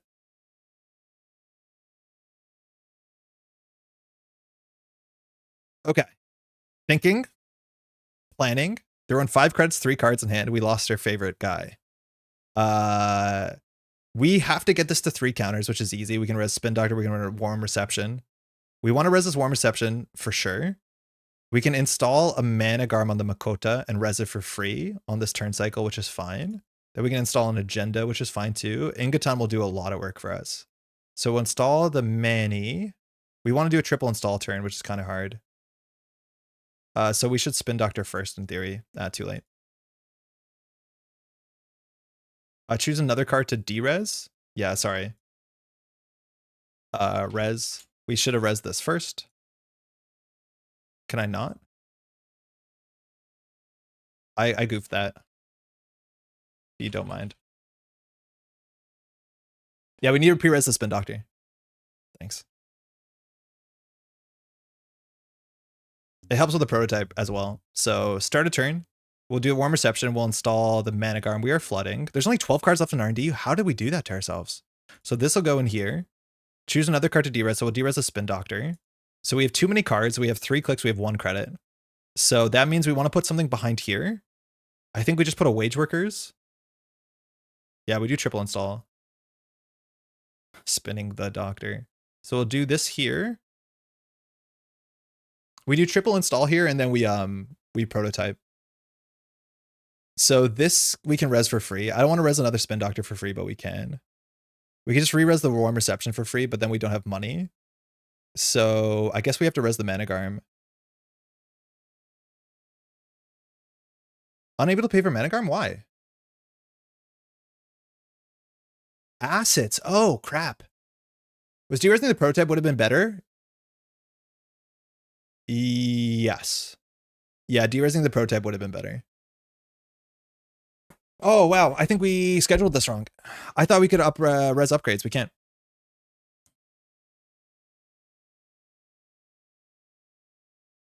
We'll be okay.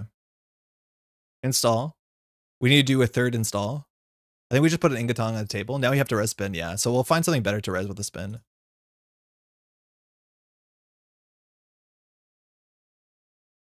So I think we install the Nico and we just hit prototype.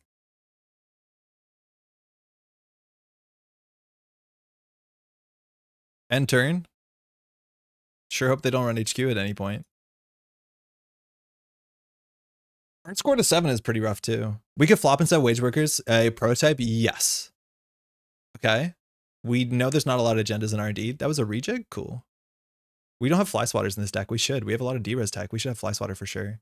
Oh, we didn't put an agenda on the table? What are we doing? We didn't put an agenda on the table? Love Joy to see Energ with almost no board and with 10 servers. Yeah, we had a FUD fire a couple times. Fire? This is non-agenda card? Oh no, we have an agenda on the table. What were we talking about? We had an agenda the whole time. Have you done a tier list of my favorite sonnets? We don't have to shuffle back in here. Not a lot of agendas in R&D.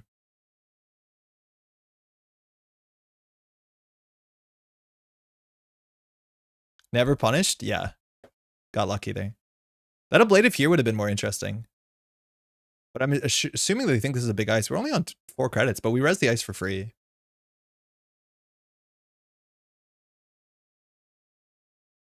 Yo, Cat, how's it going?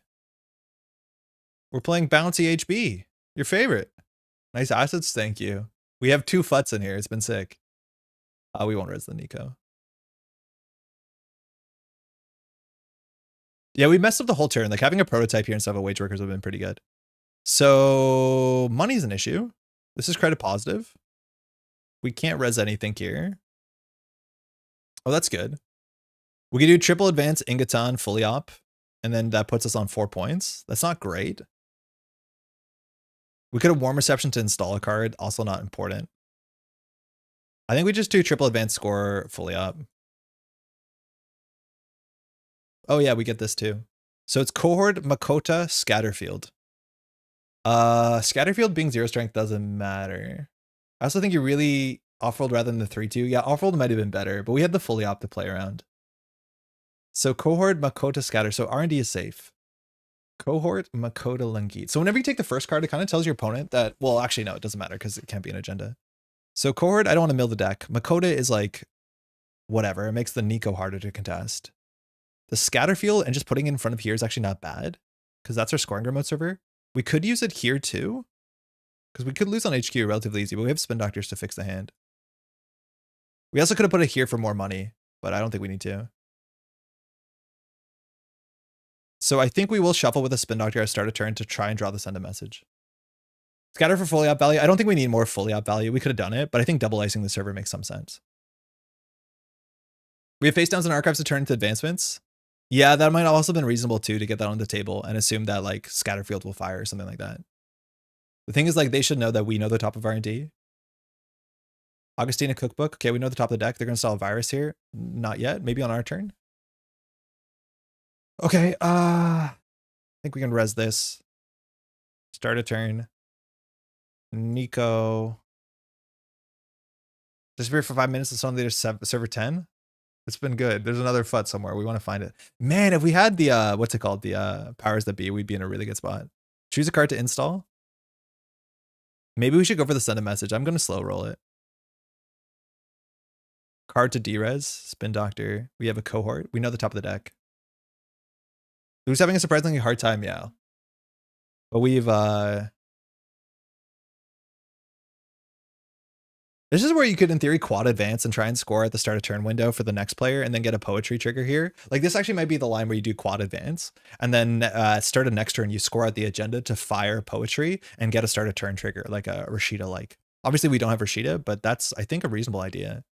We could double advance here and force them to have it. Gachapon would probably get a Botulus. I think we're feeling pretty good here, though. So I think we just do triple advance cohort.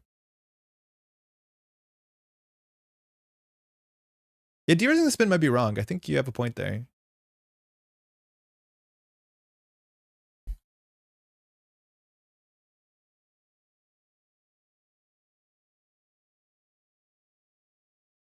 Your 6 cards in the stack? Yeah. Yeah, we probably should not de-raise the spin. Especially with Augustina, too. Like, we're going to take some damage. I think I'll just throw out the fully up from hand. Yeah, we might mill out. We probably don't want to de-raise the spins. Let's see if that catches up with us. Ooh, Pinhole. Nice. So here they can get a Heliamphora and a Fermenter. They probably want to go to the Fermenter for Augustina. I think it might have been better to Spin Doctor back in to send a message and have a shot at the send a message. Because there's also send a message in 6 cards. So it's like 2 and 8 after we shuffle back with spin. Here will cohort score the agenda and jam the next agenda next turn. Chisel, okay. That's a 0 strength ice. We'll rip the fully up from hand. They did just deal with this. The problem is the Managarm. The funny thing is if there was 2 scatter fields, trashing one doesn't help the other. Oh, wow. Well, we had a FUT lethal here. Botulus, okay. Okay, Managarm's going to hold. Another Sabotage. I don't care. I think we know this card. It's a Lageet. We have 5 cards in the deck. We actually have an issue here. They're running. What does Ablative get us? FUT? We get a FUT lethal? No, they have to draw. We don't get a FUT lethal. We have no reason resing this. Unless we want to get a 3rd Scatterfield there somehow, or 4th. You can undo. I've done nothing. Is it not? No, it only does 1 damage because it won't have a counter. Because it gets counters at the end of our turn, not start a turn. So they would need a draw.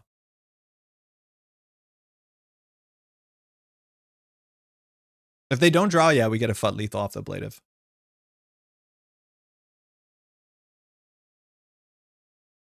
Okay, they're pulling it back to the top.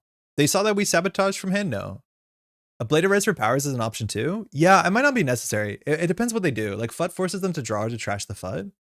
Powers is not bad too, because it can get... Maybe we could get an ice on R&D, because there is one send a message. Yeah, no worries. No stress. Oh man, the Nico, we actually might trash the Nico so we draw fewer cards. Like, we might install the FUT on top of the Nico, because I don't want to draw a card with this. We definitely didn't play this perfectly, but the ideas are sound. Sort of. It actually does feel like it's kind of flimsy. You install the last agendas with the powers? Well, we have an agenda in hand, so I don't know if we need to install with the powers.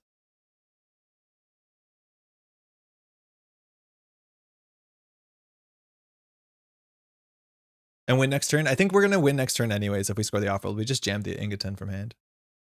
All right, rejig. Oh, that means they can deal with Managarm. That's really cool.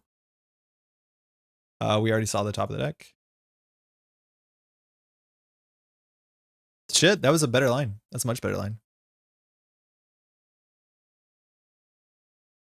Yeah, they're going to be on game point. Actually, we might lose this.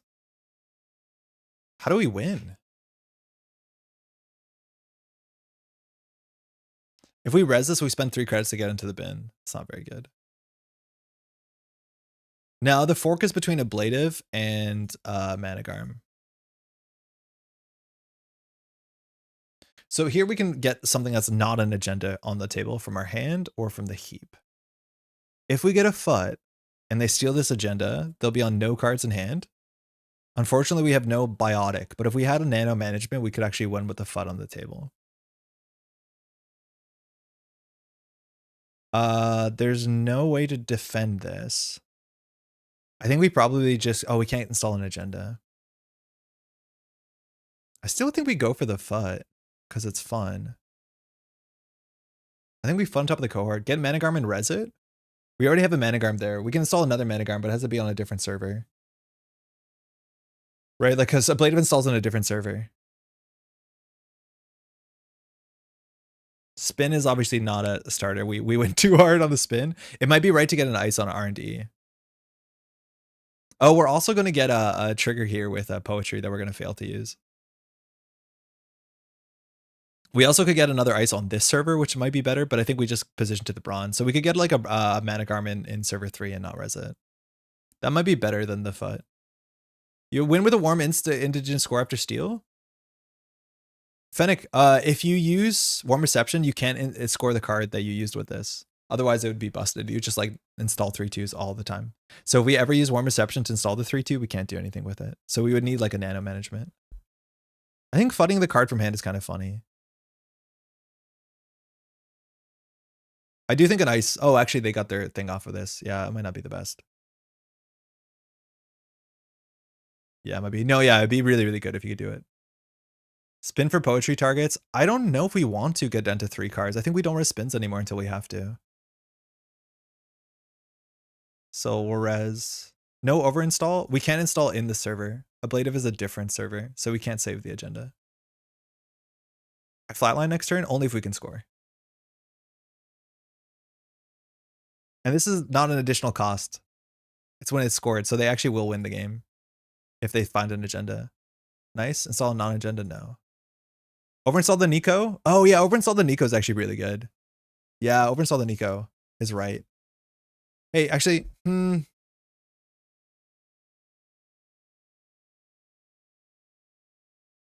Spin doesn't reduce in cards on R&D if you pop it? No. Do you have another Elevagao? No, we only have 2. Yeah, I don't want to draw cards. Okay, so this server, they can run next turn. They just double click the Managarm. So I think we go for the bronze server. The problem with that, oh, we're in a bad spot. I think it's just barely okay. This still feels really flimsy. It's a super bladder hit. Yeah, we have too much money. What are we doing here? How do we close the game? Maybe we do play 1 biotic. If we had 1 nano manager, we would be fine.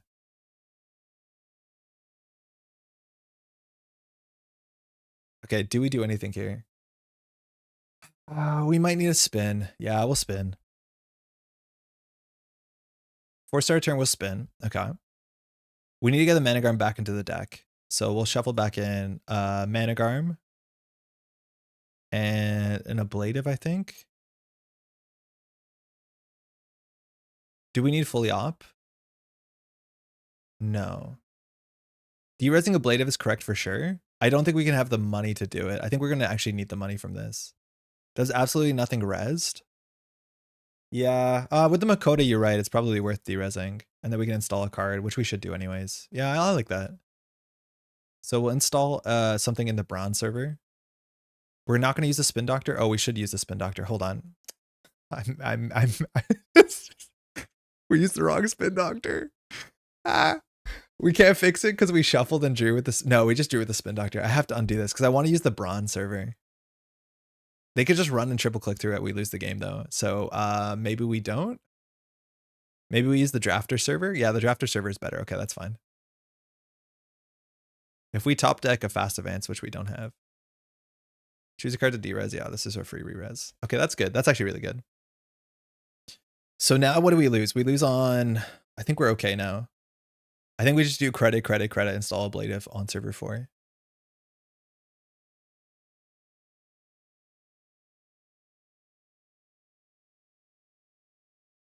They don't flatline.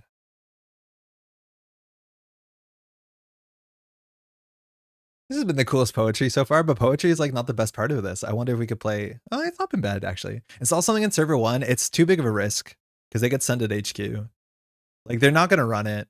If they do spend their whole turn running it, so be it. It's really hard for them to bleed. Oh no, Ablative they could beat it. They have to break both of these. They have to break the Drafter though, which is the issue.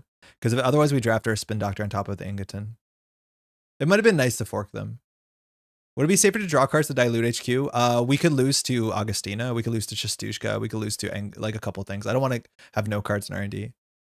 Because I want to be able to res the Spin Doctor. Playing this in Thule would be miserable. Yeah, it might be just strictly better in Thule.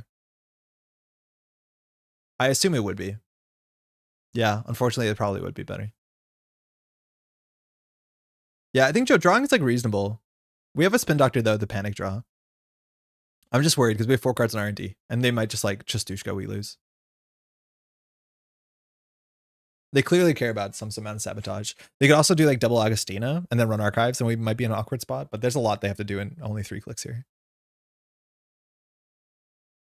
Might be better in Mirror Morph too. Oh no. Oh no, the last line of HB options.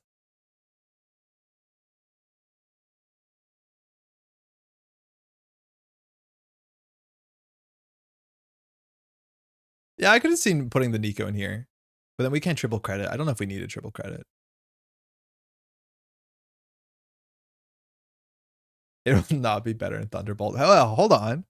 We just play 3 boomies. We play some tides. We re-res. Honestly, Warm Reception is not awful in Thunderbolt. The problem is it might not be the worst. People might be a bit more scared to face check. Because you can play Samak-Saman, you can play Tithe, you can play Boomy. A lot of it's actually not bad. Deresing Tithe is really good. They have 1 click to win. Okay, that's it. The Fut Aura got them.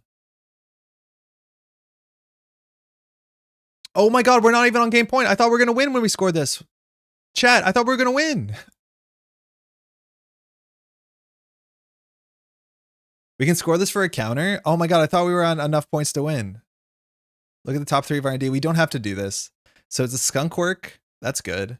It leaves us 2 cards in R&D, so we can technically not res Spin Doctor unless we do it before, so that's fine. We're going to say no. Oh my god, I thought that was game. So now they have to trash the wage workers? Oh boy. It hurts.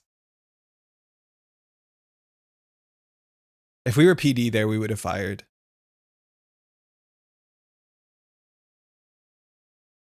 So they've seen through Ingoton. They haven't seen anything else. Gachapon. Okay, so they can make us mill 1 this turn, 1 next turn. That's fine. We'll throw from hand if we have to. And by mill, I mean sabotage. They could face check this and run it. They have to be able to break both of these though. So they could install card from hand run. Okay, what do they got? Cacophony? Okay, that's not going to do anything. Botchless is going to do something. Chisel's going to do something. So this might be fine.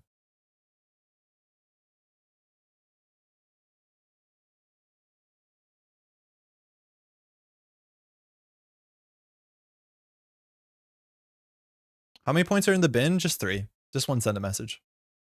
We're running many fewer agendas than the last decks that we built. What is this? On the scatter field on R&D? There's no points in R&D.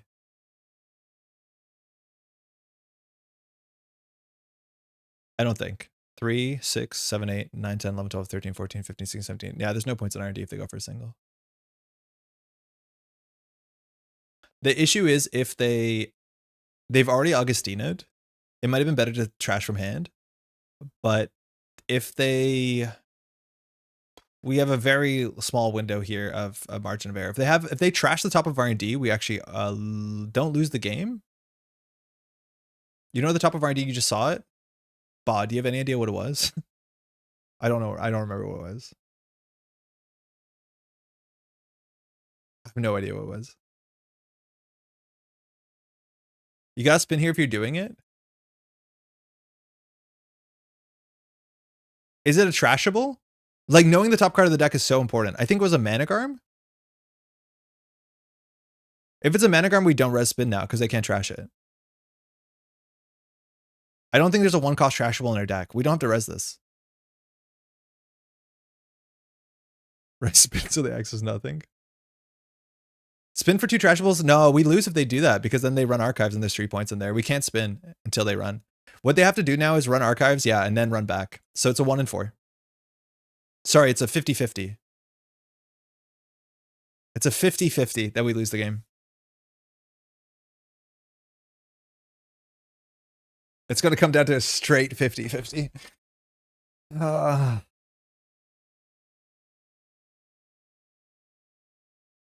Yeah, we rezzed one too many spin doctors this game. That's a good line that they found. I think that's exactly the line.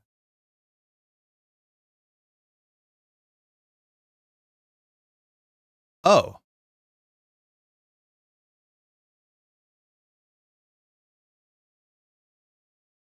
Feeling lucky? Oh, wow. Already was a 50-50. That was a 1 in 5. And they would have had it if they ran R&D. No. No. We shouldn't have had this. Good game. If you ran R&D there, you had it. It was a 50-50.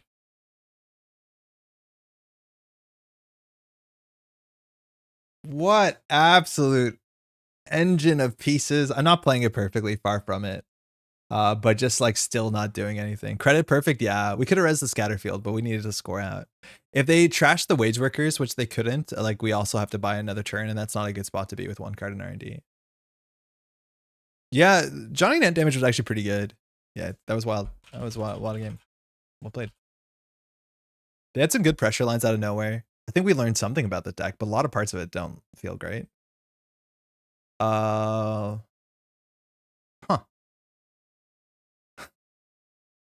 I do feel like changing straight for Thule is like, it's probably a good idea. Hey, choose. Next game. All right, we'll try it again. I don't know if we have to change anything. I feel like the waves probably aren't it. I think we just trade the waves for fly swatters, but maybe we just been playing. I think we've only played into Anarch and Criminal today. Like we've been playing into so many fire stacks. So maybe we can play fly swatters, 2x. Maybe we should play 1 nano management because we can do some pretty goofy things potentially with our friend here, Fut.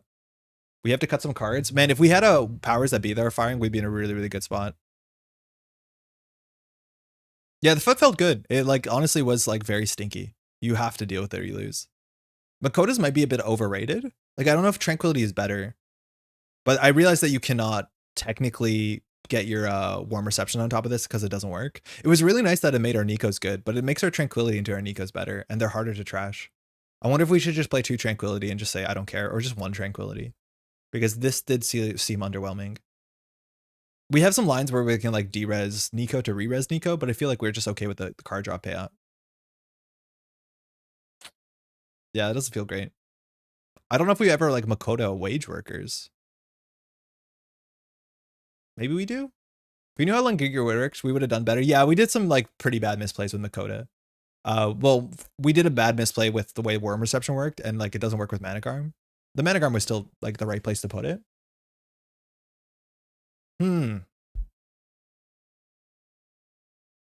Yeah, still don't love it. I wonder if ADT is also better than one of these. Probably not. Oh, we'll try this. Makoto wage workers protected with pinhole at least. Yeah, like +2 credits protect it, which is like fine. We'll try this. Maybe a double Manigarm is a bit too much. Grid makes for Fat harder to trash. It does, but like +2 credits. Is that a huge deal? Like 5 credit Fut? Yeah, that maybe does sound bad. Kato, how's it going? 12 ice. Scatterfield, a Blade of Blonde, Drafter, Flyswatter, MIC. I feel like I like the ice suite. Yeah, maybe Makoto's good too, because it's like a soft Vovo also on face check. So we can res a Blade of or Flyswatter or Scatterfield for like no credits. As much as you do pay for this. I guess we cut a reception. We probably cut the nano management would be obvious. With the save the ice suite, you should be on salvo, but I thought so. I was considering it. The problem is, I still think like getting a free MIC or Brawn is enough, but like salvo actually makes sense with the FUD game plan. The issue is I don't think we can actually score this thing out ever. Taking a little work break. Hopefully work's been good.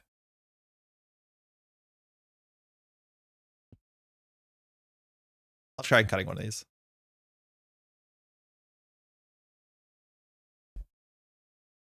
Nice try. Yo, Spencer, what's up? Tuning in for a few minutes during lunch before I absolutely crash. Welcome. How's your, it's a Wednesday today, right? Show me a loo. Oh, Maggie. Okay, cool. Maggie might take some core damage along the way. Thanks, you too. You can have a circular image by just like putting transparency. That's cool. All right, we'll mulligan this. I don't like this hand. We want tempo assets. Oh, there's our friend. Let's see if Maggie with 3 hand size off of taking some core damage will be a problem. Okay, good start. Really good start. So we can just like do the curse thing where we do foot behind ablative. Prototype early, we can get 3 triple reses. So I think we just do triple install here. I don't think illumination is real. The question is, do we protect the prototype or do we protect the foot? I think it's actually more important we protect the prototype early and then we position foot next. So I think we'll do install, install, install. And then next turn we'll do foot flies water fully up. Hey, Damian, how's it going? Early ritual. Again, Maggie, you want to discard cards at the end of your turn. This is the one shaper we haven't played on the stream. I was assuming we'd just see more of it naturally, but apparently no one's playing it. I assumed they would. The deck looks really good. Let's see if we get a core damage down here. Oh, just a DZ. Very good. Why ablative instead of swatter? I think they're both kind of comparable. I think actually fly swatter might be better on the basis that getting a code gate breaker down is a bit more expensive early. Purging probably won't matter. Actually, purging does matter. Shapers are playing a fair bit of what's it called? No research to bounce. Sorry, shapers are playing a fair bit of fermenter. How good a seamless launch would have been last game? Not bad. Not super good though, Fixby. I think a nano would have been better. Hard to tell. Okay, so what's our turn here? We can do triple install. We can do double install, foot into fly swatter into fully op. I think that's good. And we just like, we lose 1 value on prototype. Actually, no, I don't think we have to lose any value on prototype. I think we just do res, prototype, res, foot, fully op. I just don't want to draw into an open HQ. Yeah, we might be flopping this turn. I just want to flop for cards, not for credits. So maybe we just res prototype and hit prototype for 3. That's probably a bit better. And then we keep this for next turn where we can start with a spin doctor.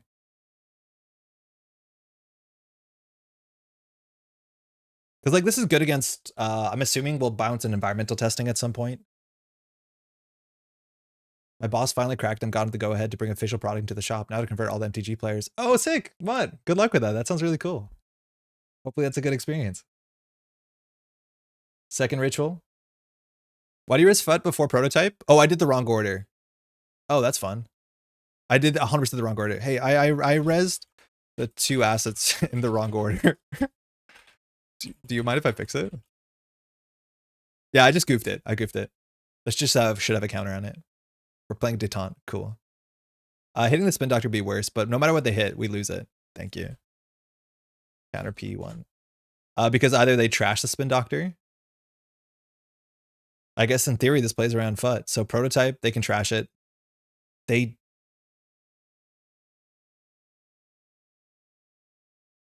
what? Oh, we did the prototype. All right, we lost our whole hand. That was a good steal. The thing is like, do they run HQ again? Or do they not? Draw for agenda. Great. For what it's worth, we actually want them to steal another agenda, another card so we can get the fully out back. Which is kind of really funny. If we top deck an agenda, it's a bit ugly, but this is where FUD is gross. It's like run R&D, take 2 damage. Do they want to do that? They have SMC, so they should be able to contest. Getting him a code on FUD would be fine. Mantle, interesting. Simulchip for... Oh, that was Magdi. Yeah, okay. Oh, Ingaton. Neat. I think we can put that on the table uniced. We'll draw an ice. Cool. We'll get back a spin doctor potentially. Running R&D. Okay. No illumination so far. I wonder if that means that they're on stealth so that they can deal with the drafter. It's going to be a bit clumsy. They need at least 1 stealth credit if they're on after image. Doing things? Yeah, we're going to do an Ingaton for do 3 net damage, which like... Oh, okay, hand size. Let's go. So we have some good triggers here. So we'll do no resources, luckily. So we draw a Scatterfield. So we're going to do triple advance Ingaton. Powers that be. Score. Do 3 net damage. We hit Echelon, which made them more powerful. Overclock into the depths. So not bad. They have no cards in hand. Then we'll do Poétrï next. So we have fully operational cohort, warm reception. I mean, that feels good. So cohort or warm reception. What else are we getting from the bin? We can install the scatter field in front of it. I think we get the spin doctor. That makes Maggie worse? Yeah, potentially, but I'm assuming that's because they're playing core damage as well. I think they're doing both. So warm reception, we can derez a spin doctor. That seems good. So we'll do the warm reception spin doctor play. And it makes prototype make sense. So we'll put this in the new remote server. If they steal our scatter field, we can bring back our fully op. Yeah, they're definitely playing Synth Gland if they're playing Hippocampic. So they can be on big hand size. Or reasonable hand size. Running HQ, if they take that, I'm happy. I don't want to spin doctor. Because then we can just click for these back and while we have no agendas in hand. Nico might make that a bit awkward, but like click to draw these cards is like kind of good for us. Do we want a warm reception? No, we don't. Don't put the reception behind ice. We've learned nothing. Yeah, whatever. All right, so we have these cards. We don't actually need these cards back. It might not be the worst. If they access, they have 5 credits. Do they run Tremolo at this point? They could. So I'm totally okay taking these back. We might as well do it now. I just don't think this console does anything. It's like access, I don't care. Yeah, it's a great time to click them back. Like, you hold on to that, keep it safe. All right, so we want to get something behind ice. So now we will fully op. I'm not going to greed the fly swatter. We'll just start here. We'll draw 2. We could have spin doctored first. That's not a great draw. We'll draw 2. We have a spin doctor. Okay, that's better. We'll gain 2, gain 2. We could do double code gate. Cohort flop? I don't think so. I want to jam something on the table. Oh, we only have 1 click left. Oh, it's because we détaunted. That was on us. Okay, maybe not the best.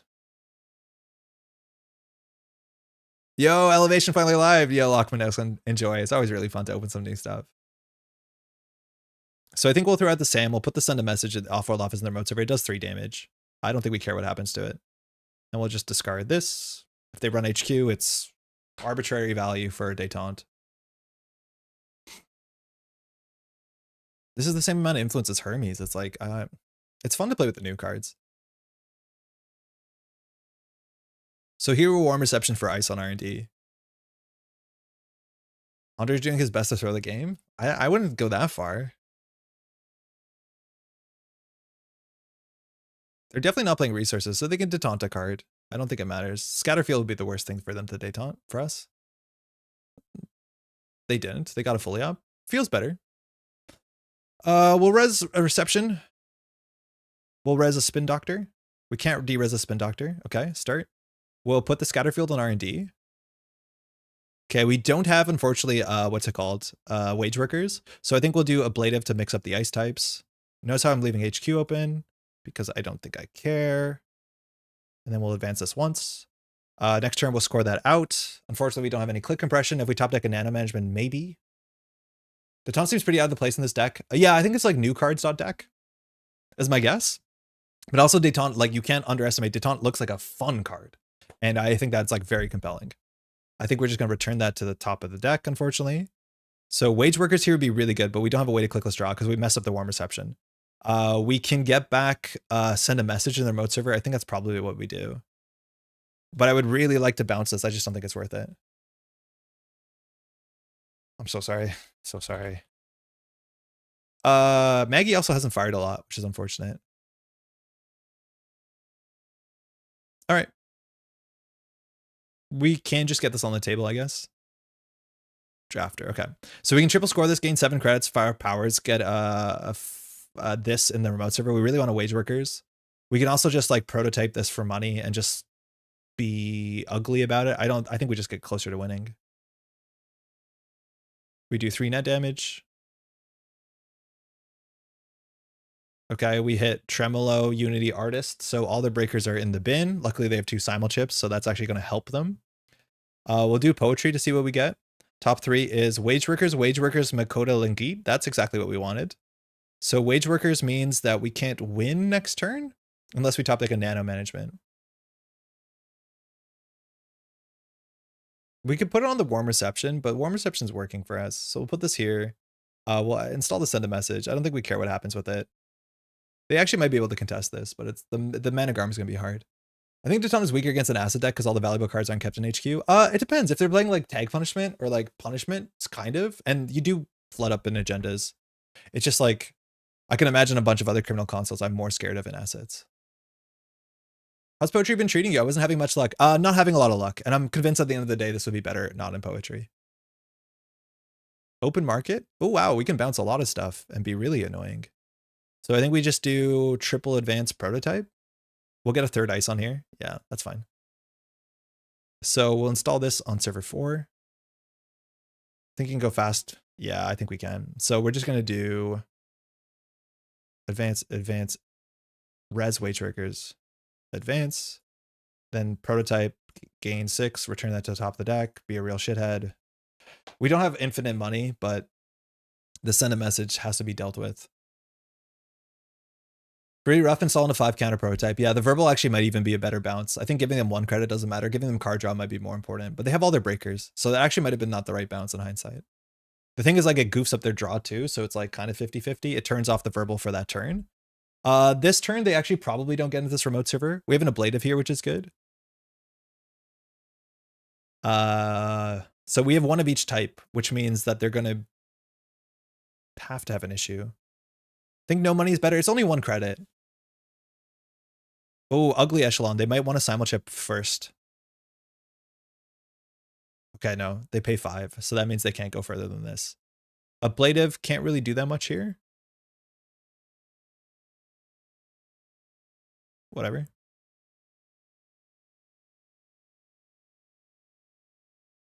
Tremolo for 1? For 2? Okay, so we don't overextend. This fly swatter cannot be broken. The Manigarm also can't be broken. We'll res the fly swatter. Just have a perfect little 3 types of ice.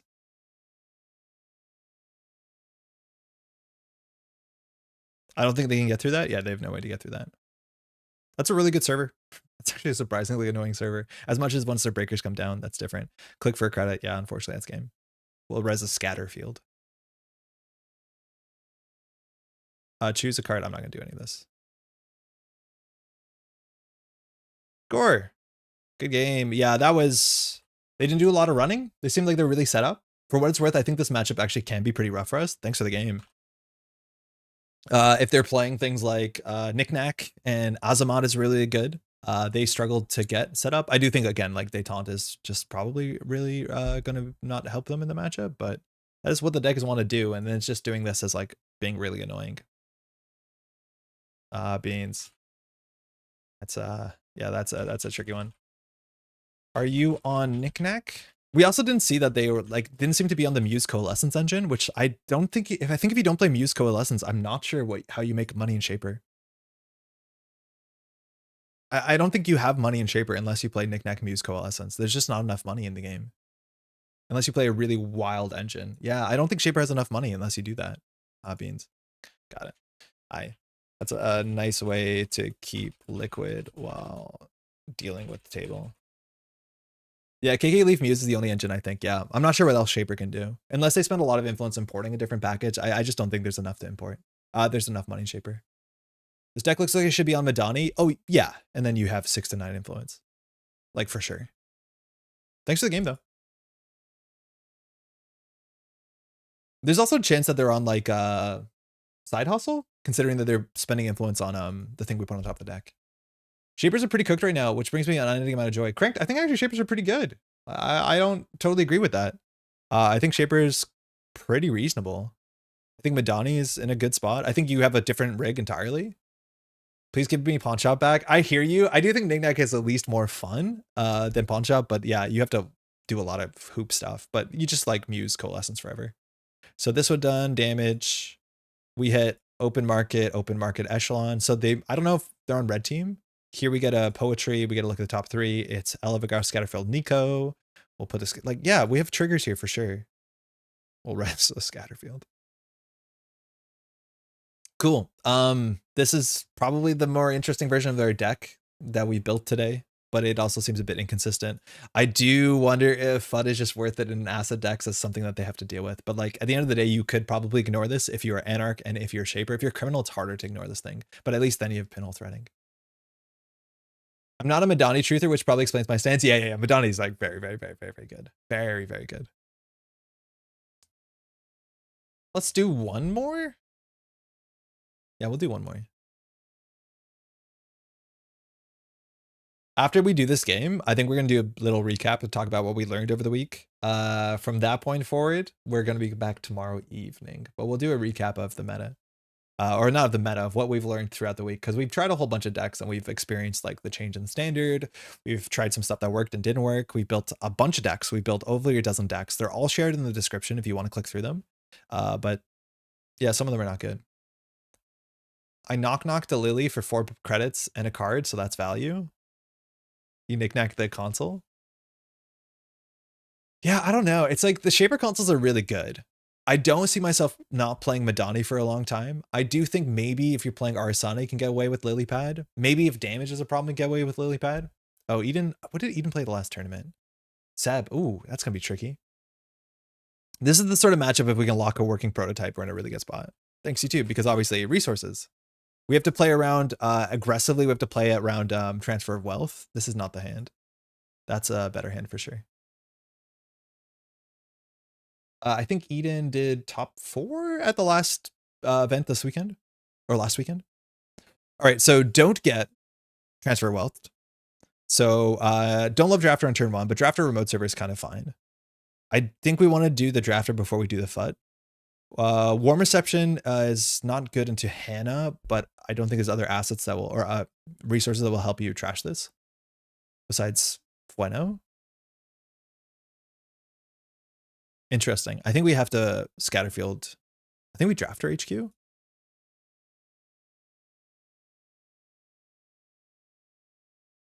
At least we have a small duck if a transfer comes through. I think the Shaper Kickflip Fantasy works best with a build around Busto cards like Madani at least. Yeah. I don't think Madani would be much when I was spoiled, but install Nuka, double click Nuka, host 4 to 8. You just save so many clicks. Lagu, Rent Riders, Fermenter. Okay. You save so many clicks. All right, let's make the game interesting. Lagu first. Cool. Amanuensis down. Server 2. Keep credits. Res. Go. I'm not sure if you can afford a pinhole threading in Seb on the basis that you have to play like 12 influence of transfer. I do think Lagu is going to be very good because obviously we're building a server every turn. I like the Rent Riders' turn. I wonder how good that actually turns out to be. Okay. We have money coming in. I think we draw here once. Okay, I hit it. At least we need to get the brown on the table now. This will get destroyed by ice destruction, which I do think is the thing you do in this deck. And we can set this up. Oh, we did in the wrong order. We should have Manigarmed first. Not that it'll change the play that much.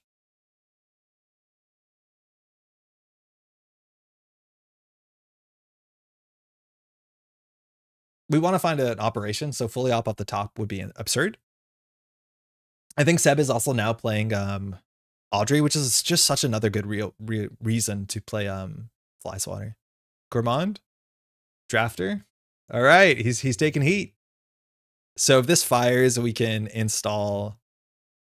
Imagine this was a Fly Swatter. This is what I mean. I think Fly Swatter is actually really quite good. If this was a Fly Swatter, the game gets totally messed up. Unfortunately, it's a Drafter. So the Drafter is not worth rezzing, really. It eats one of the botchless counters, but you may add a card from Archives. They just let us do that, so we're not going to do anything here. If this was a Fly Swatter, like, I don't think we win the game on the spot, but it's like pretty important for us.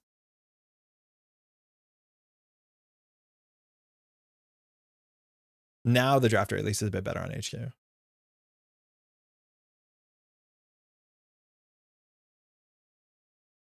Is Seb playing the new Enter console? Some of them are. I think you can play Amanuensis. I think we saw an Amanuensis in the bin, so I'm assuming Amanuensis. We also have to rush out a Solidarity Badge. Okay. All right, Nico. Ugh. So I think we need to get the Ingoton. So we can do Wage Workers in the Scatterfield, Ingoton in the Braun remote server, click for credit. We can also draw once. That's probably a bit better. Okay, that's interesting. So I still think we do Ingoton Wage Workers. Lagu first. I think Eden is on just Amanuensis. Yeah. I haven't seen anyone do it. I think you can do it. I just haven't seen anyone do it. It's kind of weird in Seb because like a lot of your stuff is already click compressed. So drawing cards mid-turn is a bit awkward because you have to commit to clearing the tag.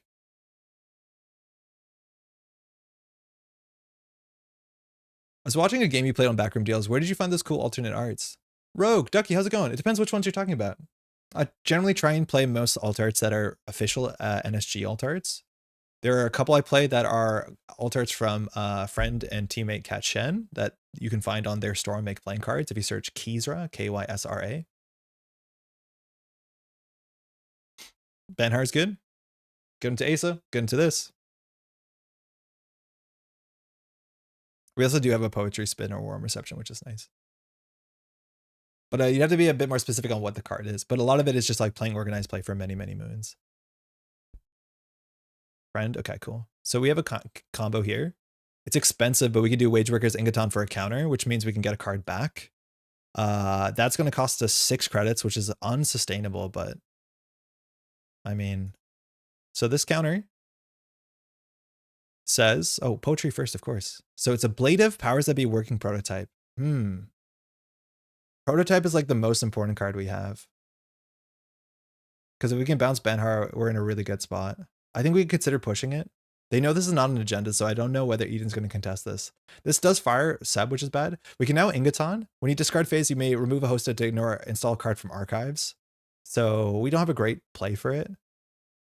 We'll see what happens. Install card for archives. I'm done. Thank you.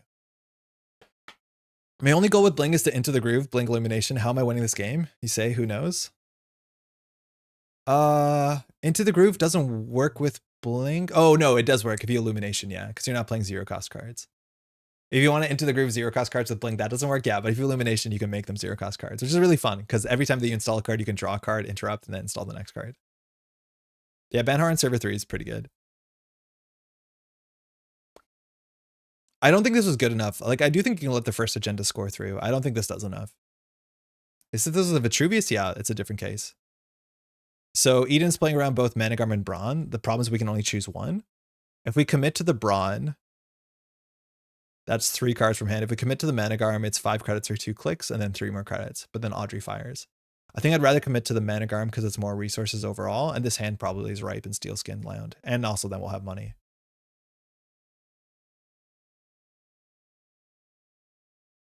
Tranda, how's it going? We're struggling a bit with Poétrï. It hasn't felt that good. Cool. 2 Audrey counters is really good, though. Second Amanuense is in the bin. We're not playing Greasing. All right, do you know the next card after this? I think it is not an agenda. Issue is we have no board state, no money, and no way to make money.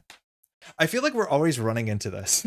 When we build some like not great deck and then we play against a good runner deck, we're hitting this slump in the middle of the game. And by middle, I mean like turn 5, where we realize they have pressure. We don't have money. We don't have res dice. We got nothing. We're on 4 credits with no res dice. I feel like I need to very violently reassess Netrunner as a game because I am playing fast and loose in an aggressive way that is not worth this. I think I need to slow down. I think I need to ice up centrals. I feel like the Asa game plan maybe doesn't make sense if you don't draw a fully up. But like, what do you do from this point? They're going to have pressure. We have seen no Gourmands. We have seen no Hannahs. There's a Banhar for HQ. We're going to get transfer wealthed. Like, I have no idea what we're meant to do here on 4 credits. We have no recovery options. We can't feed out agendas naked because that feeds Audrey. We can't purge. Honestly, purging here is like pretty ass. We unload bearing Rego, we're not. I just don't know how you get out of the hole. When you're behind the runner, I feel like you have no comeback.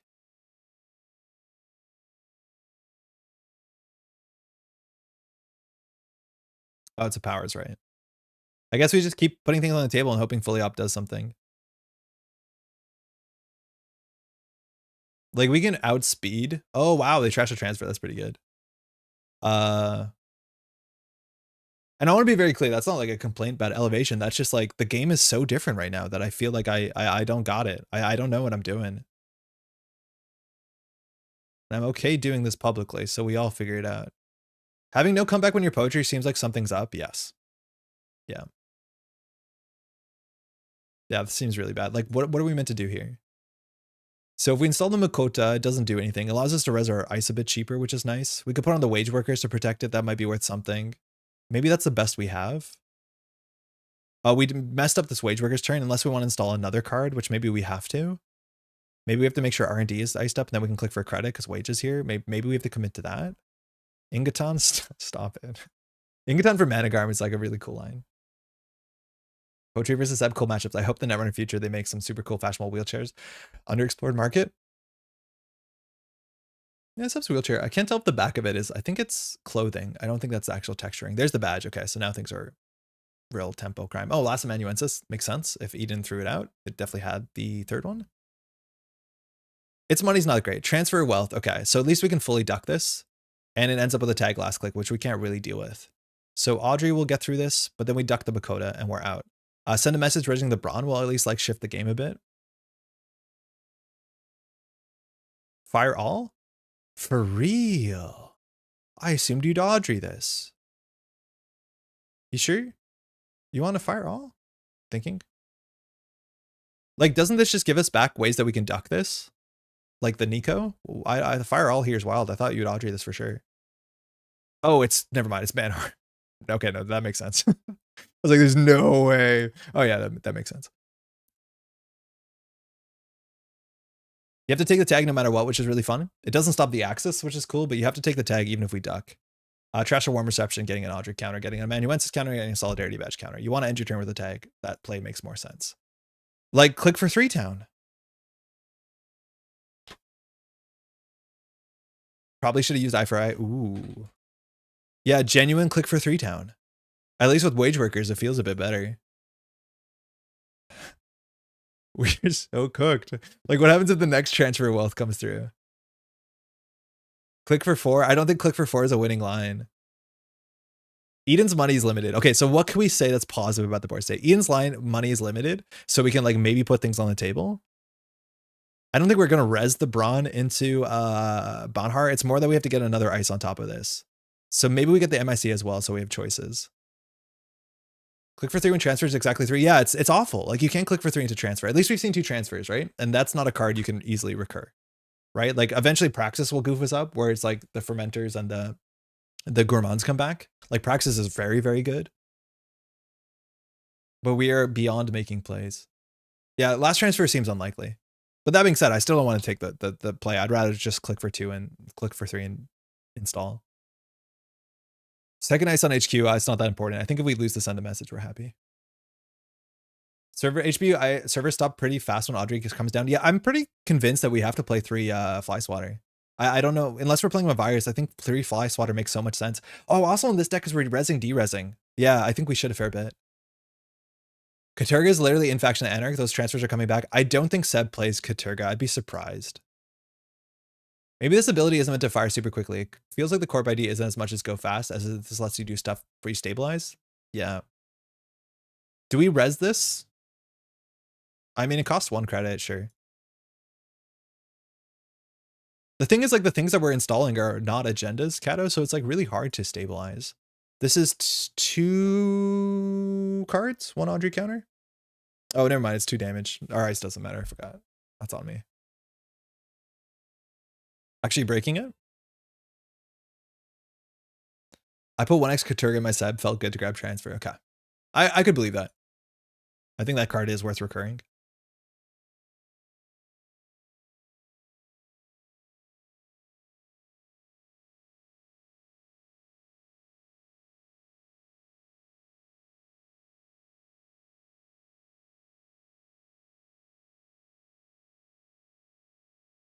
I shouldn't have played another game. Choose a card from archives. Oh, good. If we get a Managram, no, it doesn't do anything. I think maybe we purge next turn. Eden is starting every turn with 2 extra cards in hand. I worry about Anna going to 3x transfer, 3x Katurga. Interesting, yeah. Maybe with Audrey and like Banhar, you can consistently convert that enough. And then like botch us as well. Yeah, I think the game is over. It's unfortunate. The game was over, I think, on turn 4. I just don't know what to do. I feel like playing ice and like this is a silly thing to say, but like playing ice and agendas like didn't work back in the past meta, and it feels worse now. And that's because we can't like, I don't know, sneak a Rashida through. Like I don't even know what the difference is.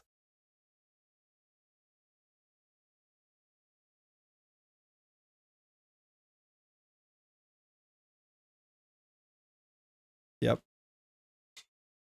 Maybe they deck out. Like it might run out of cards. And then maybe the Ashen's in a weird spot.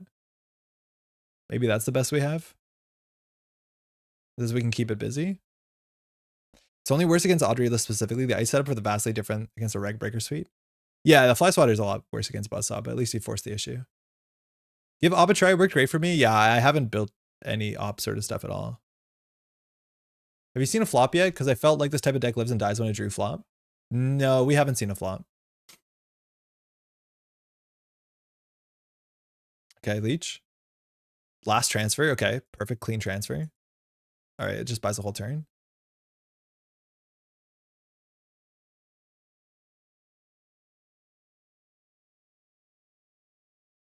I wonder if we're meant to res this just to preempt the transfer.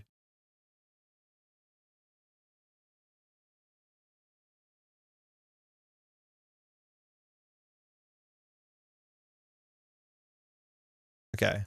We haven't seen an ice destruction yet. Stop it.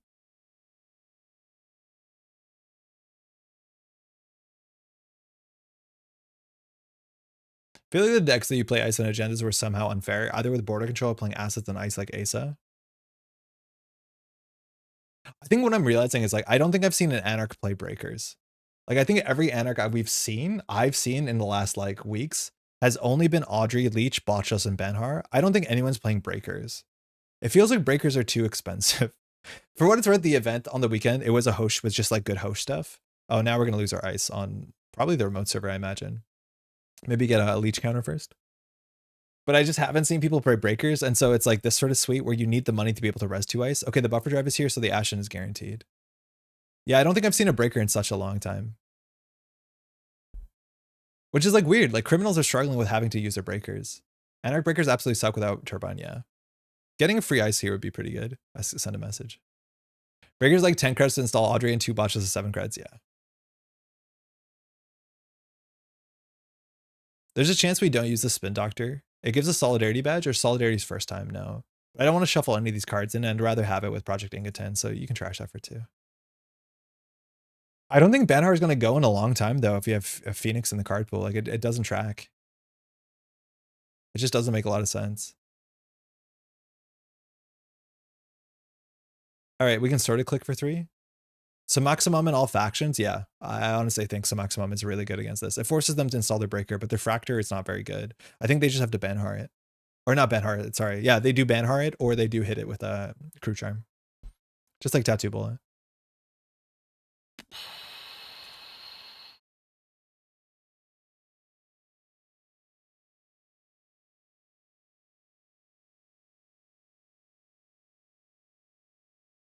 Maybe that's why trying to build Anarch sucks, is putting actual icebreakers in. Yeah.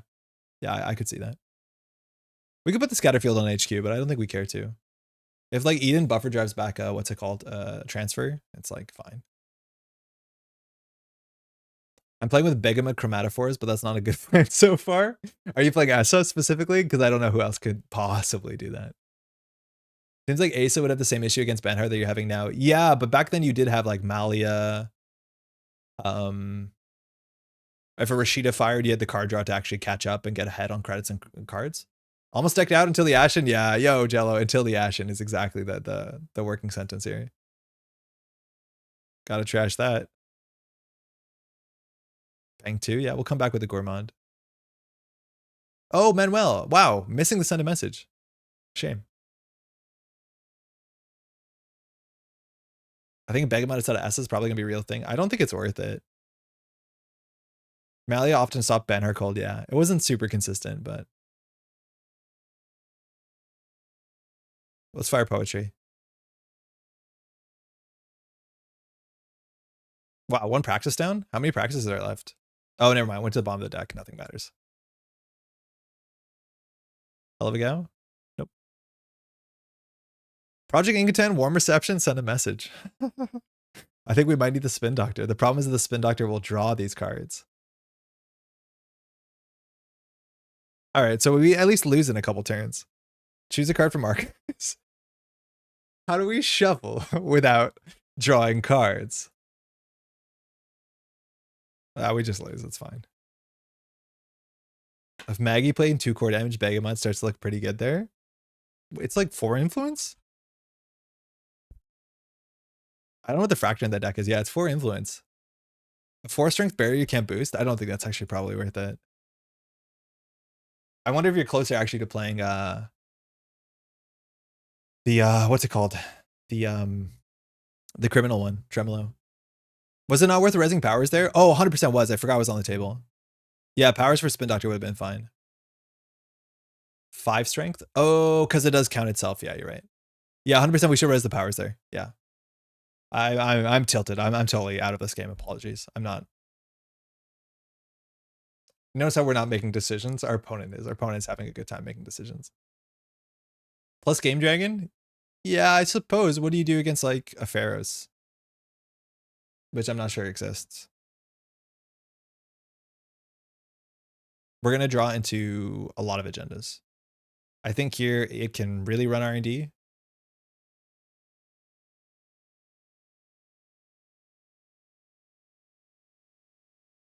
Okay, cool. They steal, is it 4 points or 5 points?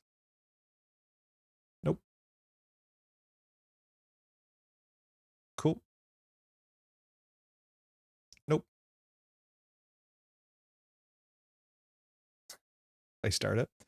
I'm surprised it's not going HQ here. I guess it does see 2 new cards, which is compelling, but it knows that this is not an what's it called? An installable.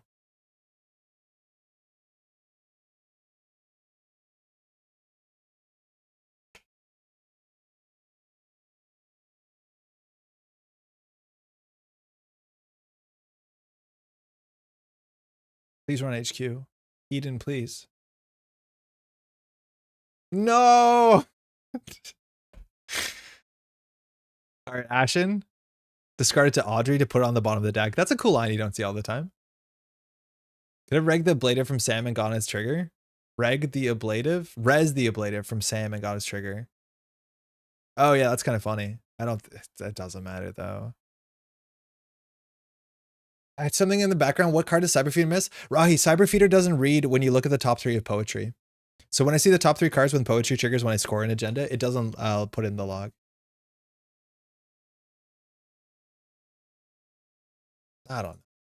I should just concede. Sorry that we're ending on this note.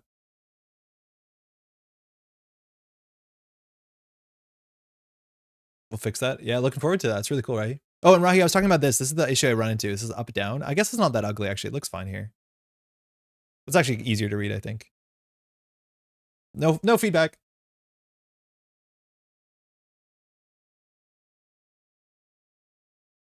Look how much synergy the runner deck has. Look at our board state.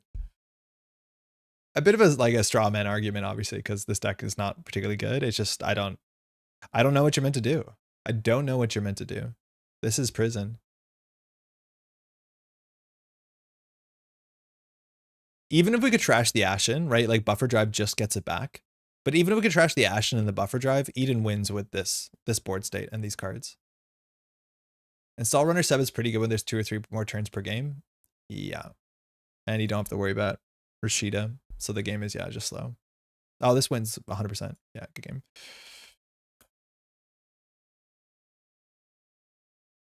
Thanks for the game.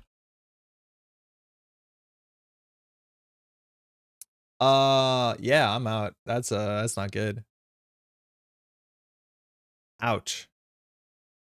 Rough. Yeah, that's really rough. Like, really, really rough. I don't know how we possibly win this. So, like, okay, in hindsight, with like, you know, a clear head, against the good stuff, reasonable game to crash out on. Yeah, against the good stuff, like, what do we need to do to be able to beat a deck like that? What do we need to do? Our face checks need to be relevant enough that they have to be scared of them, and they're just not. I don't think they are. We need to be able to purge virus counters at the right time. With 2 fly swatters, that doesn't seem to be enough. But I do think purging virus counters is like very important. Otherwise, you can just face check everything. We have to be able to deal with Banhar, which we can only do that by having click compression of card draw and being able to res ice, which we also can't. How do you protect FUD? I think the FUD problem, like, we can totally ignore. We don't need this in the deck. But it seems like we cannot threaten to score out unless we have enough money to do that. We have enough money to res 2 ice. In that matchup, we have to worry about the Siphon, which is another problem. But it's like we need to res 2 ice on the remote server. We have to make sure we don't bleed Audrey counters. We have to score in an agenda that still gives us tempo that we can afford to score the next thing. I keep feeling that flop is a trap. Flop has been really good for us. In that matchup, it hasn't. But I don't even mean this deck. I just mean in theory. Like, What are we meant to do? Play PD and Recurrent of Iris? The shape it puts you in is bad form at a defensively standpoint. Yeah, we're really weak on centrals, that's for sure. I just feel like every game that we get to that sort of board state by like turn 5, we realize we have nothing. We're on 4 credits and we have nothing rezzed. Remember at some point it became a mistake to cut hedge out of Asa? I'm just not sure hedge fund solves it. Maybe it does. Maybe we're just having enough like flexibility or enough liquidity on turn 1 is good. Maybe it's also good because it turns on drafter on turn 1 and that's actually worth something. Like getting the hedge fund back seems really important. Losing Hyperloop, I'm not convinced. Like we're playing PD for what it's worth. We're not even playing like sports. I don't know. Feels really weird. Like I think we lose 100% of times to what's it called? Audrey Anarch, and I think we lose 100% of the time to Red Criminal. I'm not sure what we beat with this. You also want to be able to fully op turn 1 so drafter face check is scary. Yeah. So many Poétrï decks. We tried a bunch of Poétrï decks today. That was all we were doing, and they were all like relatively rubbish. This PD deck was like just bad. You should play PD. And this was like very, very bad. 13 agendas was not a good look because then Poétrï actually ends up firing less often. Have you seen Double Bulbous? No. It's comfortably firing auto. I can't see that. And that's the other thing that I just don't understand about it. It's like if auto is firing comfortably, they're either not contesting auto, and even then they're not contesting HQ. I don't know why they're doing neither. Are we meant to just build like a PD type list where we just ice up centrals, then we build a remote server, then we push an auto, and then like that's our win condition? I don't know. This didn't feel good though. This didn't feel good. I've no doubt someone can find something with Poétrï. I think it's gonna be tricky to build and then also tricky to pilot. But yeah, this definitely wasn't it. I think we learned a lot. I just don't think there was like, okay, we learned the good stuff. We learned what not to do. I'm loving the new set. Emily, glad you're liking it. So we're going to do a recap of what we learned. So we can go through all the decks that we built this week. So let's do a bit of a recap of, again, we've been streaming constantly for a whole week straight and what we figured out and what we didn't figure out. Okay. So it starts all the way back here with some of the decks that we built before the set came out. I ended up building a whole bunch of decks. We built all these decks for the Thursday stream with Pat and we didn't end up playing most of them. So there's a bunch of these you haven't seen. This was my first shot at Poétrï. It was 52 cards. I never cut it down. And notice we're on 14 agendas. We're on top down solutions. That's their only operation with humanoid, which makes no sense. This deck will definitely crash and fail. Doesn't have enough ice, doesn't do anything. Please ignore this. Red PD. This also was pretty bad. The idea is that we want to play P2 and Shen and then go quick and then use PT's click compression to do NAPD Cordon. We found out that this deck just wasn't good enough. The matchup I played against Pat just said like you can score your first 4 points and then at that point I'll have all my breakers down playing Maggie and it was an issue. I think drawing Adrian would maybe do something, but it was just like a lot of ice that gets chewed up by late game rigs, and if you don't get there fast enough, if you don't draw well, you don't have enough options. PT's ability is like still fine. We built another PT deck later, but this was like surprisingly underwhelming. It's just like a fast PT deck to push yourself forward. It just didn't feel great. That's okay. We'd never played this. This felt okay. Honestly, felt fine. I think I want to tune this deck a bit more. I think what I learned is that humanoid, firstly, Leo, I like a lot. I feel like it does give you agency to interact with runners. And I feel like that's a struggle, is that we don't have a lot of ways to interact with runners. I think things I want to try, I want to play more Antils.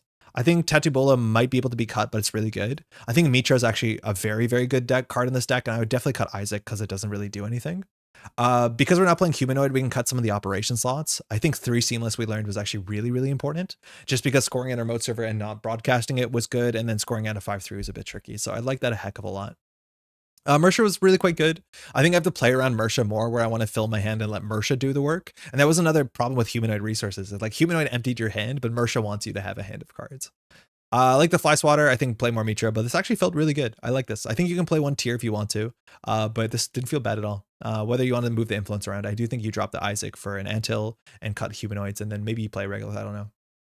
Antvil Hedge Fund Petty Cash always feels great to me. Yeah, I wonder if we're just like under evaluating Petty Cash. The problem with Petty Cash is I don't want to play it. I want to play it the second time. I don't want to play it the first time because click for 2 doesn't feel good. I want to rather discard it, and I think discarding it is really good. Madani, this is Madani Coffee. We built another version of this, so we'll come back to it. But this, like, I wasn't excited to play Dewi, but then the more I played Dewi, the more I realized, like, wait, this is so much fun.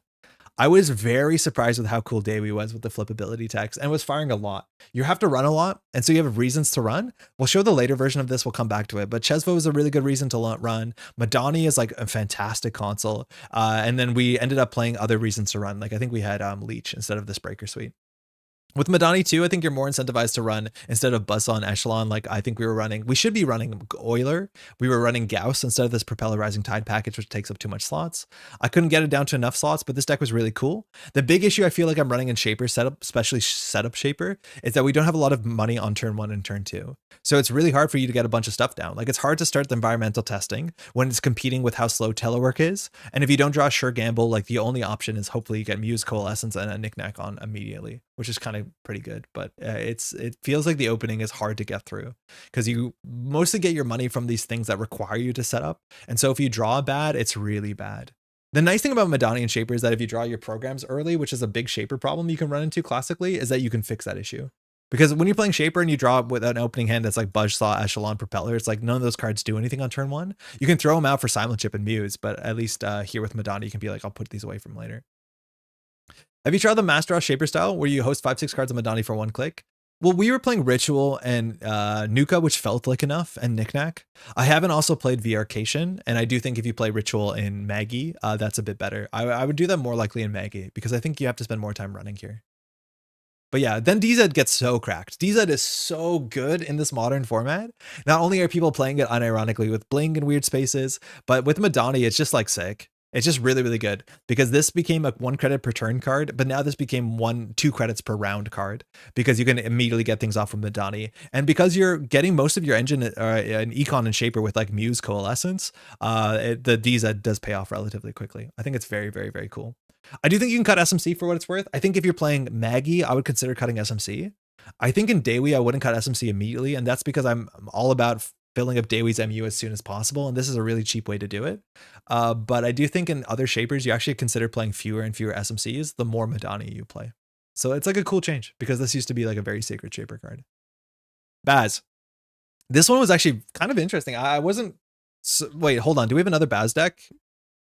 No, I think we changed it slightly. This deck I was kind of surprised with. Baz is fun.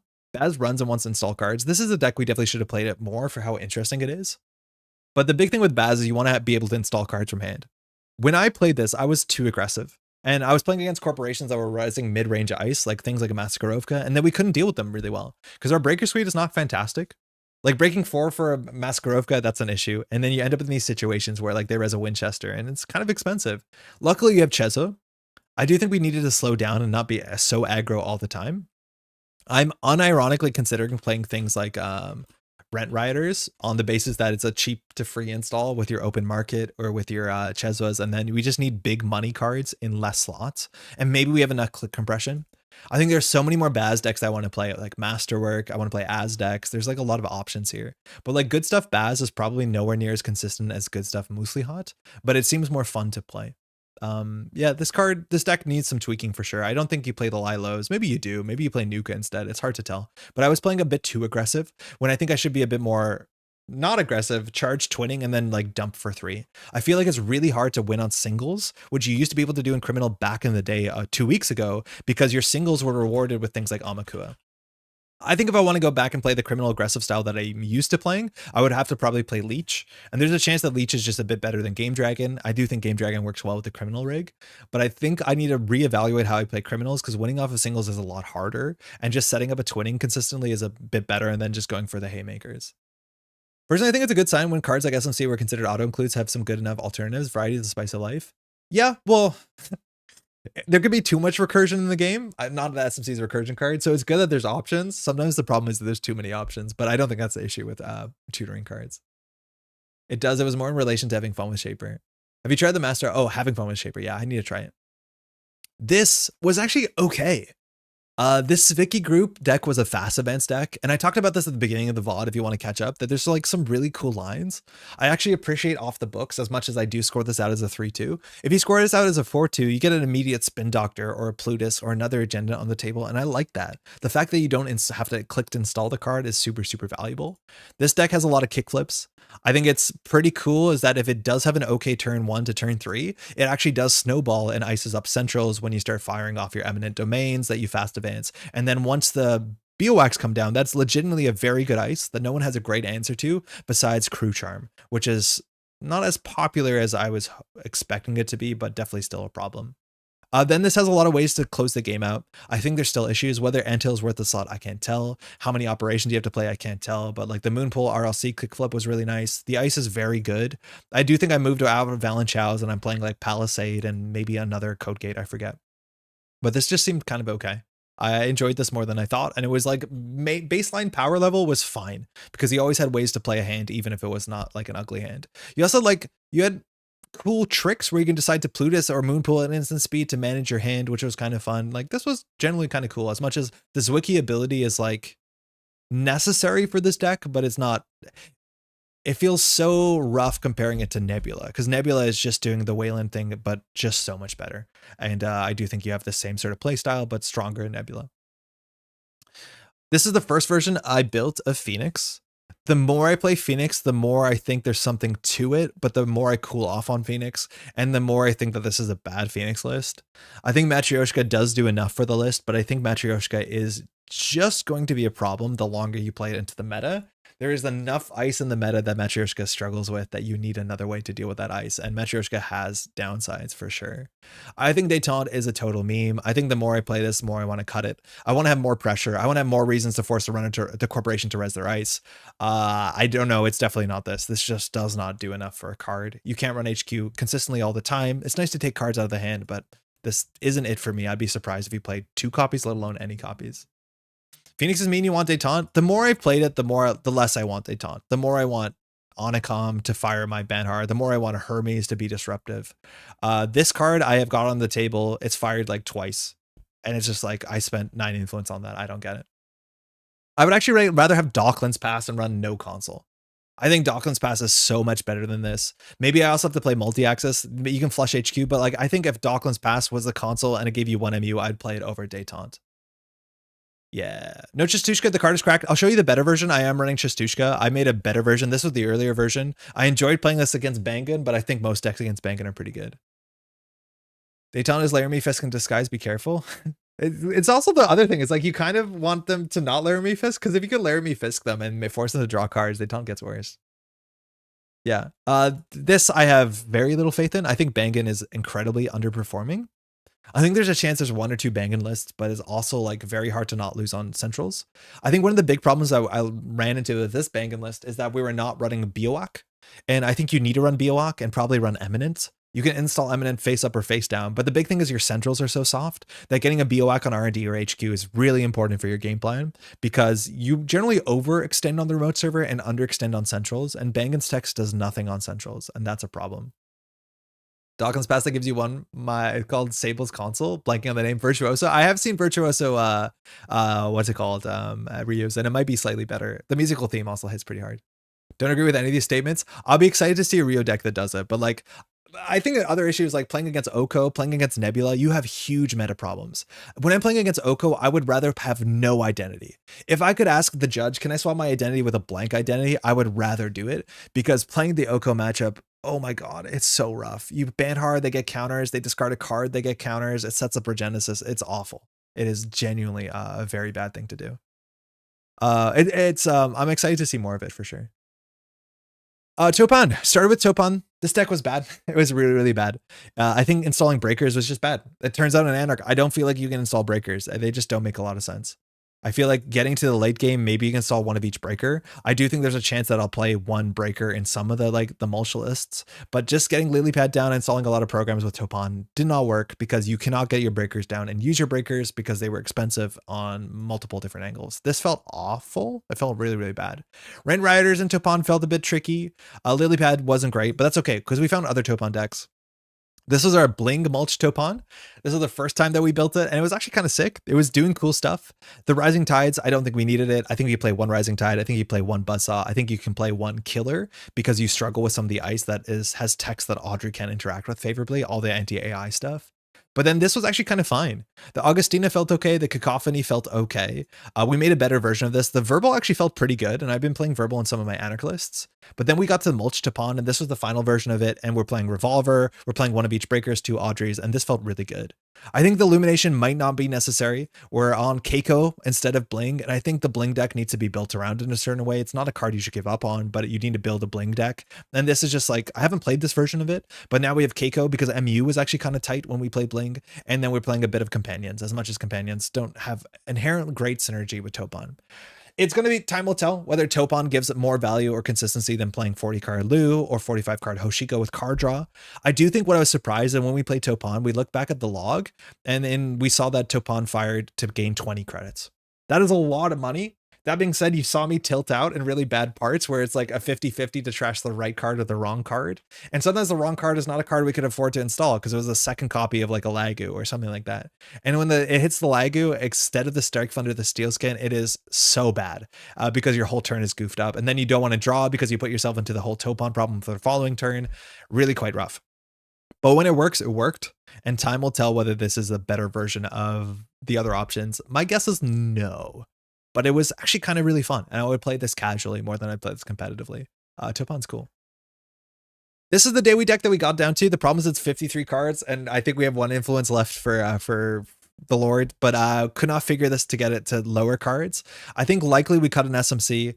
Maybe we cut a Telework. Maybe we cut, I don't think we cut a Nuka, but this was just the Dewi deck, the Dewi deck that was actually really quite fun.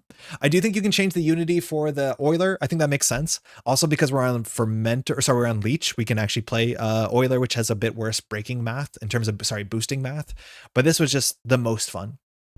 Best case scenario, you're playing against something that's not super Glacier, but you're playing somewhere in the middle. We ended up playing a couple games against Nebula, and having 2 Chesvo was actually really nice into that matchup because we could afford to run over and over and over again. That was good. But this was actually like really fun, but I'm pretty sure you take the idea behind the deck, like Madani and all this sort of stuff, and play it in a different shaper, and it'll be more consistent, but this was more fun. Things that I need to try with Dewi is we don't have that much run payoff besides Knickknack. So I don't know if we can end up playing a Side Hustle. It seems like a good card. It doesn't seem like a consistent card, but playing a couple more run cards would be kind of reasonable. It'd be fun. This is good stuff, lad. I didn't play this.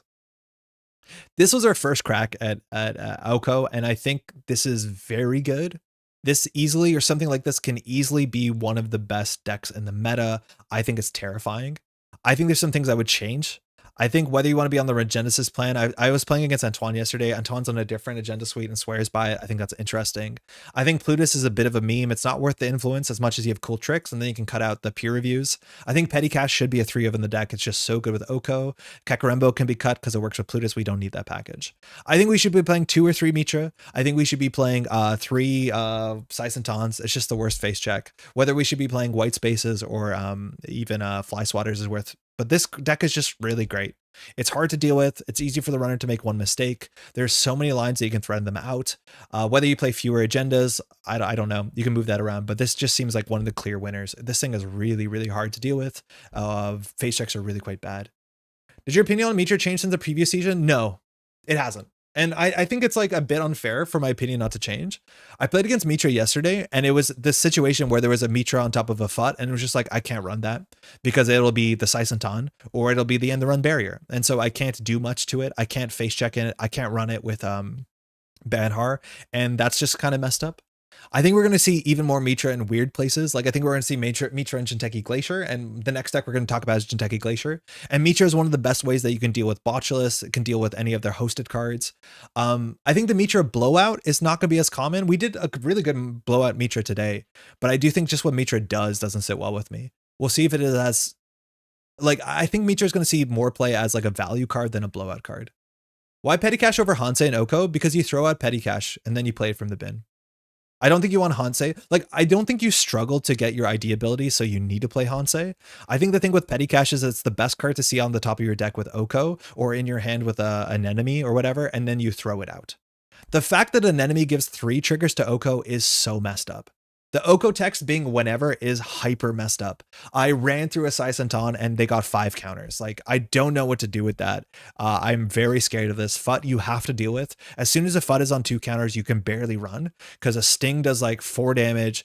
Fuji does 5 damage. And if you don't have enough cards in hand, you just die to Reaper Bladderwort or Fast Defense Blood in the Water FUT. Like, it is a problem. Play your pinholes, play your stone chips. I don't know what else you play, but like there's some big problems here and it all snowballs really well.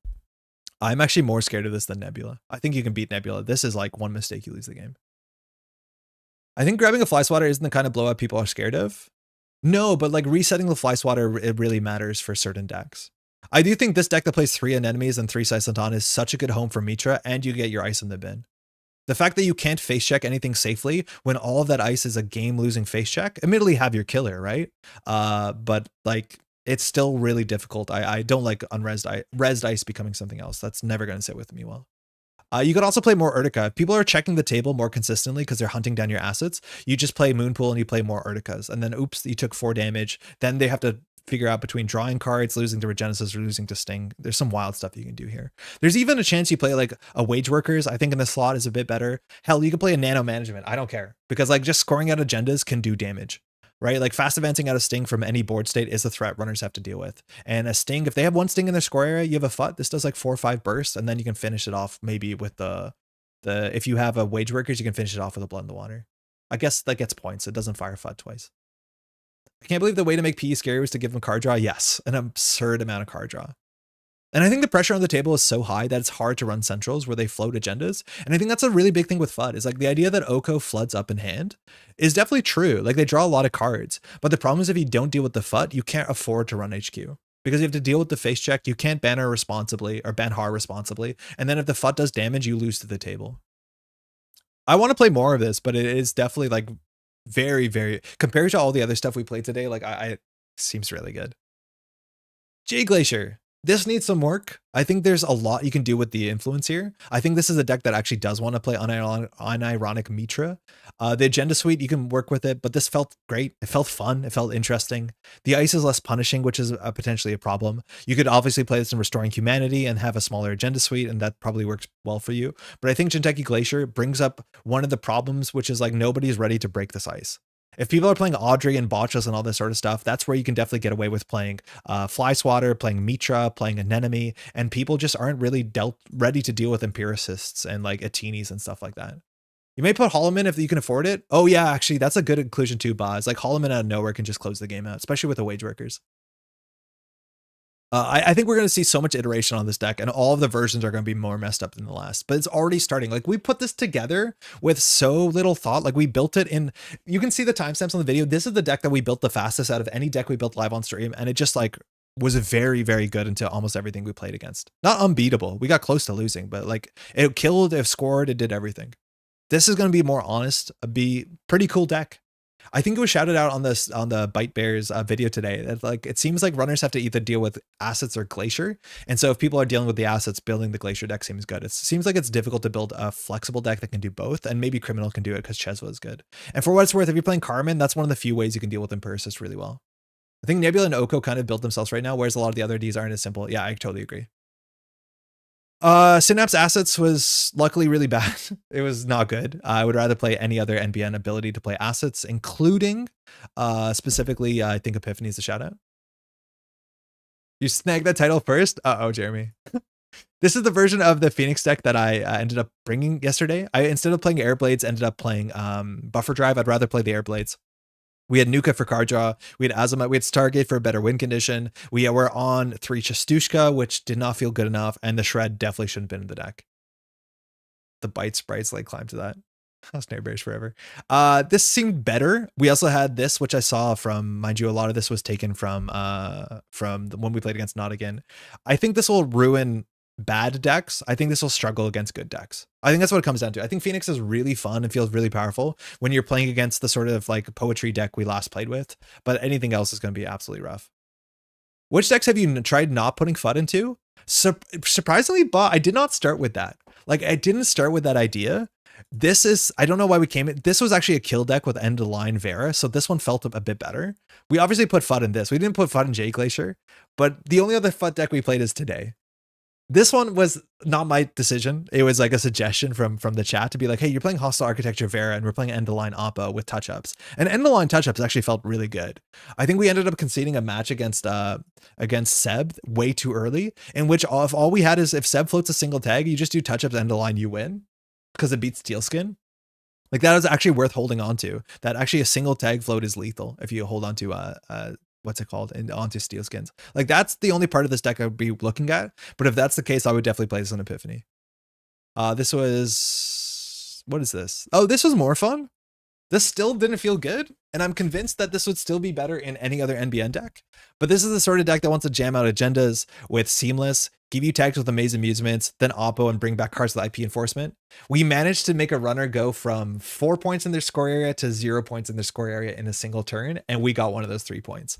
I believe we IP enforced. No, we didn't get the point immediately, but we IP enforcement away a 5/3 into our scoring server that was protected, and then we shuffled away an Oracle Think Tank. That was the best play that we made, and we ended up winning that game, but it was still pretty scrappy. But IMP enforcement is not consistent, but it is strong as a threat to Oppo. If you don't want to do a kill combo, this does mess the game up for sure. How do you get tokens in fight? You just res it. Just res it. That's 3 to trash. Just res it, put behind button ice, and hopefully they're scared to face check or they don't have their fractor. Today was Poétrï. We built this, which 13 agendas did not work well with Poétrï, it turns out, because we don't refill our hand and Poétrï triggered way less often. Then we built a bad PD, which I would not recommend. Then we built this, which was kind of fun, but I think you just straight lose to any tier 1 deck that is prepared for it. You got it the same turn. It was IP, Shipment, Shuffle. Oh yeah, you're right. We did score it. We did Shipment from Vladisibirsk. Yeah, this deck should have more Shipment from Vladisibirsk. But we did IP Enforcement, Shipment from Vladisibirsk, then yeah, Shuffle with the Oracle Think Tank. That's 3 clicks. Yeah, 5 counters. That was actually really sick. The tables turned really fast. So like you try and not do anything until you win. I've been a Poétrï doubter the whole time. I'm not a huge, like, I want to be clear. I don't think Poétrï is useless. I think people will build cool decks with it. It's a flexible ability. I just think the deck building on this is way harder than Asa and way harder than Sports. Sports, you could do anything and it felt good because if the runner interacted, it was like, oh, I'm going forward, but this is not it. This ain't it. You need to make a lot more work for you. That was the same thing with Synapse too, is like both of these identities ask you to hold certain cards in hand for your ability to do something. Synapse, mind you, says the first time the runner clears a tag, you can install a card. And it was not good because there was a lot of board states in which we ended up holding operations and then Synapse didn't do anything. Installing an asset and showing your opponent what it is, like only matters if that asset has to be a must trash. And then I think my least favorite part about Synapse is like we never hit this button, because the tags were our win condition. Like we can't remove all the tags because if we remove all the tags, we can't do IP enforcement. We can't do end of the line stuff. So not a lot of it actually made a lot of sense. I'm convinced every, what's it called, deck, Nebula, this deck that we built would just be straight better in Nebula, which is unfortunate, but I don't think Synapse is doing anything. There's just not enough ways. Now, to be clear, this is all early testing. This is all like build a deck, play 4 games on JNet Casual. And you know, the range of JNet Casual experience is like pretty big range. It's a range. So if you build a good Synapse deck, if you build a good Rio deck, power to you. Would love to see it bring to a tournament. And I don't mean that in a doubtful way. I just mean like our media testing was like, oh, that's really hard. I feel like we learned a fair bit about like the meta. Like I feel like Corpse, I'm always running into this issue where it's like mid-turn, I'm out of credits, I'm out of forward tempo, and the game just stalls out because I have nothing to push me forward. I think that's exactly the point where the Audrey kicks in and it's a problem. As much as we don't have to play against Amakua, but it's still tricky. When did you get down on Ryu? When I started to play against when I learned 2 things, the detente was kind of useless. When they res the big ice, it was kind of useless. I do think you play Botulus, but when they managed to res like a Bioac behind an ice, I was useless. The Matryoshka problem is an issue. Like I can't break a lot of ice in the format, but I think my biggest problem is I played against Oko and I'm like, I would probably never do that again. Where I run, I have to take net damage and then they discard a card and they get 2 Oko counters. I'm like, that's it. We had a good time. I'm never going to do this again. It just doesn't feel like an impactful enough ability when you're playing against assets. It's just not. I wonder if a mid-range corp is possible. I think it could be. I think it could be as long as you're teched. If you're teched well into what you're expecting, that you can always feel like you have an answer, maybe you can do something. I'm not sure. Scatterfield feels good. I don't think Scatterfield felt good today. For what it's worth, Scatterfield never fired. Maybe people are over-respecting it, but Scatterfield is definitely fine. But let me tell you, it's not Gatekeeper. It doesn't draw you 3 cards and fix your whole hand. It's not 6 strength on the turn that matters. But like, this is the weirdest thing. Look at today. Look at today, the history of games we played. How many of these players are actually breaking ice with the ice types? Eden wasn't, Pardon was, Snack did not care about ice types, Shashiga did not care about ice types, Warlock probably did. Alice ended up caring. Cacophony didn't. Like the majority of games that we played today, and by majority I mean every single Anarch game, the text on the ice was not super relevant. The type of the ice wasn't relevant. The strength of the ice wasn't super relevant. And that's, you know, Banhart and Botchos and all that sort of stuff. But it didn't feel like any ice would have felt fine in that slot as long as it ended the run. Which, like, then I don't know what to do about it. I think we need more ice quicker. I think we need cheap ice. We need, like, fly swatters. We need rhymes. We need to really deal with it. Maybe that's exactly why, again, I think Samaxamon is really good. Or, hell, even Boomy. Like, if Boomy trashes a Trojan, are we happy? Yeah, maybe we're happy. Maybe we need to res-derez Boomies. There's going to be a lot of problems that I think we have the tools to answer. We just have to answer them themselves. Crim and Shapers still run breakers? Yeah, Crim and Shapers do still run breakers. Both Shapers do, yeah. Sounds like an Anarch problem? Yeah, maybe. I feel like the decks we built today were really soft into Anarch, and we played a lot of Anarch. So far, have you found a card from Elevation that you'll be included in most decks? Included in most decks? Good question. It's not Plutus. I want it to be Plutus. Plutus is really fun. I think you have to build around Plutus enough that it does restrict your decisions, but Plutus is really sick. I think every faction has a reason to play Plutus. Weirdly, Wayland just seems to be the softest one. I'm a big fan on Samaxamun. I do think if you're struggling with the sort of like Botchos problem and Audrey problem, Samaxamun is really good. A lot of decks are just not playing a Fractor. They're just not playing a Fractor. And so unless they can banner this, this is just fine for one influence. I like this a lot. I think this is totally splashable. I would consider it. I think Petty Cash is a card that you can see in almost every faction for certain reasons, for different reasons. Like Petty Cash in Zwicky is fine for obvious reasons. Petty Cash in Op, not sure you're going to see it. Petty Cash in Oko, very, very good. Petty Cash in PT, not sure, maybe. It works with Hansei and other stuff. Petty Cash in Nebula, busted. Petty Cash in HB, maybe fine. It's weird. I don't know whether having 3 more hedge fund likes in your deck is a good enough reason, but it feels like all the good decks, like it seems like the best corp decks have really good reasons to interact with Petty Cash, whether it's Oko and Nebula from my testing. Plutus reminds me of Karen Obles from HLCG. Chunks, I think it's the same artist. Actually, maybe it's not. But that is Doyle. Oh no, this is someone else. This is Steven Summers. But yeah, very, very similar. Doyle does art for Arkham, so you can find the same. Let's just look at the Doyle art. Doyle's great. Artist Adam S. Doyle? Question mark is an option. Adam has done a lot of art.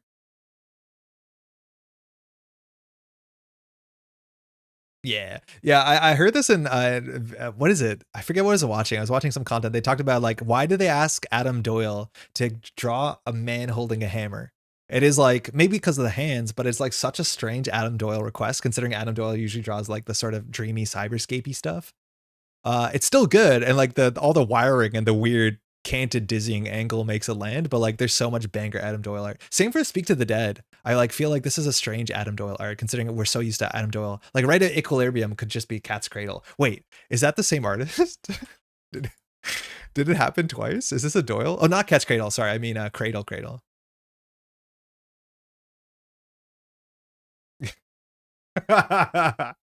Copy your homework. Yeah, Adam Doyle is the best. Really, really good. Really, really, really good. Anyways, Adam Doyle slaps. Man, Stardog, fantastic. Eye of Truth, fantastic. Zatharoth, great art. Harbinger, great art too. Very, very cool stuff. Yeah, I think that's my answer, is I think probably this. I do think, like, again, sorry this is a meme here. I think Mitra actually can show up in a bunch of different decks, and I'm not even joking. Will it be busted? I don't know. Still don't like it. But I think Mitra in HB makes sense. Mitra in Jinteki Glacier makes sense. I don't know if Mitra in NBN, maybe you have to sling more pings. I'm not sure. And then Mitra in Wayland, probably not. But I do think Mitra will show up in a couple more decks than you expect. It is a good enough effect, especially if you're dealing with viruses. Oko will be included in most decks. Hey, Ever. My best guess is just people do not have good corp decks right now. Seb has essentially only got better, so it's utterly dominating right now. Corps can't keep up. Yeah, I wonder even if Seb is better than Hoshiko. It's hard to tell. But yeah, Corp's kind of struggling. I do think like keep in mind like measured response. I feel like this card is going to perform better in decks that you're not expecting it, which is like kind of hyper cursed. That it's like one slot that can just win games out of nowhere, especially if people are oddring in. That being said, they'll be aggressive and trash this, but like it's so funny that there's a 1 card slot that will just blow up matchups that you're not even seeing it coming. I can't tell.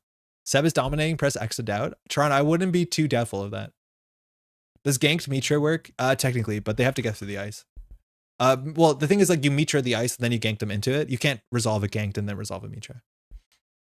It seems much harder to be above 8 credits. It all comes down to Fermenter. Like, the entirety of the Anarch economy is like Fermenter, and then some folks are playing, mind you, mostly I think Seb is playing Rent Riders. And that's the thing, is like, I don't think you have time to purge a Fermenter. I feel like if your Corp deck can purge a Fermenter, you're in a good spot, which makes me consider putting a Virus back in and or 2 Fly Swatters in every deck. Hey, Copy Elevation Alive. Yo, you ready to go? Is it tomorrow or tonight that you have your event? I forgot what you said, Ryan, but it seems like you're good to go. Mitra and Atea, yeah, Mitra and Atea is really good. There's a lot of identities too that like I haven't tried yet. There's a chance that maybe Atea is like the Jinteki Glacier home. I can't tell. I'm always a bit nervous because Atea feels a bit more inconsistent and kickflippy rather than like something like Asa or RH or even PT, as much as the PT ability doesn't fire every turn. But Atea did get some good tricks in the set, that's for sure. This is the dawn of business as usual. Maybe it's not a transaction, right? If this was a transaction, I would play the shit out of it. Yeah, it's not. That's a bummer. I guess because it doesn't give money, huh? You could.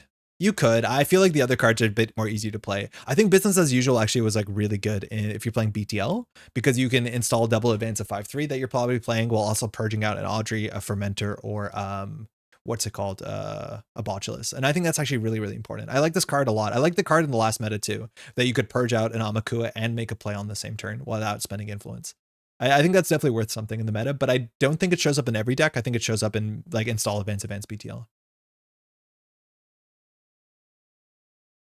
Meetup is still tomorrow, but yeah, I arrived a day early. Tracking said to be here tomorrow. Let's go. You can't gank them into an ice and then Mitra that ice? No, because Mitra is on approach, and ganked just puts you in the encounter, if I'm not mistaken. So Mitra says when the runner approaches a piece of ice, and ganked says choose an ice res on the server, the runner encounters that ice. Yeah. Yeah, so you can't, because approach it before. I've been using business in FA Nebula. Oh, that's kind of cool. How does it work? Business, what does it do? It just purges, and does it put an advancement? Oh yeah, wow, and Nebula, that's really good. And I do think you're also going to see Nebula decks playing shipment from the Disabirsk City grid. So I do think you're also going to see Nebula decks that just play it unironically because of this. But yeah, that's not bad for 1 influence. Purge and get a counter is all you need. Gaining a click back. For 1 influence, yeah, that's probably actually a really good card in Nebula. I have played no Nebula, unfortunately. Anyways, that's my recap. Definitely excited to play more. That is for sure. So we didn't play Maggie. We didn't play Nebula. I think those are probably 2 of the better identities in the faction. We didn't play enough Baz in a week. So we'll probably get that sorted out tomorrow. Mind you, tomorrow evening at 8:45 Eastern, we'll be back to the regular streaming schedule. If you really missed the daily streams, please let me know in the comments. And then that is something I will consider going forward. It's something that need to make sense. And speaking of make sense, I guess we go to the shout out to the patrons, huh? There's never enough Baz to be played in a week. Tell me about it. Huge thank you to all these names here and more that support the Metropole Grid so we can do something like this and make video content and live stream, motion graphics, all this sort of stuff. We'll be putting on some video content, more content on the channel, whether it's deck dives or in-person play. I think we'll be focusing a bit on standard and then also jumping back to the core experience for people getting into the game, because a lot of people are getting into the game. So we'll do core elevation, early deck building, stuff like that as well. Thanks to all these names here and more. Mind you, our daily cast patrons, their names do not appear here, but all sorts of contributions are incredibly appreciated. Shout out to Supernaut, who joined the daily cast, or sorry, the Sure Gamble Club. I did not get a re-render in before last night, but super appreciate it. If you see your name here, you'll want your name here, you can find the Patreon in the description below. Also, if you want a little icon next to your name, like you do see on some of the names, hit me up and I'll get something in there. It's really good fun. If you want to leave a like on this stream, that helps a heck of a lot too. It really does. It's super simple. Just hit a like, and it means YouTube will promote this to more people, which is like a really nice way to push it forward. Looking forward to some core elevation. Yeah, Pat, we definitely got to do that at some point. I'm looking forward to it too. I have no doubt it's a really exciting meta of just core elevation. It's been balanced and tested for that. So why the heck not?